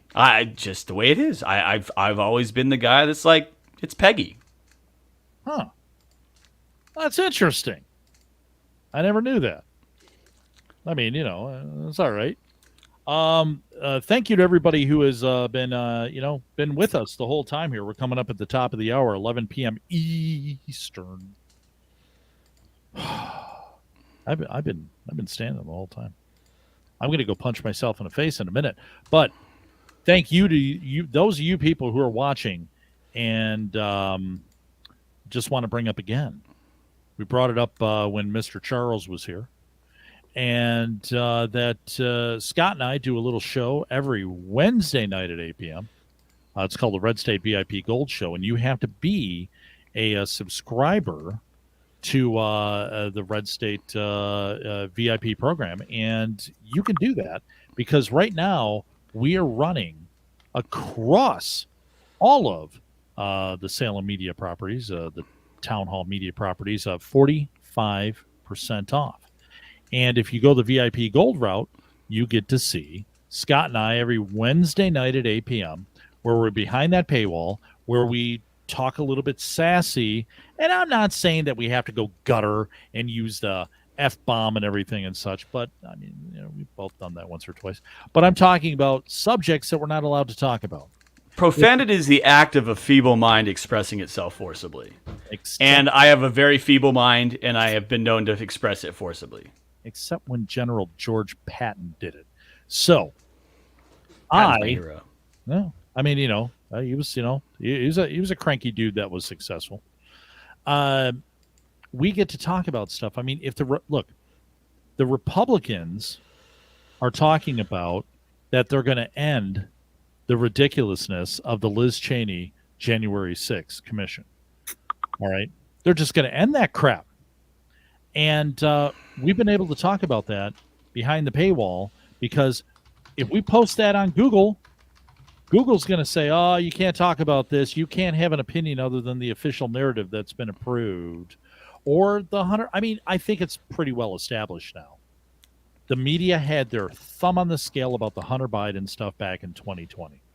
You can scream and yell all you want about blah, blah, blah. Oh, my God, you people, you're making a conspiracy theory and everything. Hunter Biden is into some deep stuff. All right. And the media, basically, the New York Post, their Twitter account was suspended, just like gone, and others gone because of that. So that's why we have the VIP program. So right now, during this week, you can get 45% off. And then for the whole year, you get to read the articles behind the paywall at RedState. If you go the golds, you go RedState, Hot Air, Town Hall, PJ Media, Bearing Arms, and Twitchy. I think I got. Oh, did I get it? Did I get every site that Brad writes for, Scott? I think so. I think you got the vast majority of them. I think I carried it. I think I did. So please consider, you're watching this free right now. We love it that you're here. We're trying to break it down as it comes in. And we're trying to have a little bit of fun doing it because, you're not getting this type of fun on purpose over at MSNBC. Those people are serious. And it's funny watching them.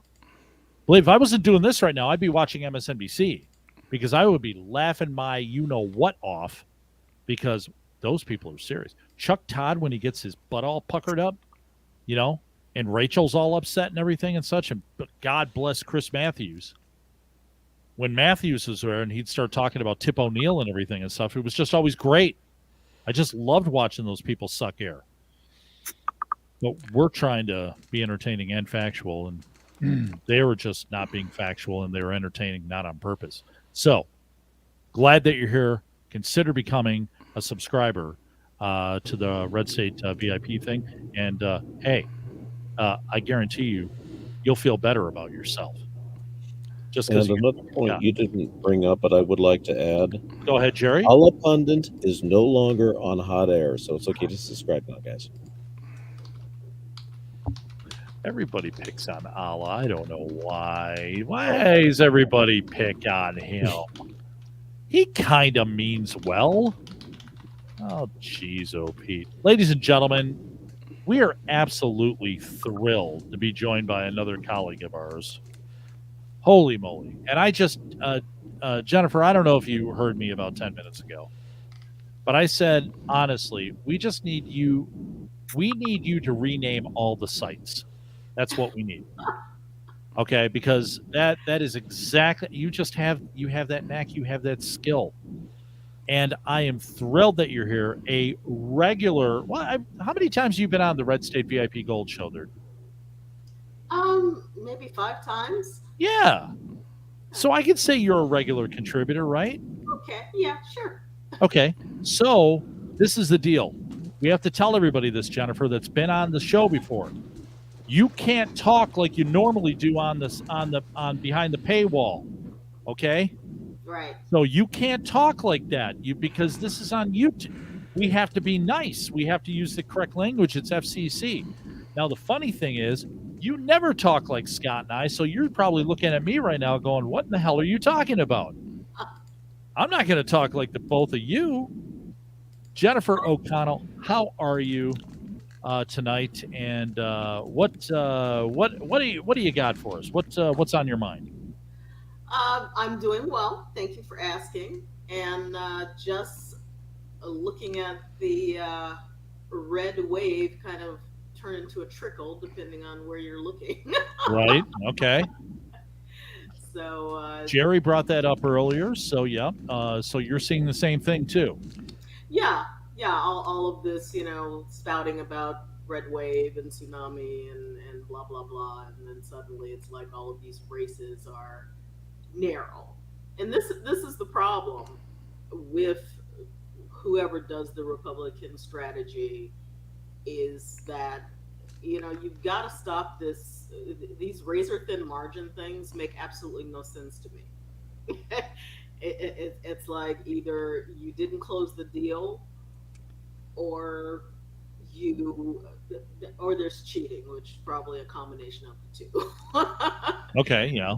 But the fact that there are so many of the races that are just like less than a percentage point or 2 or 3 points is just very disheartening. Yeah, I would agree with that. Now, I mean, it still is early in the night. We're just at 11 o'clock here, so that means probably the Mountain Time peeps are closing. Scott, am I correct on that?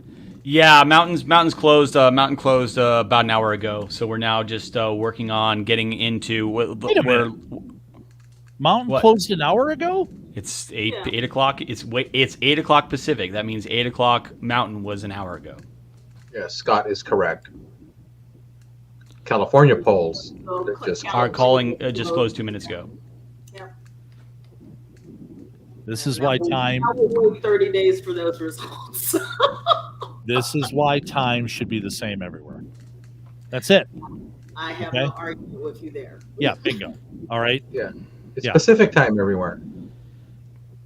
No, because George Washington came from England, landed in Washington, D.C. We're going to honor that. That's what we're doing. Okay? He didn't land in Los Angeles. Okay? Just saying. That would mean we need to be on Universal Time. Okay. What are you talking? What is it? Greenwich time? Yeah, Greenwich Mean Time. Okay, so that means that it's like 7 hours different from where you are. Oh, is it 7 hours? I think it's 7. Isn't it 7 from East Coast to England? Something like that. All right. Well, then, I mean, it's the next morning. So who won? Go ahead, tell me. We don't know. Well, damn it, Dennis, that isn't working, is it? So Scott, I think, is running off. Yes, he is. No, That's okay, why so he's going to. I'm hanging for a minute while Scott turns on his other machine and gets ready to be the weatherman again. Okay, yeah, that's right, the weatherman. So, Jen, you're not seeing the red wave yet. I mean, is there anything that has surprised you so far? Not really. No. Really? The races that we knew Kemp was going to trounce Stacey Abrams. Sorry, it's like these people who keep running and losing and grifting off of running and losing just greatly annoy me.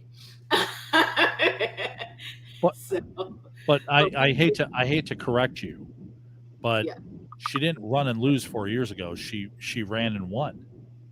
Yeah, so she claims. Yeah, so she was defeated, evidently. Yeah. Because I mean, she didn't concede. I Googled about 6 months ago Stacey Abrams' concession speech, and I got a big fat 0. Yeah. Yeah. She never conceded. She never did. So but this one she's lost resoundingly. She'll blame it on black men the way she has been, and black people just didn't pull for her. And we'll just what can you do?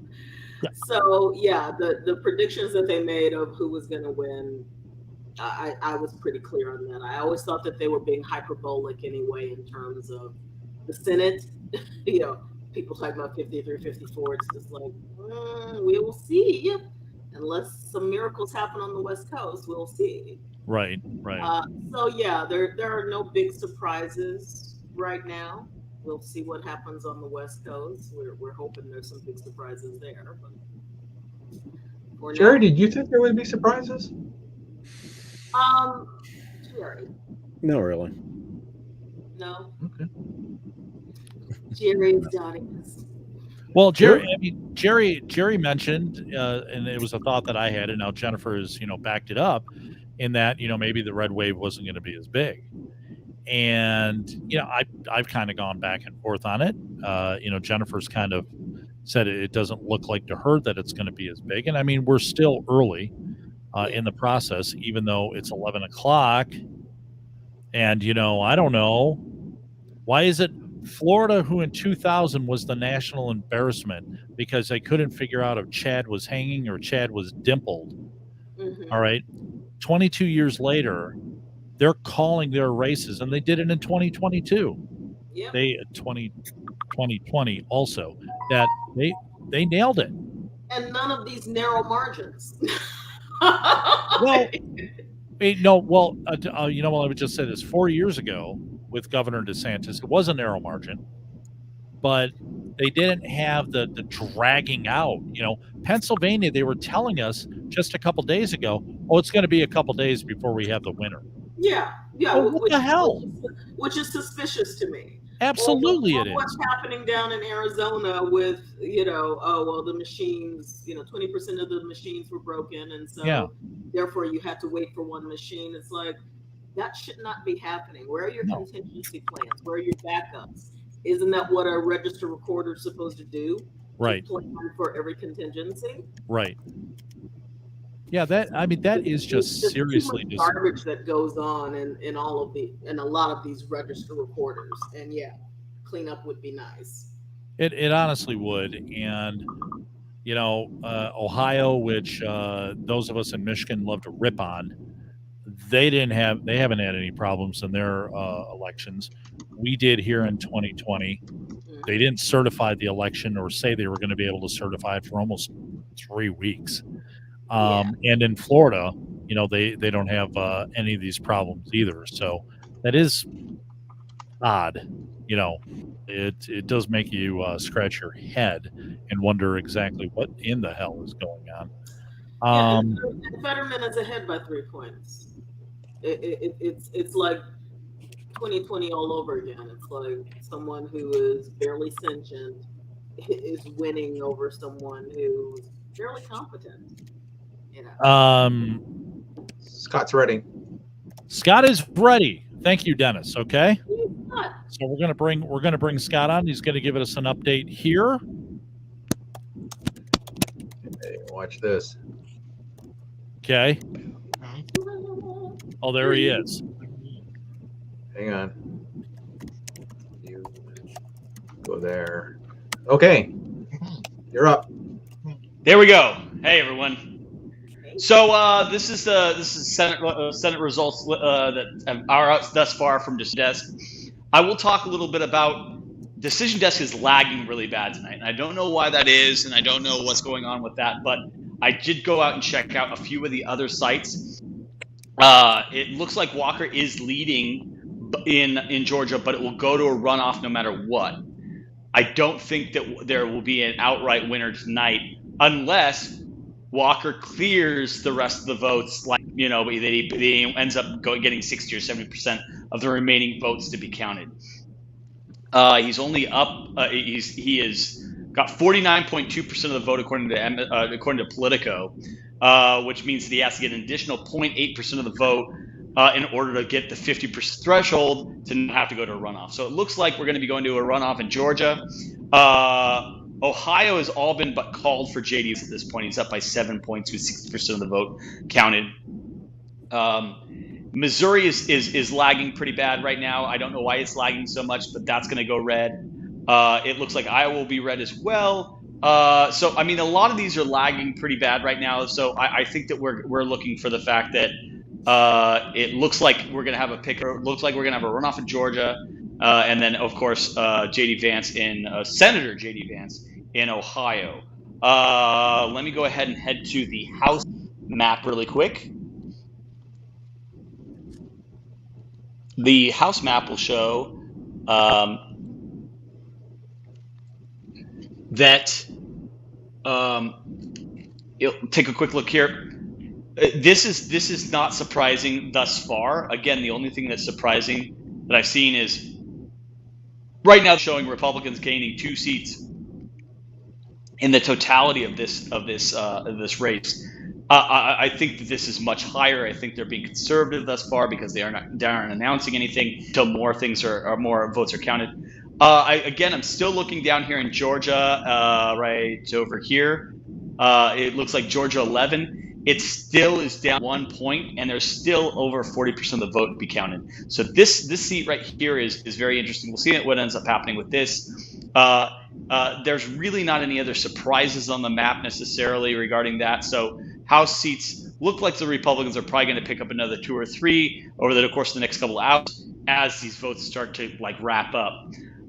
Again, we're looking at the fact that there are places that they're lagging really bad with a lot of these counts is the same places we dealt with in 2020 with the election. We're looking at Pennsylvania, we're looking at Georgia, we're looking at Arizona is lagging a little bit currently.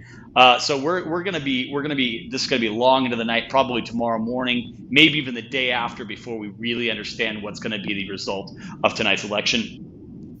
That's the one that I'll go over really quickly is the gubernatorial map. And we've already been over the vast majority of this. Ohio is red, is going to stay red. Pennsylvania will be blue. I don't think anyone's going to Shapiro there. Down here in Georgia, I'm on the Senate map again. Darn it. That's where I screwed up. 1 second. Let me get back to is this gubernatorial map? Did I put the Senate map twice?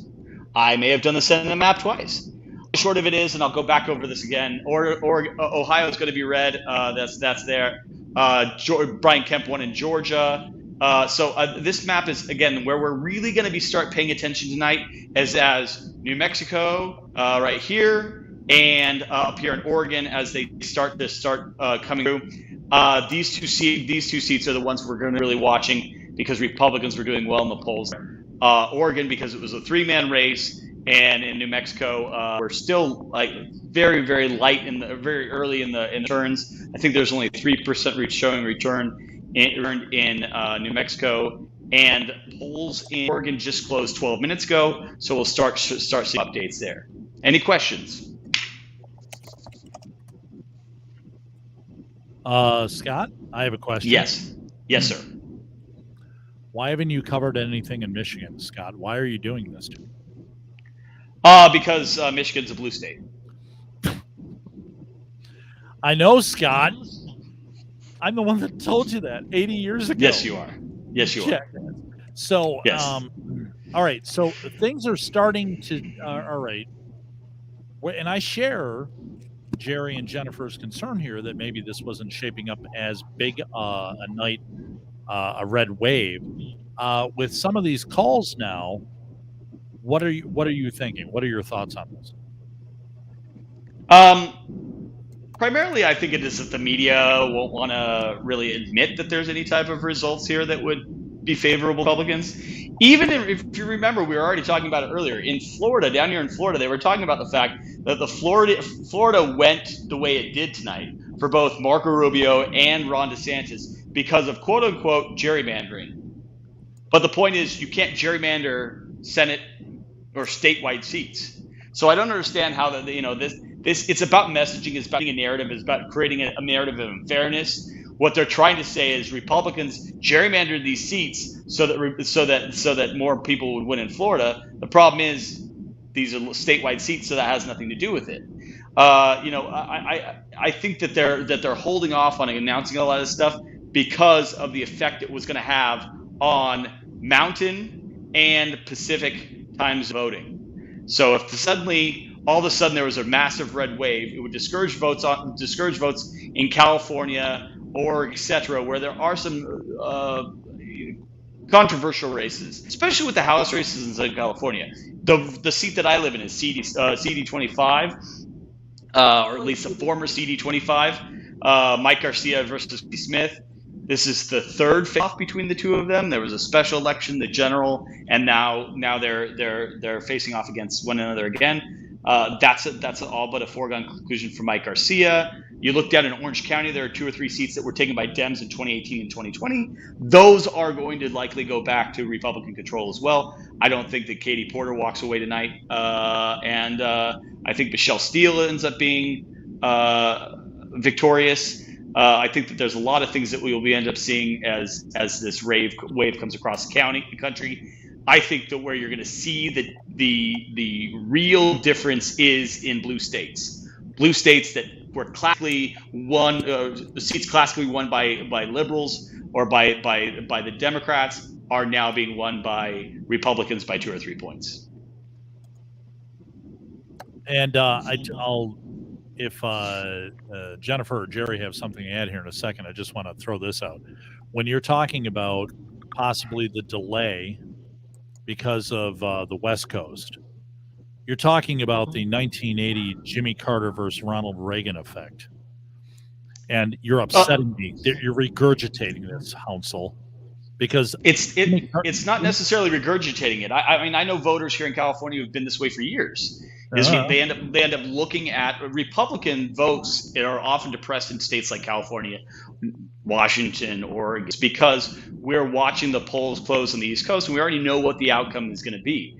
Republicans won't show up because, one, they're already going to win or already think that they've won the presidency or etc. So they don't have to show up. Or two, they feel that there's no reason to show up because the result has already been determined by East Coast voters and there's no reason to show up. So voter turnout on West Coast Republicans is classically lower than it is for Mountain, Central, or East Coast Republicans. Let me tell you something. That argument makes me so mad because all the Republicans moved out of California and they live in Texas now. So knock that or Florida or Tennessee. Pretty much places where there isn't a state income tax. Yeah, but I mean, you're not going to drive a U-Haul truck all the way to Florida. I don't know. If you do, you're going to pay a premium for it. Bingo. Hey, Jen or Jerry, do either one of you have a question for Mr. Hounsel while he's up there at that map looking all dapper? So, have any of the governor's races flipped either way, or have they? They're pretty much following the way we figured the polling was showing them the falling. There hasn't been anything that's too shocking that occurs tonight.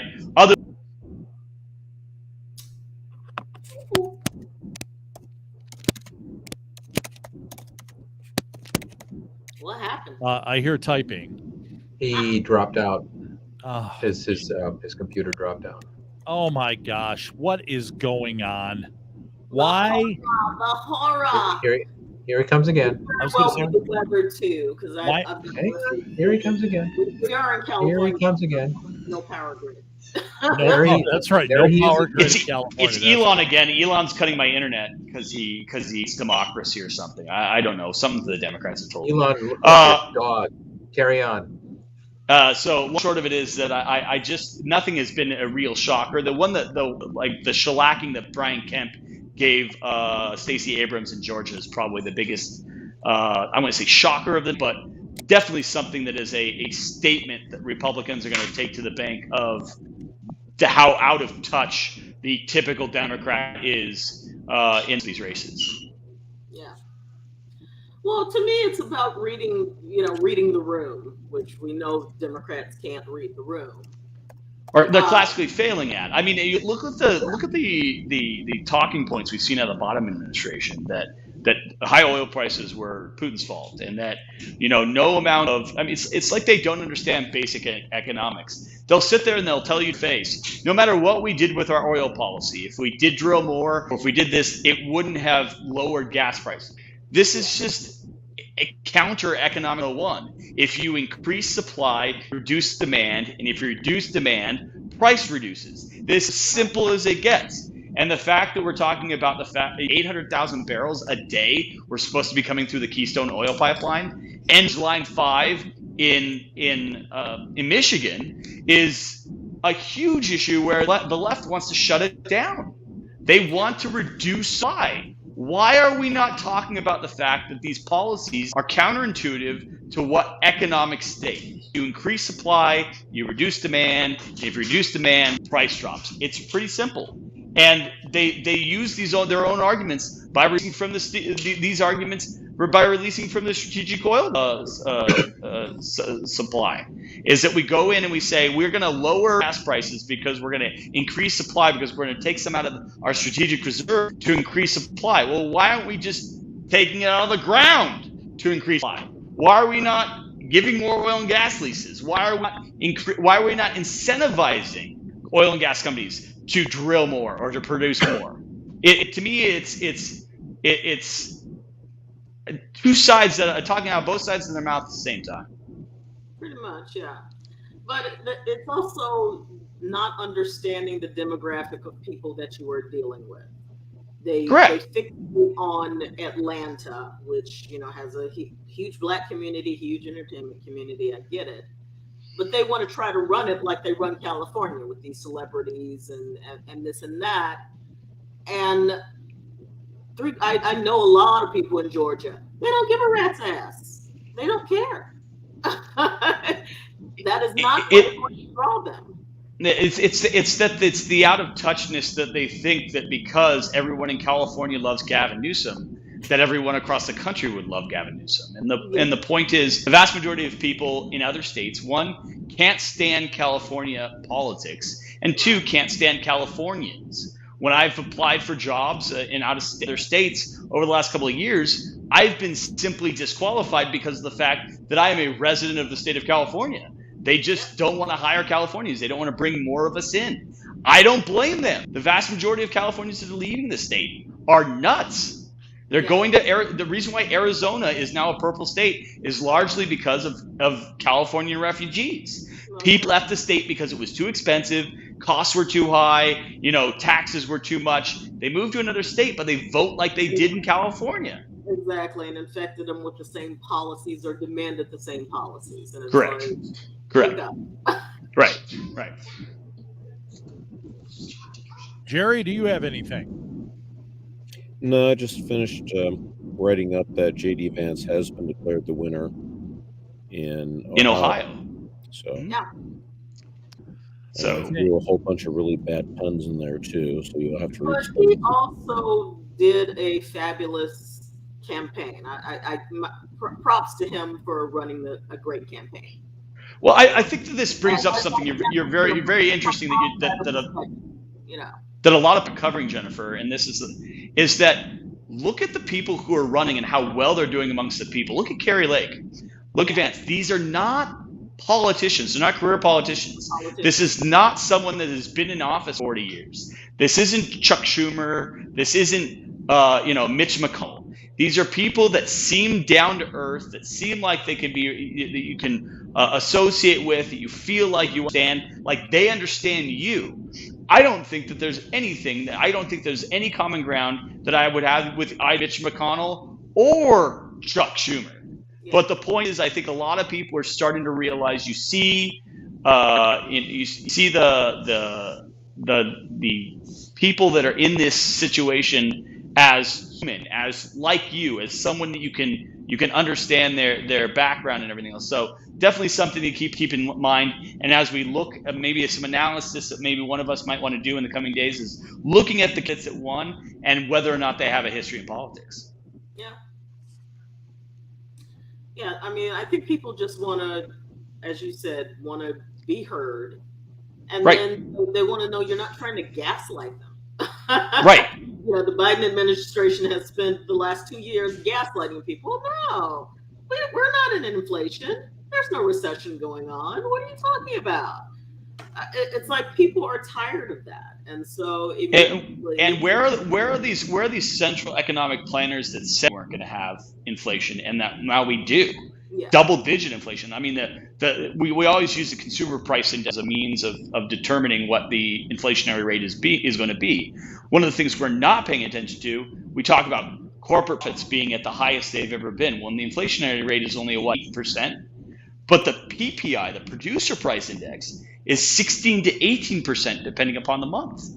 I mean, that is insane. That means that manufacturers, that people that are manufacturing products that are providing you the services you do, while you're paying 8% more for it, they're paying 6% more to get the supply, to get the materials that they need to create these products that you're purchasing anyway. They're eating 8% of the cost when they're selling you the product for the same amount. So when we see products going up by 20 or 30%, one's blaming rising corporate profits. Well, corporate profits are naturally going to rise in inflationary markets because the dollar goes doesn't go as far. It takes more dollars to make up the same amount of profit. And no one's talking about that. No one's saying these things. They just go to the baseline and get a class warfare between corporations and the people. Hey, Scott. People who have never built yes. We have Cameron here, who's still at Arizona GOP, and I think he's got an update from what's going on the ground. Go for it. Go ahead, Cameron. All right, can you hear me all right? Yeah, we've got Destiny's Child on the background right now. Okay, we got it? Okay, awesome. Yeah, go ahead. So right now in Arizona, I'm kind of telling people do not fret with this situation. So we've got a pretty hefty lead with Democrats right now in the state. But what we're seeing right now is that this trend is actually going to be mirroring what we saw back in 2020 and even kind of some other races where we will kind of be seeing it get very, very close. For me personally, I'm seeing similar trends to what we saw in the primary, where we had one candidate that was currently about 50-55%. That margin closed very, very quickly as this election day votes got in. I was reading from Garrett Archer on ABC 15. He's been saying that those election day vote margins in Arizona for Republicans are going to be so high that it's really going to trample a lot of these Democratic gains that we're seeing in the state right now. So it is going to get very close right now. Terry Lake is outperforming Blake Masters. That is important to note right now. That was expected, but across the board, these races will get closer in the coming hours and days. Okay. Thanks. Thank you very much, Cameron. Cameron. Thank you. Back to Duke. Well, it's I got to tell you, I was kind of liking the music in the background there at Arizona State GOP. I'm a survivor. I'm kind of digging that. That's a good vibe to have, particularly with Cameron saying, not to fret. You got to wait. It may take a day or so. And I was kind of thinking that's kind of nice background music. I don't know if you saw me doing this. It wasn't that like I got a hot foot or anything like that. I was just doing a little bit of bobbing to the music. I was into it. Does anybody, while we got Cameron there, does anybody have any questions for him? No? I do. Hey, Cameron, how's local races going and in-state races going in Arizona? Well, I think the thing with local races is we are going to see kind of that same trickle-down effect right now. Obviously, we do have a lot of very conservative races, areas, my apologies, in Arizona. So a lot of those races have already easily been called. So people like Debbie Lesko, Paul Gosar, they're sailing back to Congress in January. But in terms of some of those state house races, we're not going to know those even sooner. There was actually one race back in the primary where we saw it came down to about 150 votes between the two Republicans. So when we look at areas in the Phoenix kind of valley, those are really going to come down to just a few hundred votes in a lot of cases. Okay, so sounds like a few days of waiting for those, if it's down to that kind of margin, a repeat of last cycle. Yeah. So what they're saying is Maricopa County is saying that they're maintaining right now that 95 to 99% of reported ballots will be out by Friday. So that is our biggest county, Maricopa. That's one with Phoenix. We should have those results by Friday. Now, obviously, we don't know because it's Arizona. Anything could happen here. But hopefully we'll know by then. These more rural counties, a lot less populated, should be much easier. There's a good chance a lot of these rural counties are very much set in where they're going right now. A lot of them are breaking heavy for Kerry Lake and the Republican slate as expected. Okay. All right. Good. Scott? An update from Arizona. There you go. I don't know if Scott has a question or no. I was simply just going to go. I was just going to ask Cameron if he had any chance to, if you have any chance to talk to the people locally and ask them about how they feel about the fact that it takes 5 days to count the votes, or 4 days to count the votes, when in reality other states are able to do it in a few hours. I don't understand why it takes so long in Arizona. Has there been any explanation from any type of election officials or anyone on the ground there as to why it's taking so long? I understand there's rural aspects of Arizona. It takes long to get to those rural areas, but other places in the country have rural areas and they're able to count all the votes right away. Has there been any talk with any local officials as to the frustration as to why it takes so long to count these votes? Yeah, so I'll tell you kind of what I've been hearing at the press conference and different things. The issue in terms of the long time to count votes is not in the rural areas. It's in Maricopa County. It's in our population, our suburban and urban population hub.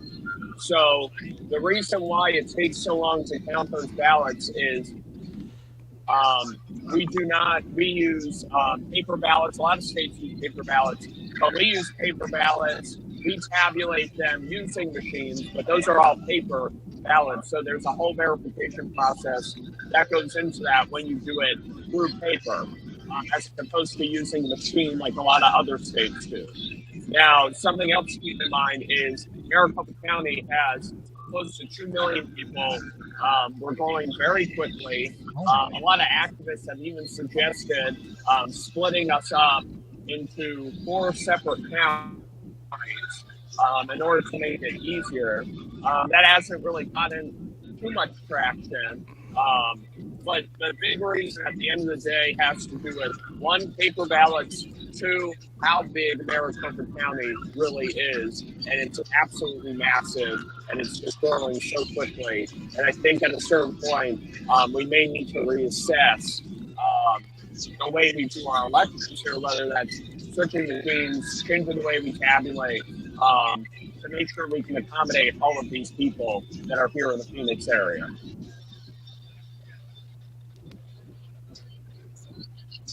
I appreciate the response. I mean, that makes it very clear as to what we're, it's super frustrating to me that, like, if you even question it, if you even say, why does it take 4 days to count votes, that somehow you are a conspiracy theorist or you're sowing discord in the democratic process. But in reality, if we talk about the fact that, like, it took so long for them to get the votes in, and other states are able to do it much quicker, and it just happens to be that these states are the ones that are the closest in count. I don't understand if the votes are it's just as simple as counting them. There really doesn't matter that how close it is. It should just be counted votes, and that they just are what they are. I don't understand why we have to go through this process and we have to do this, and we have to do that. If it is so antiquated, if it is so behind schedule, then why aren't they talking about upgrading it or updating it so it isn't such a problem?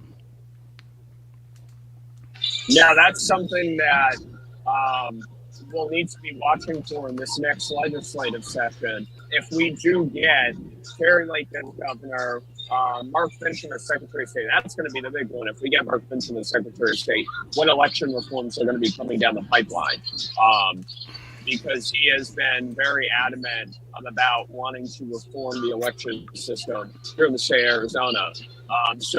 But there is a bit of a clash right now. A lot of people want to use paper ballots, but they're not sure. Maybe the options are limited, at least from what we're being told in regards to how fast those can be counted. But, it'll be interesting to see. I think at the end of the day, if we do kind of get new Republican leadership, and particularly in that Secretary of State's office, because that will be a flip. If Mark Finchem is Secretary of State, that goes from Katie Hobbs to Mark Finchem. Everything else is pretty solidly Republican right now. We get that Katie Hobbs to Mark Finchem flip. There will definitely be changes coming down the pipeline because people will be pushing for those reforms in that regard. It'll be very interesting to see what happens with the control of the Arizona government in the next couple of months, because, like I said, when we talk about what happened in 2020 in the state, I mean, to suggest that there was any type of malfeasance or even incompetence, you're considered a conspiracy theorist. But clearly there's problems, clearly there's issues, and I hope that they're able to get cleared up. But also, thank you greatly for being on the ground and being able to answer the questions and be so informed on this so that we can inform our viewers. Thanks so much, man. Yeah, thank you. I mean, and for the music interlude. Yes. And if you guys have any more questions for me, I'm happy to take them. I think we're going to get another ballot drop at 10. I don't know how much I'll be around for that. So if you guys got questions for me, I'm happy to do a firing round with that. Well, hey, Cameron, let me just say real quick, because we do the RedState VIP Gold Show on Wednesday nights at 8. We'll have to have you on in a couple of weeks, and we'll go over all of this. Okay? Sounds good. All right, sounds good. Thank you very much, sir. Yeah, we'll see you in the next hour. Oh, he's going to be back in the next hour. Okay. For his 10 o'clock drop. Okay. He's our spot check guy. He's on top of it. Yeah. He is on top of it. Well, there's more stuff coming across the blog, and I just found out that on here there's private chat and then comments, and I have totally missed the comments this whole show. I am so ticked off. I have missed the comments. You should be. You should be severely disappointed with yourself. Well, I'm trying to pay attention to if Dennis is telling me something on the private chat or other people are telling me something, and I'm missing all these. I'm like, what the flippin' hell is this magic?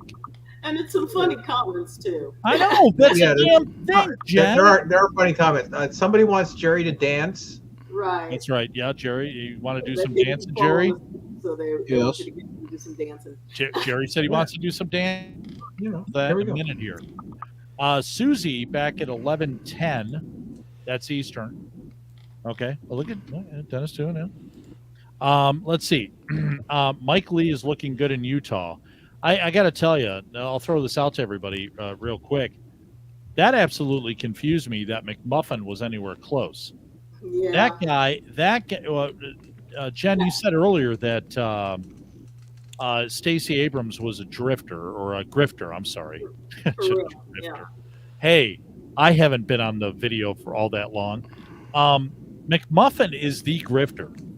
True. I mean, encouraged in 2016, okay, by the Lincoln PETA, those people, to run to kind of like mess up the Electoral College. Oh, yeah, they had a plan there. Yeah, it was just gorgeous, and it didn't work. But and now I don't know how this guy is able to go up against a solid senator like Mike Lee. Like the only complaint I've ever heard about Mike Lee is that he's friends with Ted Cruz. You know? I think that it's the same phenomenon that's happening in Colorado, that's happening in Texas. Fighting for Californians decided to move to Utah, get away from it all. And they are truly ruining the state. They're bringing their values, they're bringing their philosophies. They also have DSA infiltration. DSA is Democratic Socialists of America. Okay. Infiltration in that state as well. And it's real easy to infiltrate in that state just because there's so many people who are like off the reservation, for lack of a better word. Right. They just got to do their own thing. So they've got a lot of that going on too. They've been heavily infiltrated with BLM and DSA, and it's amazing. I mean, the guy who, frankly, I think was part of Ashley Babbitt's death, John X or Jayden X, who filmed the whole thing, got paid by CNN for his footage. Right. He's from Utah, and he's deeply embedded in all of this stuff. So it's not like that state hasn't been infiltrated. And this is my problem with the Republican Party, not recognizing. See, the Democrats embrace these organizations thinking, oh, we'll bring them under their wing. And now they're cutting them off at the news. You can see that happening with the LA City Council. Whereas Republicans are just, oh, well, they don't pay attention to that type of stuff. And so they're not realizing how deeply embedded these organizations are getting and influencing young people and influencing other people's votes. Right. And so this is why you have a Evan McMuffin who looks like a quote unquote moderate who sounds reasonable, basically, pulling the wool over their eyes. That and pulling the wool over the eyes is exactly right. That absolutely it just absolutely befuddles me. Jerry, any thoughts on that? Well,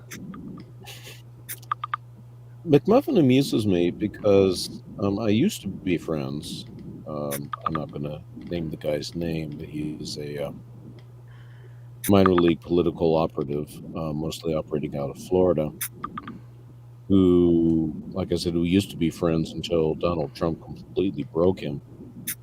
And he wholeheartedly embraced and supported McMullen in 2016, and then fiercely turned against him because McMullen had that habit of not paying his campaign staff, and then re-embraced him this year. So it's like, exactly what principles are you people standing for?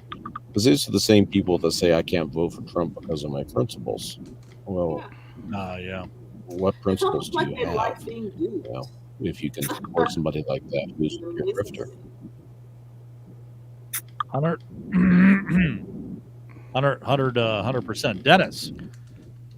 Hey, I'm just sitting around here looking at some stats. Looks like the House is down to a +1 from a +2 where it was a couple hours ago, and so I don't think there's a majority coming in the House on this cycle.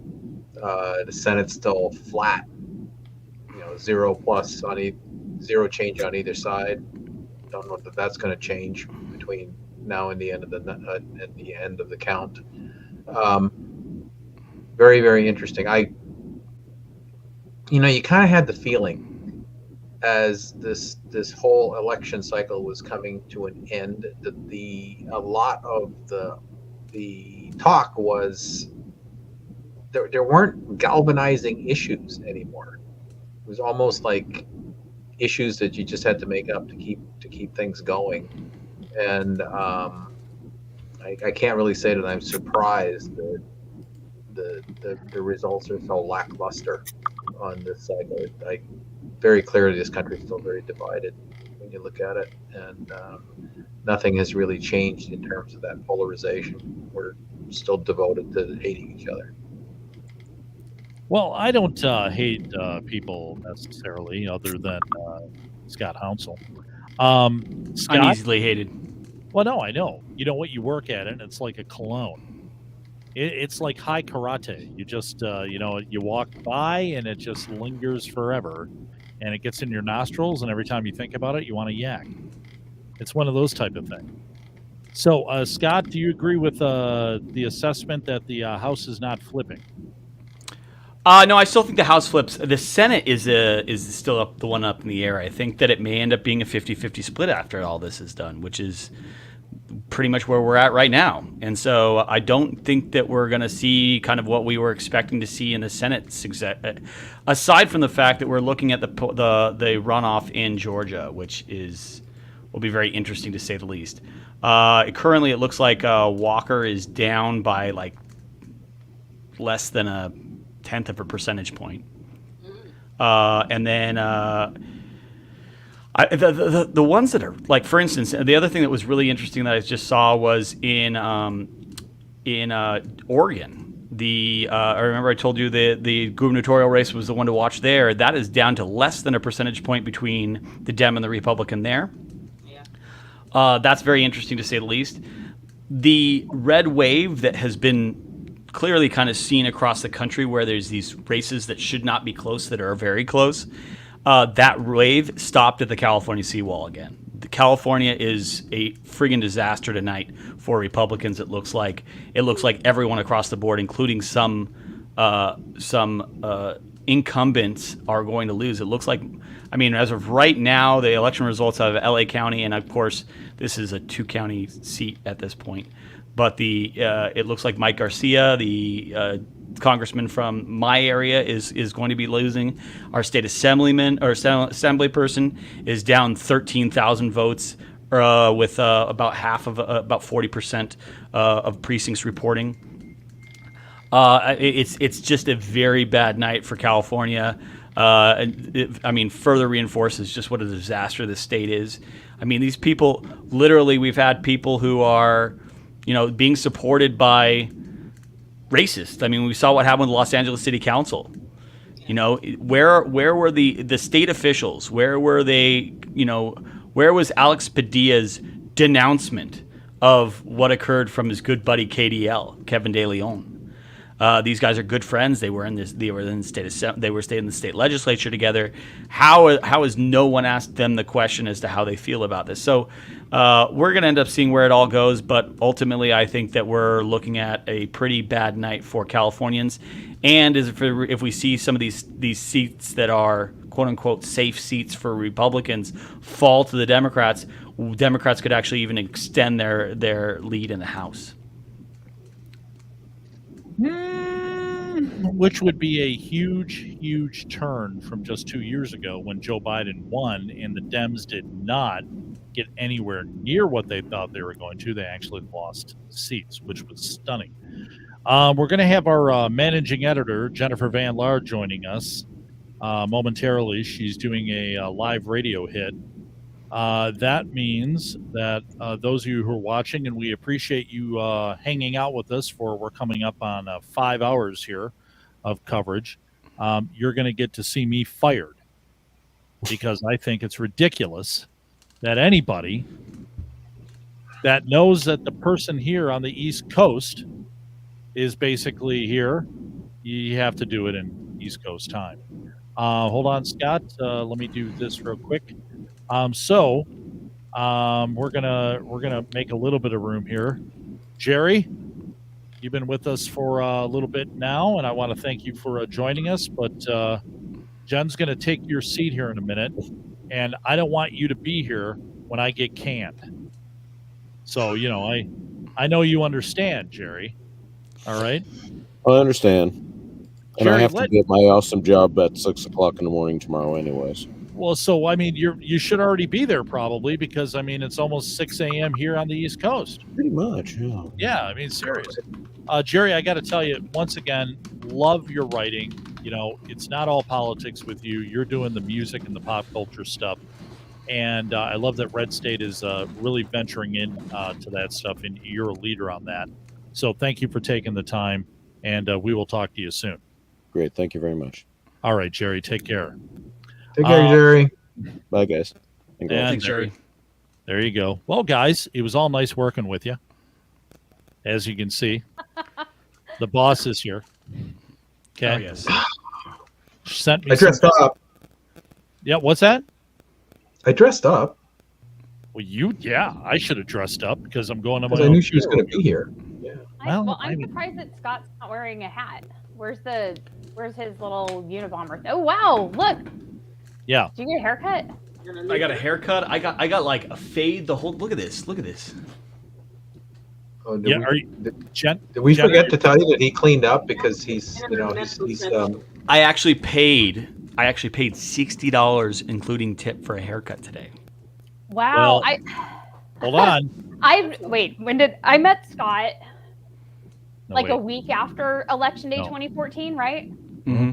And I have never seen his hair cut that nicely.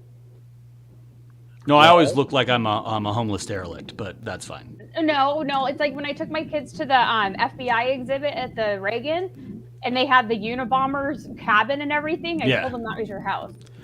No, I do definitely dream of one day writing manifestos from my cabin in Montana, but for right now, I'm going to stick to You just write commentary here in manifestos RedState. here?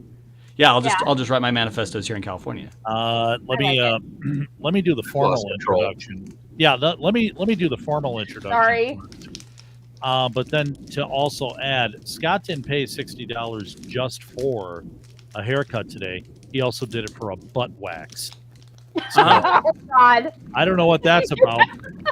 But Have you ever had a Duke? It's the cleanest wipe you'll ever have. So try it sometime. You're right. Why am I judging when I've never tried it? You're right. Okay, because I live in the Midwest, where it's on Eastern Standard Time. Ladies and gentlemen, we are pleased to be joined by the top editor, the managing editor, the person that I'm going to get. I mean, you said some very harsh things to me, Jen. On on the phone thing. You did. I did. You did. Like I can't go to the Dodger game. And you saying that Scott is the only good thing in California. That's what he told me. That's and what I'm he sitting there told me. listening And you know that, and That's not what harsh? he told me. Okay. Now I've known you longer, Duke. I've known you longer than I've known Scott.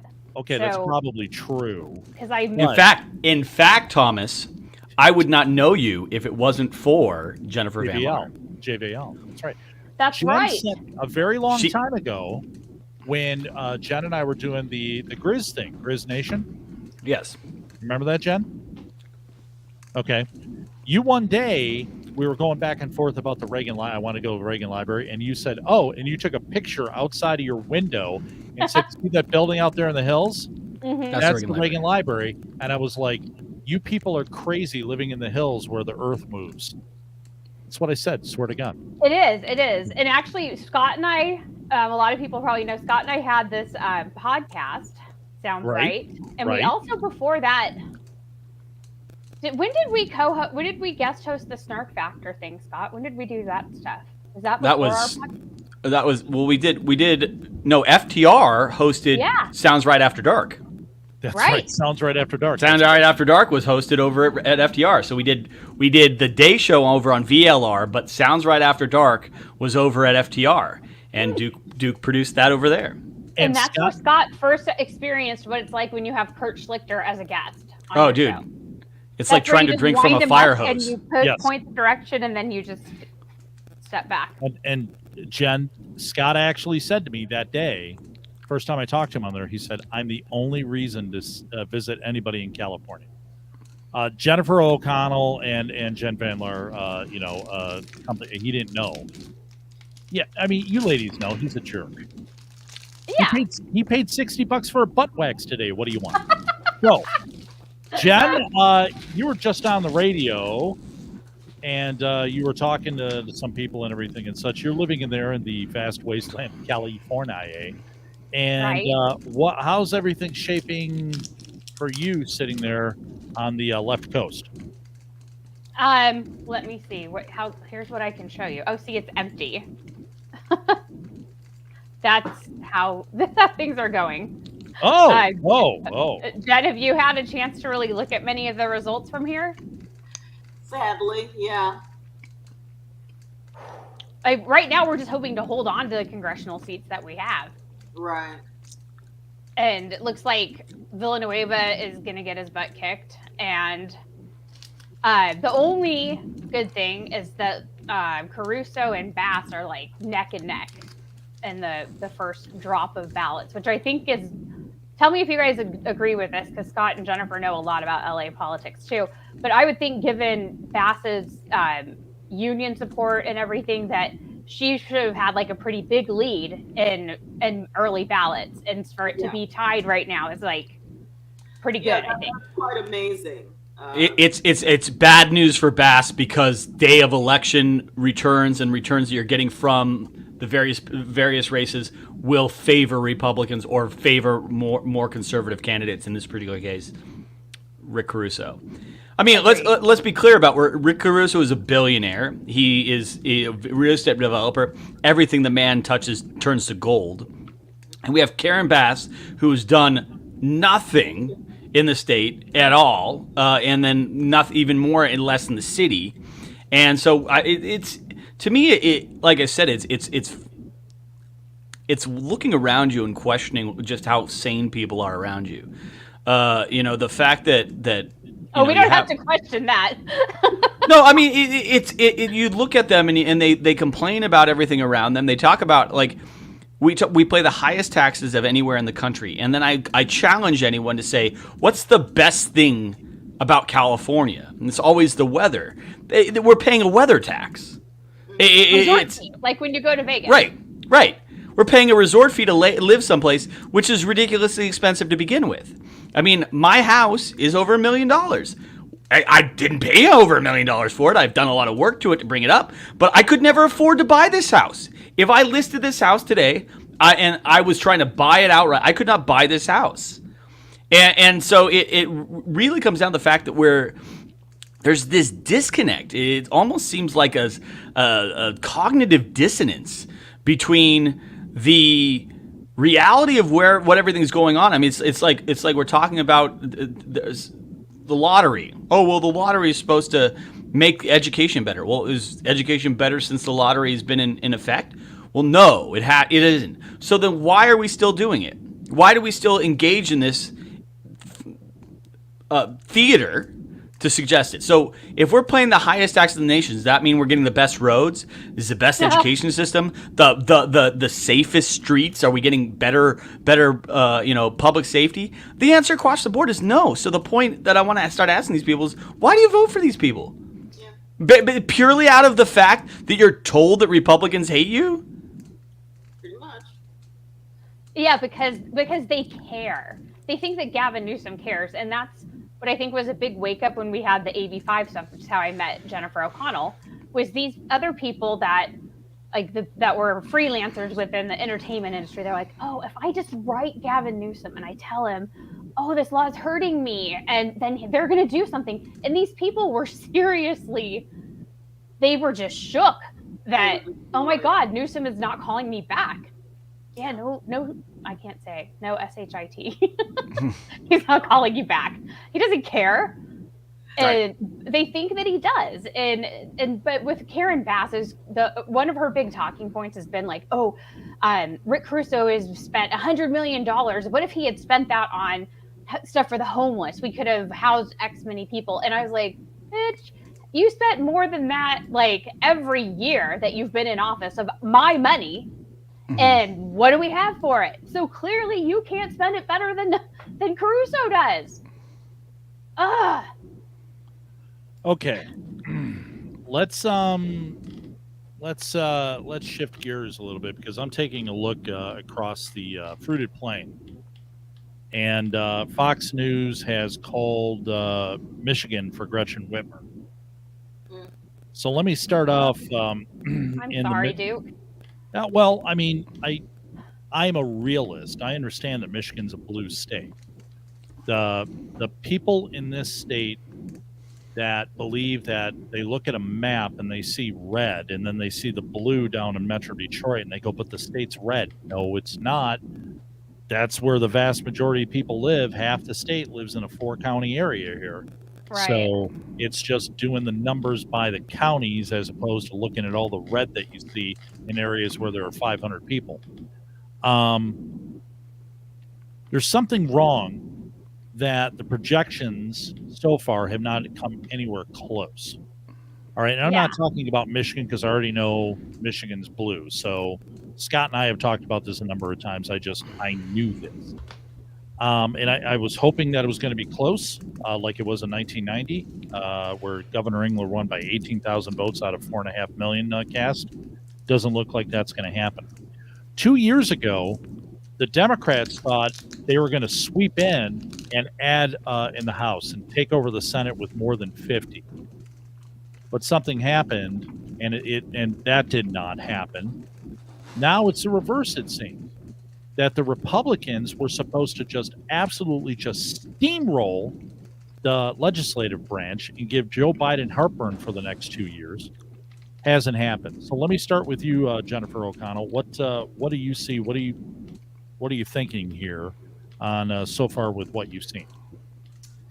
Well, in terms of people's focus, to tell you the truth, I think the focus has been local. So if we look at, I want to see how the local races go. I haven't had a chance to look at any of those things, but I know in other places where they've already been called and talked about, people are understanding that the change has got to happen at the local level. And so that was where their energy and their time and their focus went. And money, actually, because I know for a minute the RNC was begging for money for a minute there for some of their congressional candidates and some of their senatorial candidates, because people were focusing in on local races and not focusing in on, the national level, because they understand that there's only so much that can be done, and even if they do get someone in nationally, they'll change their mind and turn out to be somebody else. Right. So I'm kind of, my sense is that is the case. They're focusing in on the home fronts, the localities, and letting the national be what the national is going to be. And so all of these, things that they claimed that was going to happen in this great wave didn't happen, because really people sense that nationally not a whole lot's going to happen, especially since we have Dementia Joe in office. Jen Van Laar, what are you thinking here with what's happened? I think that Jennifer O'Connell has a good point about the local races, and that's definitely a place to hopefully find some hope. I was just looking at mine, and a good friend was elected mayor of my city. Yay! And unfortunately, though, it looks like we have 2 psychos going to our school board, and we already have one. So now we're losing that. But interestingly, so we're right next to Conejo Valley Unified, which is where we had a viral story about a month ago where this Gays Against Groomers guy, Mario, went to and spoke. And that school board has been involved in a lot more of the upheaval, I guess you could call it, longer than Simi Valley has. So they've had a lot more activism going on for longer there. And the pendulum swinging back there. The conservative pro-parent candidates are winning there, where in Simi Valley, everyone was still too scared to speak out. So extrapolating that, you would think we would already be at the swinging. How can the pendulum not be swinging back already on a national level? That's concerning to me. And we should be picking up a lot more seats, and people need to ask what happened. Scott, same thing. Same question to you, and then I'm going to throw it back to everybody because I have a theory. I always have a theory. Can you repeat the question so that, because I'm kind of lost. I was in between doing some maps. So repeat the question. I'll answer it right away. I have no idea what the question was. Oh, good. But I'll rephrase it in a way that you can understand. Okay. Please do. Speak slowly. I got a 5th grade reading level. What are you stupid? It looks like the red wave's not happening. Not the way that we were told. I mean, they were, there was, my God, they might get 240 in the House and 52 in the Senate. A race in Michigan was even going to be close, even though I wasn't exceptionally hopeful of Gretchen Whitmer losing it. And believe me, if there's any governor in the country that deserved to lose, it was her. So, what are you thinking the reason is that this isn't shaping up anywhere close to what even some of the more moderate predictions were of a Republican kick butt? Again, this goes back to the fact that I and something I've been talking about for a while now is media disinformation, and there's no credibility. There's no consequences for lying. CNN got nailed with some stuff in various lawsuits and have had to pay out some stuff to like Nicholas Sandman and stuff like that for their misstatements. But who? And I mean, we've got Jennifer Van Laar here. Jen and I wrote a series of articles about Hunter Biden's business dealings in China. Not a single word about what we wrote is inaccurate. I will take it to the bank. I will put out $1,000 bounty. Someone finds something inaccurate about what we wrote, I'll give them $1,000. I'll never have to pay anyone because every word we wrote was accurate. But we were listed by NBC News as misinformation. Who at NBC News is going to lose their job for doing so? Who do I sue for maligning my character by saying that I'm lying about what I'm writing? Who at the FBI or the CIA is going to lose their jobs for telling big tech, both at Facebook and Twitter, that the Hunter Biden laptop story was quote-unquote Russian disinformation? Who's going to lose their job? So the point that I keep going back to is, am I surprised that the red wave didn't materialize the way it did? I was more hopeful that people would identify the lies that have been spun by the leftist media in maligning the character of Republican candidates. I mean, how does a man who's had a stroke, an outright stroke, and is incapable of performing the duties of senator, leading in Pennsylvania? To me, you reach a level of this, like, again, it's this cognitive dissonance that they started with. The media started with, well, he isn't. There's nothing wrong with him. Remember, they used to tell us there's nothing wrong with Fetterman. You believing there's something wrong with Fetterman is your own fabrication. There's no way there's nothing wrong with him. Until they started seeing him on the campaign trail and seeing his debate performances, and then it became, well, maybe we should consider having people who are disabled in office because that will give them representation in Congress.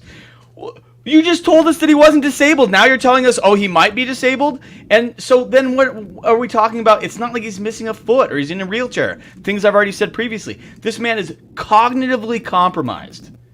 And no one seems to have a problem with it. Our president is cognitively compromised. Right. No one seems to have a problem with it. As long as it's not Trump. As long as it's not Dr. Oz. As long as it's not so-and-so. We don't care. And this is, again, going back to the nuance that you're seeing on the right versus the nuance you're not seeing on the left.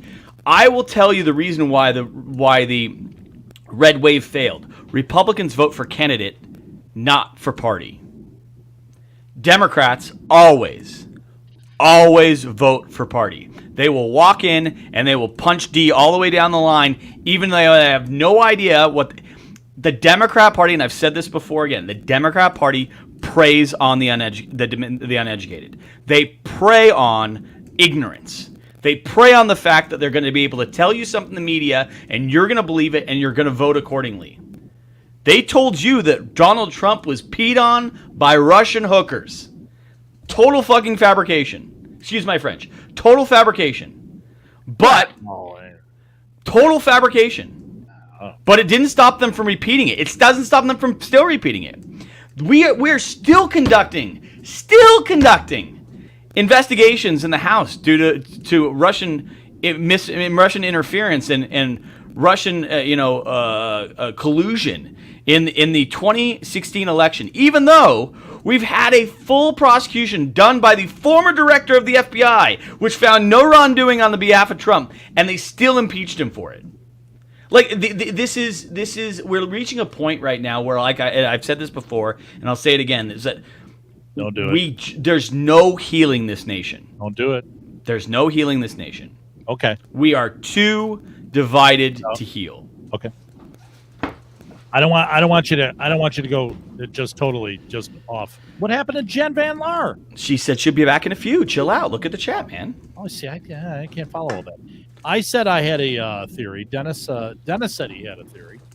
Dennis has done a yeoman's job tonight with handling us and everybody else that has come in here. So Dennis, why don't you go ahead and throw your theory out, whatever it is, and we will comment on it. Okay. So here's my theory after watching all of this tonight. And it has been a bit of a long night with initial anticipation of a lot of excitement. If for anybody that's stuck on this broadcast for the entire time, it was a lot of energy at the beginning of the evening, and then the results started to be more lackluster as the evening went on. A big surprise in Florida that was very exciting, and now as we see the rest of the country beginning to pull in, people are beginning to come to terms with the fact that nothing much is changing. So here's my theory and observation. There is a winner in this election, and the winner in this election is that the establishment that took control of this country 2020 has won this election and has maintained its power base. All of the hopes that had to do with the red wave had to do with unseating that power base. That has not happened. And that is the condition we're going to go into for the next 2 years until the 2024 election, is that establishment set is going to be able to continue to consolidate its power. Scott's expression that there may not be a way to heal that is worrisome. And it may be true that this thing may have gone down that path, but for the time being, I would have to say, as a dispassionate assessment, I think congratulations should go out to the establishment portion of the U.S. power base, because they seem to have succeeded in doing what they needed to do to maintain power for another 2 years. I'm actually speechless about this, because there is no way this has not happened in history, and we're still hours away from actually figuring out exactly where all the dust is going to settle. But you do not have an economy slipping this badly, and the president, the party of the president that controls both chambers of the House, doesn't get a paddling. All right? Does not happen. It just doesn't. In 1994, when there was that huge flip, Contract of America, that was basically over Bill Clinton and Hillary Clinton doing a little bit of an overreach of power. The economy that Bill Clinton beat the crap out of George H.W. Bush about was nowhere near this. It was a hiccup. But the Clinton team, led by James Carville with the messaging, it's the economy, stupid. They made a great case that this was the worst economy in 40 years and since the Great Depression and da-da-da-da-da. And he won the presidency, and then the Republicans paddled him 2 years later. That the Republicans are not sweeping across this country right now is mind-boggling to me, particularly that 2 years ago, they actually made gains. So now here's my theory. This is the theory that I have running around. the Democrats openly raised $40 to $60 million or something in helping Republicans that were nominated or endorsed by Trump to be the candidates, because the theory was we'll tie him to Trump and that'll sink him. And Trump, of course, is, he's not going away quietly. So I'll throw it around to all of you. Do you think that strategy worked? And does this hurt Donald Trump going forward? Jennifer, I'll start with you. I say no. I mean, if anything is going to continually buck the establishment, as Dennis termed them, it's Trump still staying in the picture, whether it's endorsing candidates or whether it is running for office himself. And I mean, I haven't done the tally yet, but I know J.D. Vance is one. If Carrie Lake pulls it out, she's another one. I think he did endorse Bud in North Carolina. He's one. So it's looking like his endorsement is not poison. So the fact that these quote unquote MAGA candidates, which is supposed to be poison, are now winning and making gains, and that this president is still around, or former president is still around and planning on making an announcement, I guess, in a week or so, right, about 2024. That gives me hope that the grassroots movement will continue, and still, and that's ultimately it's going to be eroded, because they can't keep coming up with these ridiculous candidates that they're coming up with who continually dance and gaslight. And it's like a lot of them got picked off a little one by one, and some of them maintained for whatever reason. I don't know. I'd have to live in Virginia to know why. Right. No Spanberger. Just right. like you have to live in California to understand why anybody would want to keep Alex Padilla. Right. So, yeah. Okay. Dennis, what say you? What I say to that question is that Donald Trump, from the time that he arrived on the scene in 2015 as a candidate for the nomination of his party, has been the lightning rod for the outsiders of America in their quest to take control of the country from the establishment insiders of America. And that battle for control between the Washington Beltway and the rest of the country remains in place. It has been, I think, in this election cast into even sharper relief, because that establishment system it's honing its skills in terms of holding on to power. And so I'm very, very curious to see in the aftermath of this what the outsider faction, which is personified by Trump, will do in terms of what is the battle royal that will be played out in the 2024 election cycle. And you have an economy that is continuing to collapse. That's not going to be good in terms of people being happy. You can see it. I mean, stuff that used to cost $2 at the grocery store now costs $6. And we're not even talking about gas. We're talking about noodles. So that's going to continue to erode. I do not see that the people that are part of this current establishment have any idea about what they need to do to change the course and direction of that.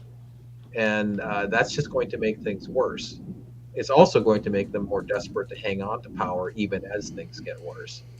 So I very, very clearly, I think you're on point, Duke, in terms of recognizing that is the cultural divide that now exists in America. And right now, the establishment has a double advantage. They won 2020 and they won 2022. Scott Hounsel. Yes, sir. Yes, sir. Yes, sir. Scott. Yes. You know, we've talked about this. Probably.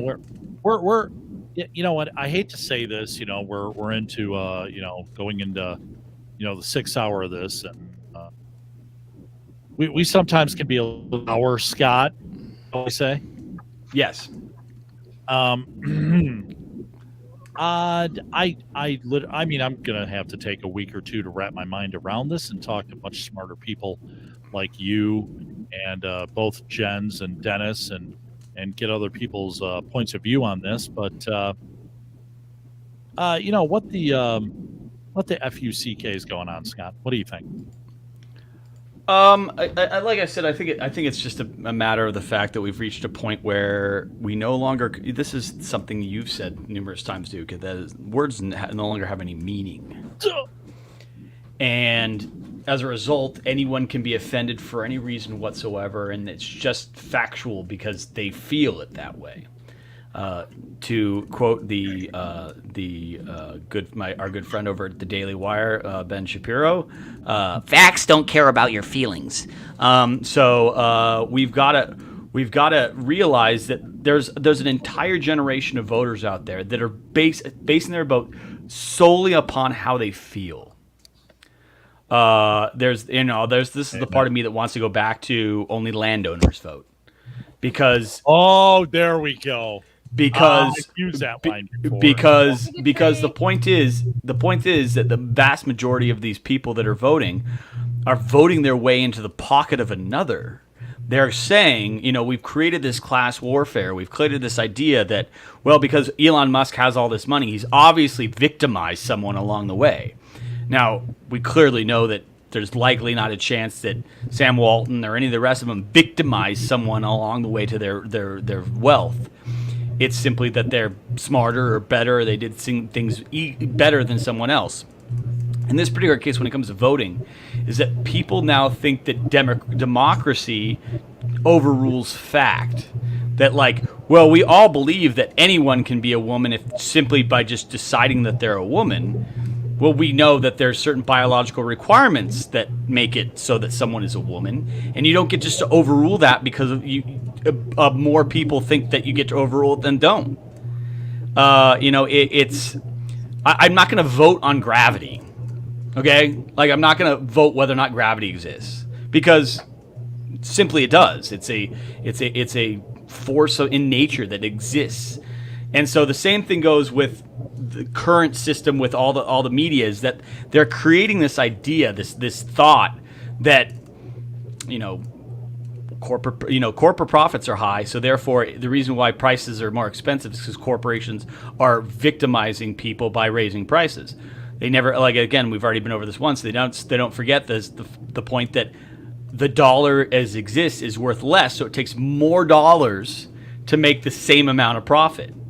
It's the same amount of values there. It's just more dollars to do it because of inflation. Right. You don't want to talk about these things. So I think that we're now gotten to a point where society, especially American society, is so divorced of fact, divorced of reason, divorced of logic, that there is no way of bringing it back short of some sort of renaissance of. And I spoken before that I thought that renaissance was going to start in stand-up comedy, where they were going to come in and say, we're just going to make jokes, and if you laugh, great. If you don't, great, but I'm going to make the jokes anyway.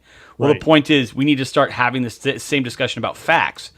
I'm going to tell you that inflation is as a direct result of the trillions of dollars of spending and printing money that we did during COVID, or at least largely dependent upon that, and not being apologetic for it. Too often we on the right apologize for it, and so that's why you see this in a lot of ways. I believe Republicans are more likely to hold their candidates, or are more likely to hold their candidates. They're more likely to demand greatness or demand. What's the word I want to use here? I don't know what. What I'm getting at is that we're more likely to vote someone out who's a crook than the Democrats. Accountability. Accountability. There's the word I was looking for. I was a little slow tonight. It has been 5 hours on air, so Yeah. you can forgive me for that. No. There just seems to be no accountability on the left, zero, and they want us to be accountable, and we do hold ourselves accountable. When we do have crappy candidates, we don't vote for them. I mean, that's really what happened in Georgia is that we had garbage candidates running for Senate. Not that Purdue was horrible, but he just wasn't exciting, and that's why we lost. And so the point that I keep going back to is that in order to fight against the media, we need to stop being apologetic for telling the truth. You didn't know this, and I'm going to go to Jen Van Laar here in a second with the original question. I altered the question to you, Scott, but I figured, you're a hell of a lot of fun when you get all wound up. You just basically quoted Andrew Breitbart's one of his final tweets, which was apologize for what? Right. Because somebody demanded that he apologize. He's like, apologize for what? All right. That is something that the left has done. They are the arbitrators of moral standards to which we must crawl up from the muck that we live in and love living in and try to reach that pedestal to which they themselves don't actually stand up. Screw those people. That's Correct. what I would say. So, you kind of nailed that. Jennifer Van Laar. Hello. How are you? Sorry, I had to yell at my dog to go away. He's sitting there whining because I opened the chocolate and he wants it, and it'll kill him, and he doesn't get that. So I have no patience right now. Well, you know what?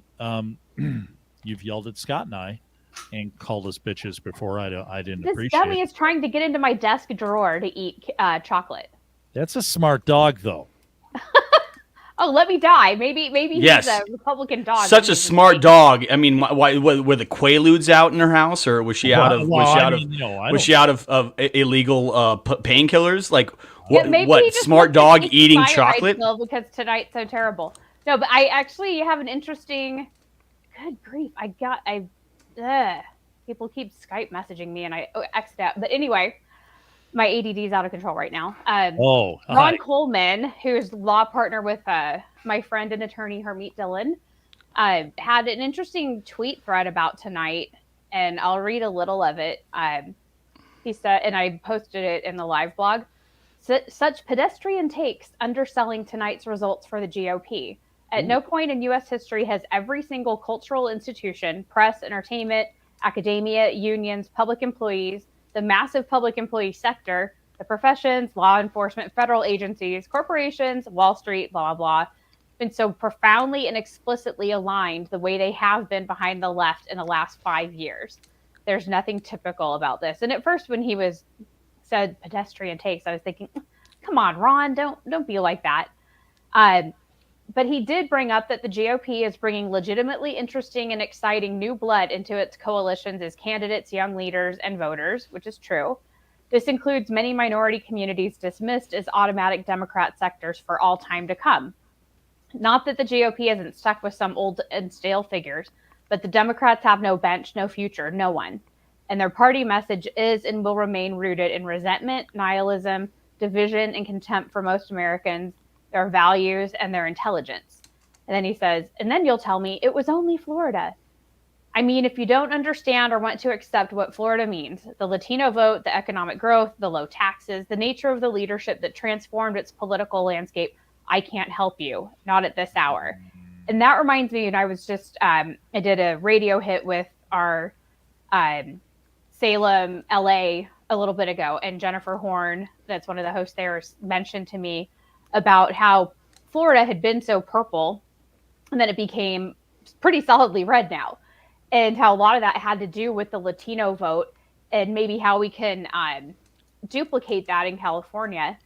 And I thought that was a really great point about Florida's transformation. And it was not by using the same kind of, and I hate to say this because I have voted for Trump and I believe in the MAGA stuff, but it wasn't transformed by going MAGA. It was transformed by classic conservative principles and by having an efficient government so that we're actually standing behind something, which is something I thought of earlier today. You know, if we get control of the House and Senate, or we do things like we need to show people that there's a difference when Republicans are in charge. If we're just showing them that it's more of the same, then why do they might as well vote for someone that makes them feel good about themselves. Because it's, especially in California, it's hard to be a conservative and be known as that. And you're going to be demonized. So like, it's the path of least resistance is to vote for this. But if you can actually demonstrably say it's better when Republicans are running things, then we're going to keep people. And when what I saw from 2016 to 2018 didn't show me that things were going to be better with Republicans in charge.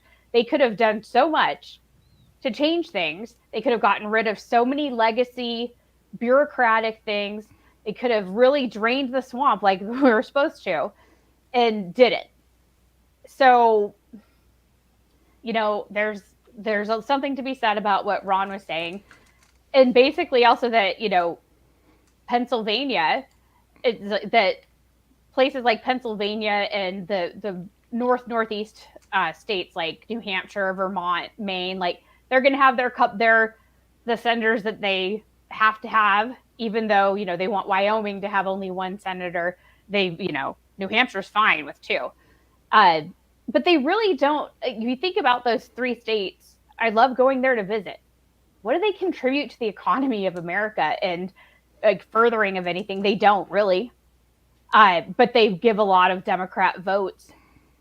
So I think that Ron had a good point to look at the parts where it is going well and duplicate that. I'm gonna, Jen, I'm gonna ask you to send me that because I'm gonna want to kind of, you know, see that, think a little deeper about that. But just off the top, this guy sounds like the problem in the Republican Party. I'm sorry, because Okay. I've heard that song and dance about, wow, you know what, guys, look, in 1980, the last time we went through anything like this in the economy, you had a great candidate in Ronald Reagan, and down the line, the Republicans absolutely annihilated the Democrats. All right, it was the economy, stupid.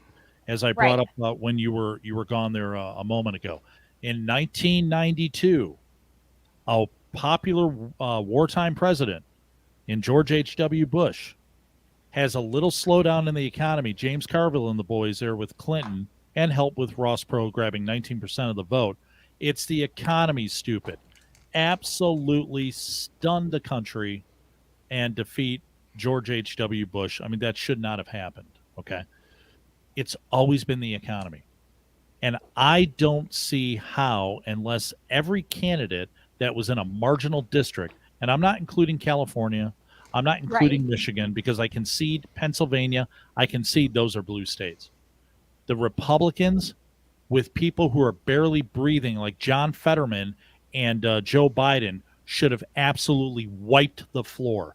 You want to talk about Florida? There's probably a lot of combinations going there, but I got to believe it is part of the Hispanic thing, and it's also part of people along the East Coast that are like, screw New York, screw New Jersey. They're going to Florida.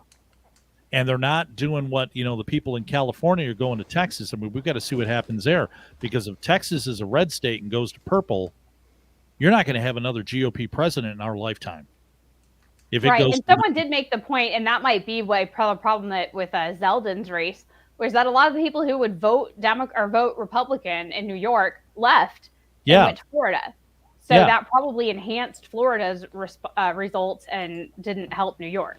I think, you know what, it'll probably take a couple years to figure that out totally, but yeah, so not to discount your friend Ron totally there, but I always hear it's like, wow, just if we only had this, and it's like, you know what, you need to do more outreach, and not just 6 months before an election. You need to be doing that. Absolutely. I think that's what Ron was saying, was that in Florida they've been doing that outreach more. Probably. Scott and I joke a lot. There was a candidate that we were working with back in 2015 around here, and he wanted to make inroads in this area of Ventura County, Oxnard, where there's a lot of Mexicans. And so there was a candidate that had run the cycle before that says, that's easy. You just go and have Taco Tuesday there. Bingo. And Scott and I almost fell out of the booth. We're at this restaurant for lunch, and we're going, Oh yeah, that'll work. Go for 4 months before the election. Be like, hey, come to my taco party, and I'm parachute in weeks before the election, and just be like, hey, I've got tacos. Is there any more racist, pandering bull crap that could have ever happened in an election? No, Right. That was it.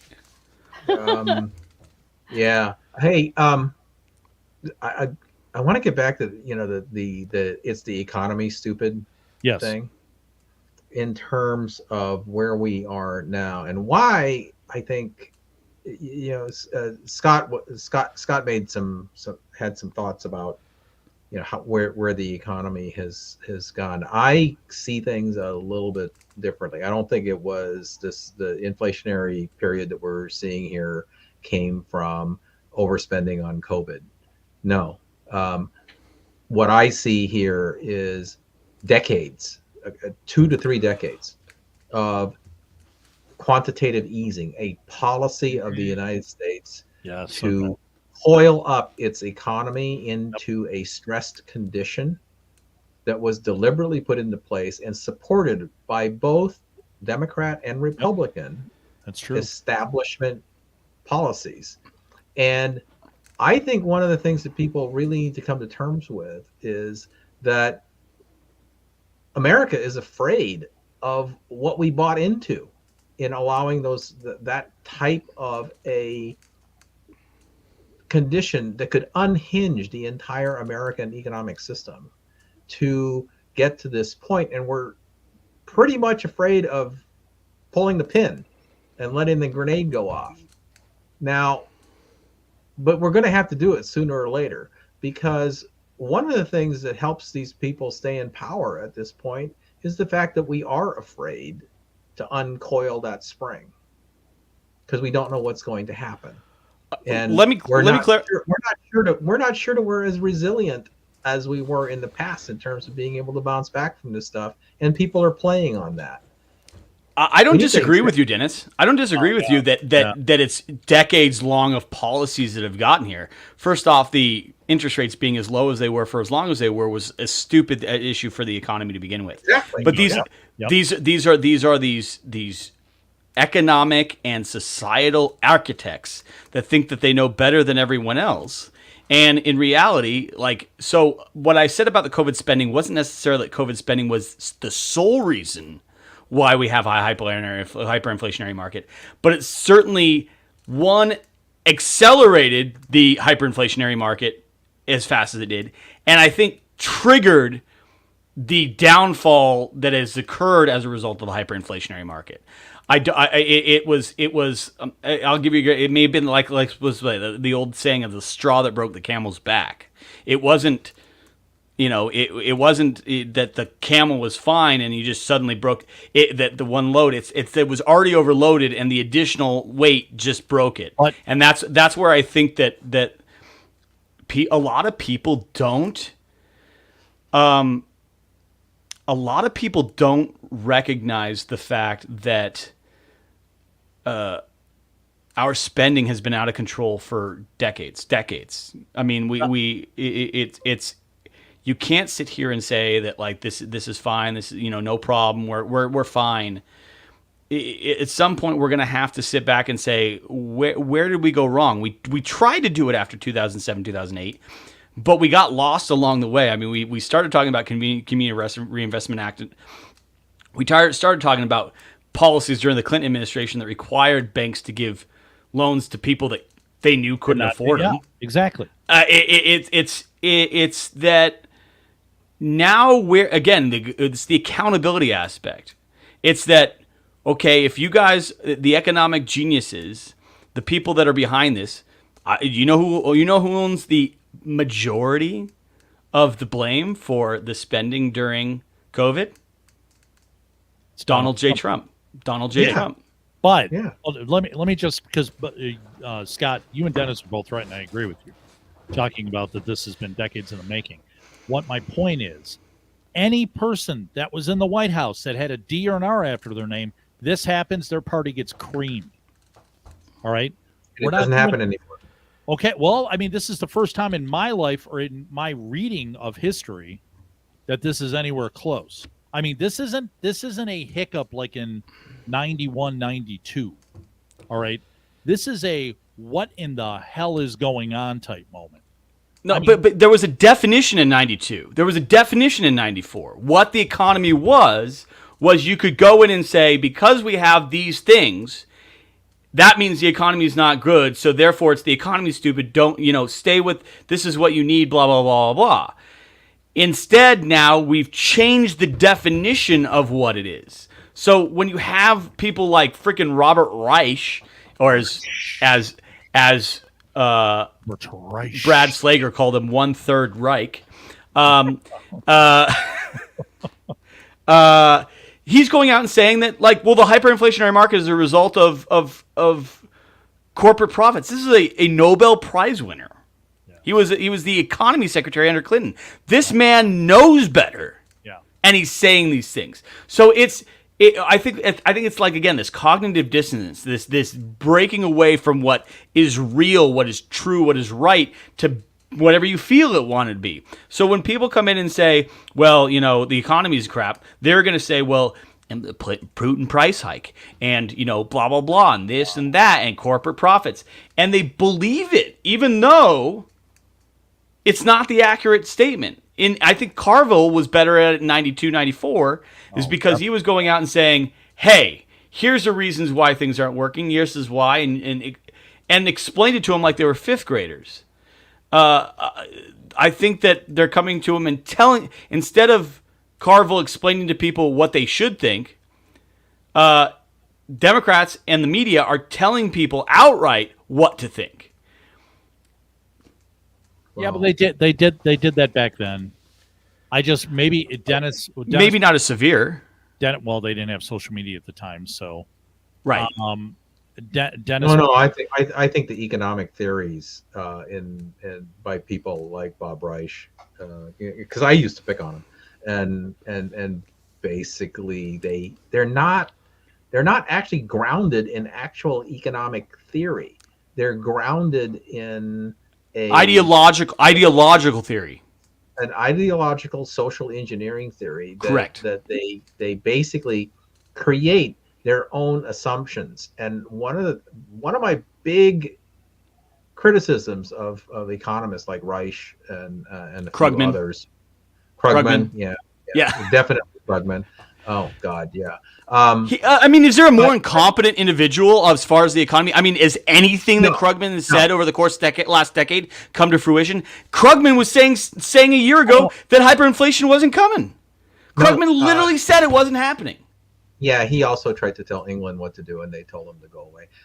But the problem that these guys have is they actually believe that their theory is real. And the one thing you have to remember about economists and the whole thing about economics, which is what politics uses to control the money and everything else that we do, is you always have to remember that economics is a liberal art. It is not a science. It has no grounding in reality whatsoever. It is made up by people. It is no different than art history. Right. Let me okay? I'm a bit soapboxy about this at this point, because the bottom line is they have convinced people that it is too dangerous for people to think on their own to make decisions about where to send the economy, because obviously we're all too stupid to know what to do, and we have to rely on experts like these who know better than us. It's simply not true. Going back to the Carville era, where they just had to explain things in a simple manner that people could still understand and relate to how the economy worked, that was a different era. And we're not taking that down unless somebody turns that apple cart over. The last guy that tried to turn that apple cart over was a non-believer named Trump. And they have succeeded in nullifying his voice. Now we'll see if that holds in the next 2 years, but right now they're kind of winning. Well, okay, that's kind of why we're on a pivot, and I want to take it to Jen. Jen's got to go, so her last word from her. Oh, okay. Last word from her. Go ahead, Jen. Last word. Go ahead. What's the question? Well, what does this mean for the next 2 years? If Dennis's theory is right, that this is the first time that an economy this bad and the president and his party don't get creamed like they should, like they have in the past. Right. What does this mean for the next 2 years? I mean, it's really uncharted territory. Yeah. So I'd have to think on like some actual intellectual thoughts on what it means. But one pattern I'm seeing, and this could play into it, is that the candidates that were smeared as MAGA extremists are having the worst night.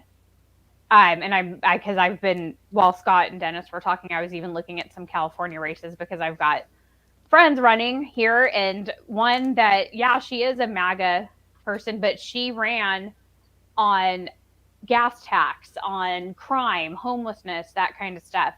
And she's losing by 18 points right now. Obviously, it's early.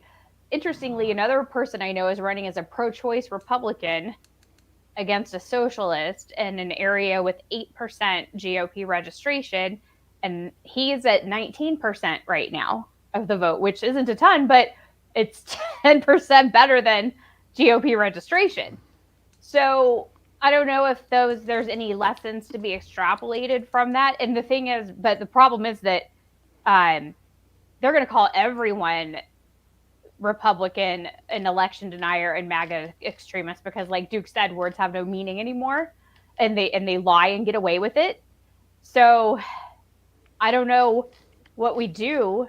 I mean, maybe Elon owning Twitter is going to help, but when they can just lie completely and nobody has the brains to go fact check them or even believe the fact checks, I don't know what to do. I mean, not to be a ray of sunshine, but I'll tell you who's happy tonight. Who? The Ukrainians. And friggin' Vindman and his disgusting wife. I had a talk with Strife about this because he and I were talking about the Ukrainians wanted the Democrats to win very, very badly because they believed that the Republicans would not support them to the same degree that the Democrats had in their war with Russia. That the Republicans might. Yeah, of course they're right, and that if there were more Republicans in power, they might actually ask rational questions like, "How come you guys haven't sued for peace?"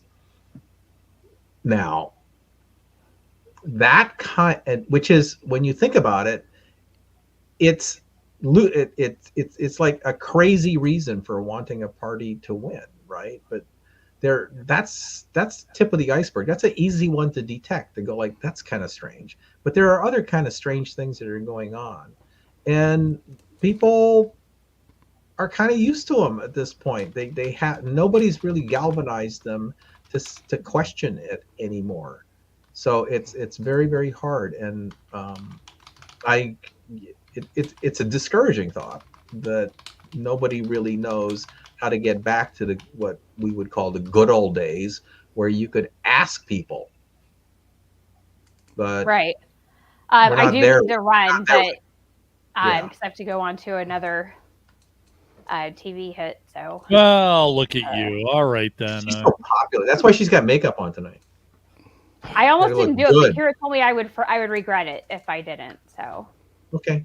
Well, Jen, thank you very much. Thank you guys. This has been a great show. Listen, I hope you understand that I don't want you to hate me because of the East Coast thing, because that's logic, and because Scott put a gun at my head and said if I don't tell everybody that he's the only person in California worth anything, he would off me. Mm-hmm. Well, it's okay. It's true. I've known you longer. He's got a new haircut. We're good. We can hug it out. That's right. He got a new haircut. All right. Thank you. Bye. Thank you, Jen. Thank you very much. Jen Van Laar, our boss here at RedState. Kids, I got to tell you, I'm semi-impressed that we made it this far. Scott, do you have any updates on anything you want to throw at us here in the last 12 minutes or so, 13 minutes? I have some very interesting things that I'm starting to see. First off, it does look like Republicans will take the House. Okay. Really? Wow. I do see enough seats here that if they are able to pull it off, they'll probably end up with the House. But it'll only be by a seat or two. They'll end up with like 220, 221. I had originally predicted 240. So I'm off by only 20 seats. Geez, that's crappy. And then on the gubernatorial side, it's everything is just kind of in a waiting thing here. Oklahoma, let's put it. Oregon is less than a point, or just about a point difference for Oregon between the Democrat and the Republican. Democrat leading. It looks like Nevada, that the Democrats going to win in Nevada and Arizona. Kari Lake is being destroyed by 12 points with 55% of the vote in. New Mexico, which is the other one that I said was the one to watch, is only 4 points. Wait, no. So, back that up. Kari Lake is being destroyed by 12 points. 12 points in Arizona. And how much of the vote? It is closer in New Mexico than it is in Arizona. By a factor of 3. Okay, but wait a minute. 3-1. What is the total in so far? 50. Well, the 50. I said that there's 55% in. Okay. So and Cameron, and she's down 12 points. I mean, it's over. It's over in my opinion. I mean, there's no way she comes. She'd have to win every vote in the state. Now, the only thing that I will say that. So let me just. So if you look at everything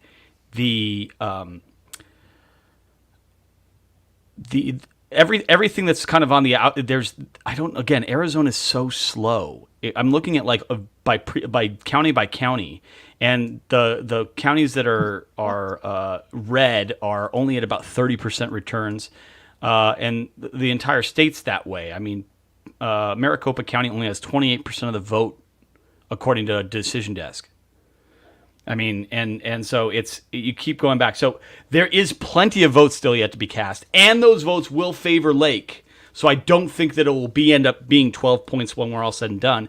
It'll probably be 4 or 5, but I don't see Kari Lake pulling it off. I mean, by far. Again, the ones that I'm really interested in watching are Wisconsin, which still has some votes to cast, votes to count, and has been narrowing. It's only about 3 points right now, 3-ish, 4 points. And then the one that I'm very surprised by is Kansas. It looks like there's going to be that the Dem incumbent in Kansas is going to survive, which is again surprising to me. The 2 states that I told you to watch at the beginning of the night, what were those 2 states, Duke, for the gubernatorial elections? Yeah. Oregon. Yeah. And New Mexico. Okay. Yeah. Oregon is 1 point. New Mexico is 4 points. And New Mexico is, how much is reporting? It's like 95% in. It's probably over, but again, it's 4 points, not 9 points, which I would have normally expected. So it's much closer. Oregon, like I said, is only 1 point, and there's only 70% of the vote counted. So there could be a Republican governor in Oregon by the end of the night. See here, yeah. I was just gonna mention really quick. If there's a red wave, those 2 states right there, they come close. You go, well, hey, it's like horseshoes. Right. You can't always ring that damn thing. So, boy, Kari Lake. I could have sworn I read a poll a week ago. Kari Lake was up by 4 or 5. I mean, how does this is what I go back to, is that we're supposed to. This is consistently what I've been saying, is that every other county on the planet can get their crap done. Maricopa and the rest of the counties in Arizona are slower. Do I believe that Kari Lake's going to lose? Yes. Do I believe that Kari Lake's going to lose by 12? No. I think it'll be single digits, probably, like I said, around 4 or 5% when it's all said and done. But she is going to lose. Masters in Arizona, down 17 points with 55% of the vote counted. So, I mean, against Mark Kelly. So that was 8 points in the polls. So either, and this is where we need to go back to, either the pollsters are so far off that they should just be discounted altogether, which I said to do after 2016 because they were so wrong. But this is different. This is malpractice, in my opinion. I mean, you're not off by a factor of 2. You know, it's not twice as bad as it was supposed to be. There's something wrong with the way that they were conducting the polling. I think there's also this false sense of security that Republicans get lulled into. Like, I don't have to show up and vote because everyone else is going to show up to vote, and Kari Lake's going to be the governor, so there's nothing I'm going to have to do about it. Again, it goes back to we again with this. Katie Hobbs habitually dodged the media. Never answered any questions. Didn't do a debate. Didn't do a debate. Yeah. Just skated through, and she's going to end up winning. If she ends up winning as governor of Arizona, you're like, okay, hold on one second. How does this happen? Right. Again, it's this cognitive dissonance that they just. I want openness and transparency from Congress, but just not my representative. And what I mean by that is Congress as a whole has a 13% approval rating. I would bet you anything else that like the herpes probably has a higher approval rating than Congress does. But we have a 93% incumbency rate in Congress. So that means that everyone hates Congress but loves their congressman or congressperson.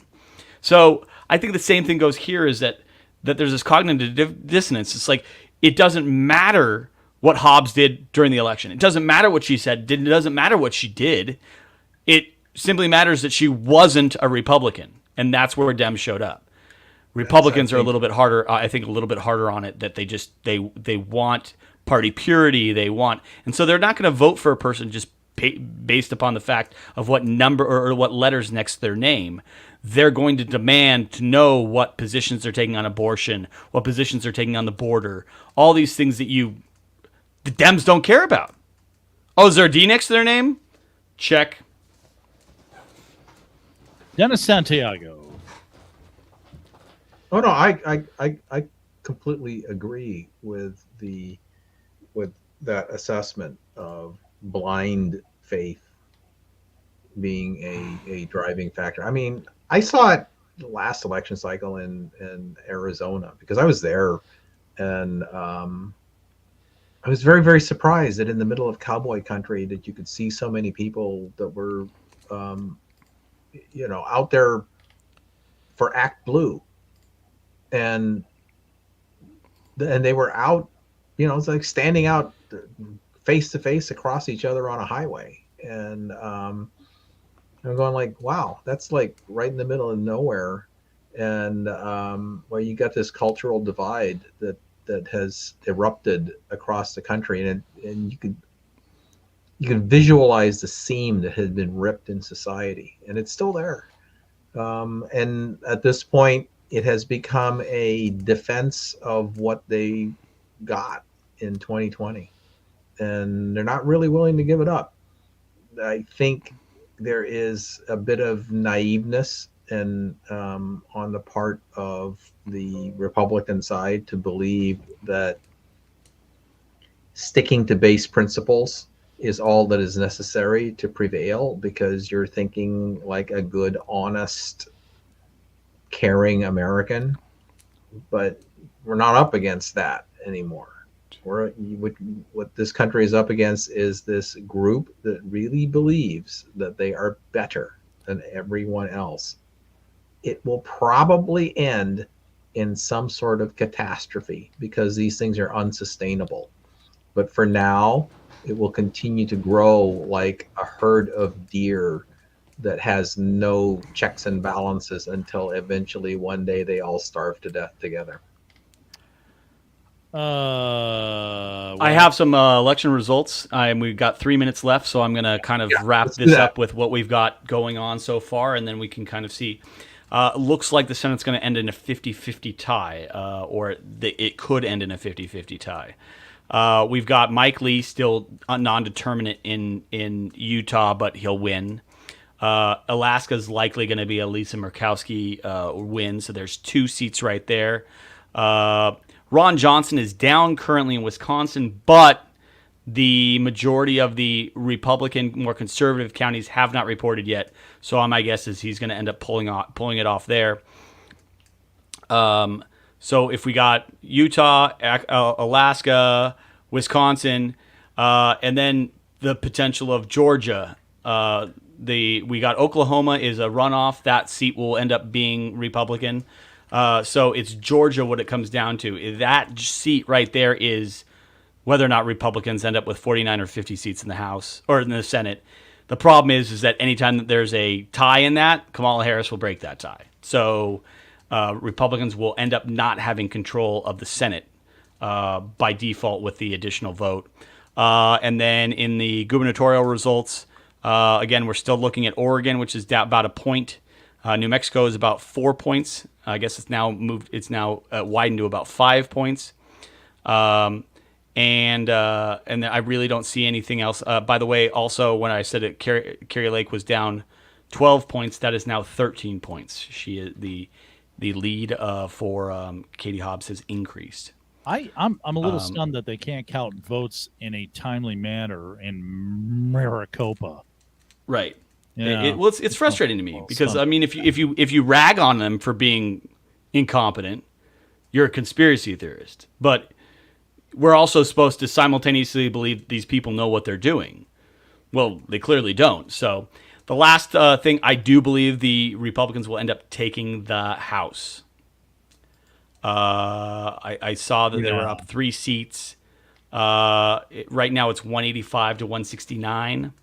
But there is a crap ton of districts throughout the entire country which are looking like Republican wins that have not yet been determined or closed. Several of them in California as well. So I've been very impressed and very surprised by it all. But there is one last result that I'm going to take a quick look at really quickly, and that is that of our own Kira Davis. Mm-hmm. Kira Davis is second in her race, and so it looks like Kira is not going to be elected as a new member of her school board, unfortunately. Okay. But other than that, I mean, it was a great show. I think we covered a lot. I think we got a lot done. Certainly, it was not what we expected. The result, I thought a red wave would be a little bit more significant. The thing that will be very interesting to see what happens in the coming days and weeks is how many of these Republican wins tonight are flipped by ballots that are coming in afterwards. We'll see what ends up happening, but there may be a potential of that occurring as well. Well, let me real quick before we wrap up, because I missed for the first 4.5 hours the chat. I just have some comments real quick. Yeah, take a look. Yeah, Jim says they stole Georgia, Nevada, and Arizona again. This country's a rotting corpse, has been for years. I do agree with the second part. Brandon says, let the Republican excuses begin. I don't know. I'm not a Republican. I'm a libertarian, so I don't know what Republican excuses. And then Whitney, she's a charmer. No red wave tonight. MAGA candidates dropping like flies. Watch them all whine it was rigged. I don't know if they're all going to whine it was rigged like Stacey Abrams did. I don't know if you know, she actually lost her re-election bid because she won the governorship 4 years ago because she didn't actually concede because she was whining and then enjoying the enjoying the notoriety of the whining that she got beat. Well, she got beat twice in a row. I'm sure she's going to have to give up that governor's mansion in her noggin. Just beautiful. So I know the left is going to take some joy in this, but you got to kind of think these things through. And I know progressives generally aren't the type to think. They have trouble choking on their own air. So, gentlemen, Scott Hounsel, excellent job, my friend. All night. It was beautiful. 6 hours, my man. Okay. We did it. It was a marathon. We've always talked about doing a longer show, and the fact that we can do 6 hours and fill the content shows that we've got something going on for ourselves. So I appreciate it, good friend. But ultimately, and I think that you will agree with me, yes. the lion's share of the thanks for the smoothness of which this evening ran and how great we have a program goes to our good friend here, Dennis Santiago, for putting this together, producing everything, running everything like a clock. It was an absolutely fantastic evening. I hope we can do it again soon. No, I got to tell you what. I'm not going to give Dennis any credit. And the reason why is because he did everything in Pacific time and totally screwed me up. And once again, ladies and gentlemen. On purpose. On purpose. We should not allow daylight savings time anymore, or whatever the switch we just did. And time should be the same everywhere. That should be a law. Yeah, maybe. Yeah, it's deer season in Michigan. It is. That's true. You need your straight wall cartridge thingy moingy and a license. We expect Dennis, to be shipped out here to us so that we can enjoy the fruits of your hard labor. Dennis, in Michigan here, although we do rifle out here, okay. Most deer hunters, they'll tell you, if you can't kill a deer without a bow, then you're not a real deer hunter. That's all I'm telling you. Back down to 12 again in Arizona. It's just going back and forth. It's just going back and forth. It's all over the roadmap. But long and the short of it is, I feel bad for Carrie Lake. She is potentially one of the best candidates that I've seen in 20 years. She is fantastic. She's sharp. She's witty, she's forceful, but she's also likable, and I don't know why she didn't do better in Arizona. Well, you know what? What the fuck is going on in Arizona? Wake up, guys! I'm not gonna write her off just yet. Okay. For some reason, I'm just not gonna do it because I haven't taken a look at the numbers. But anyway, gentlemen, just a fabulous job. And Dennis, of course, I joke with you. You did a great job. You basically kept us online. You laid the rails down, and this train kind of got to where it was supposed to go without totally derailing. My legs hurt. My brain hurts more. On behalf of my two colleagues here, and for everybody that joined us tonight, and I want to thank all of them, but I can't remember their names. I'm sure I'll probably get 6 hours. Yeah, you don't have to remember any. Your brain's mush at this point. It is mush, Dennis. It really is. I'm going to kind of. Well, that's what you get for trying to do this from the wrong side of the country. So as it approaches 1:06 a.m. for him. That's right. Yeah. You guys, it's like it's 5 p.m. over here. It's all good. I get to go to bed right now, and I get 8 hours. Duke goes to sleep, and he's got to be up for his Duke over in America in a few hours. 10 in 2 hours. That's right. You jerks. Everybody, for those of us that you've been watching along or you're gonna watch later on, thank you very much. We're gonna have a lot. We've got the RedState VIP Gold Show tomorrow at 8 p.m. I have my show on Facebook Live, Duke Over America at 10 a.m. with Texas Tom, the notorious Texas Tom.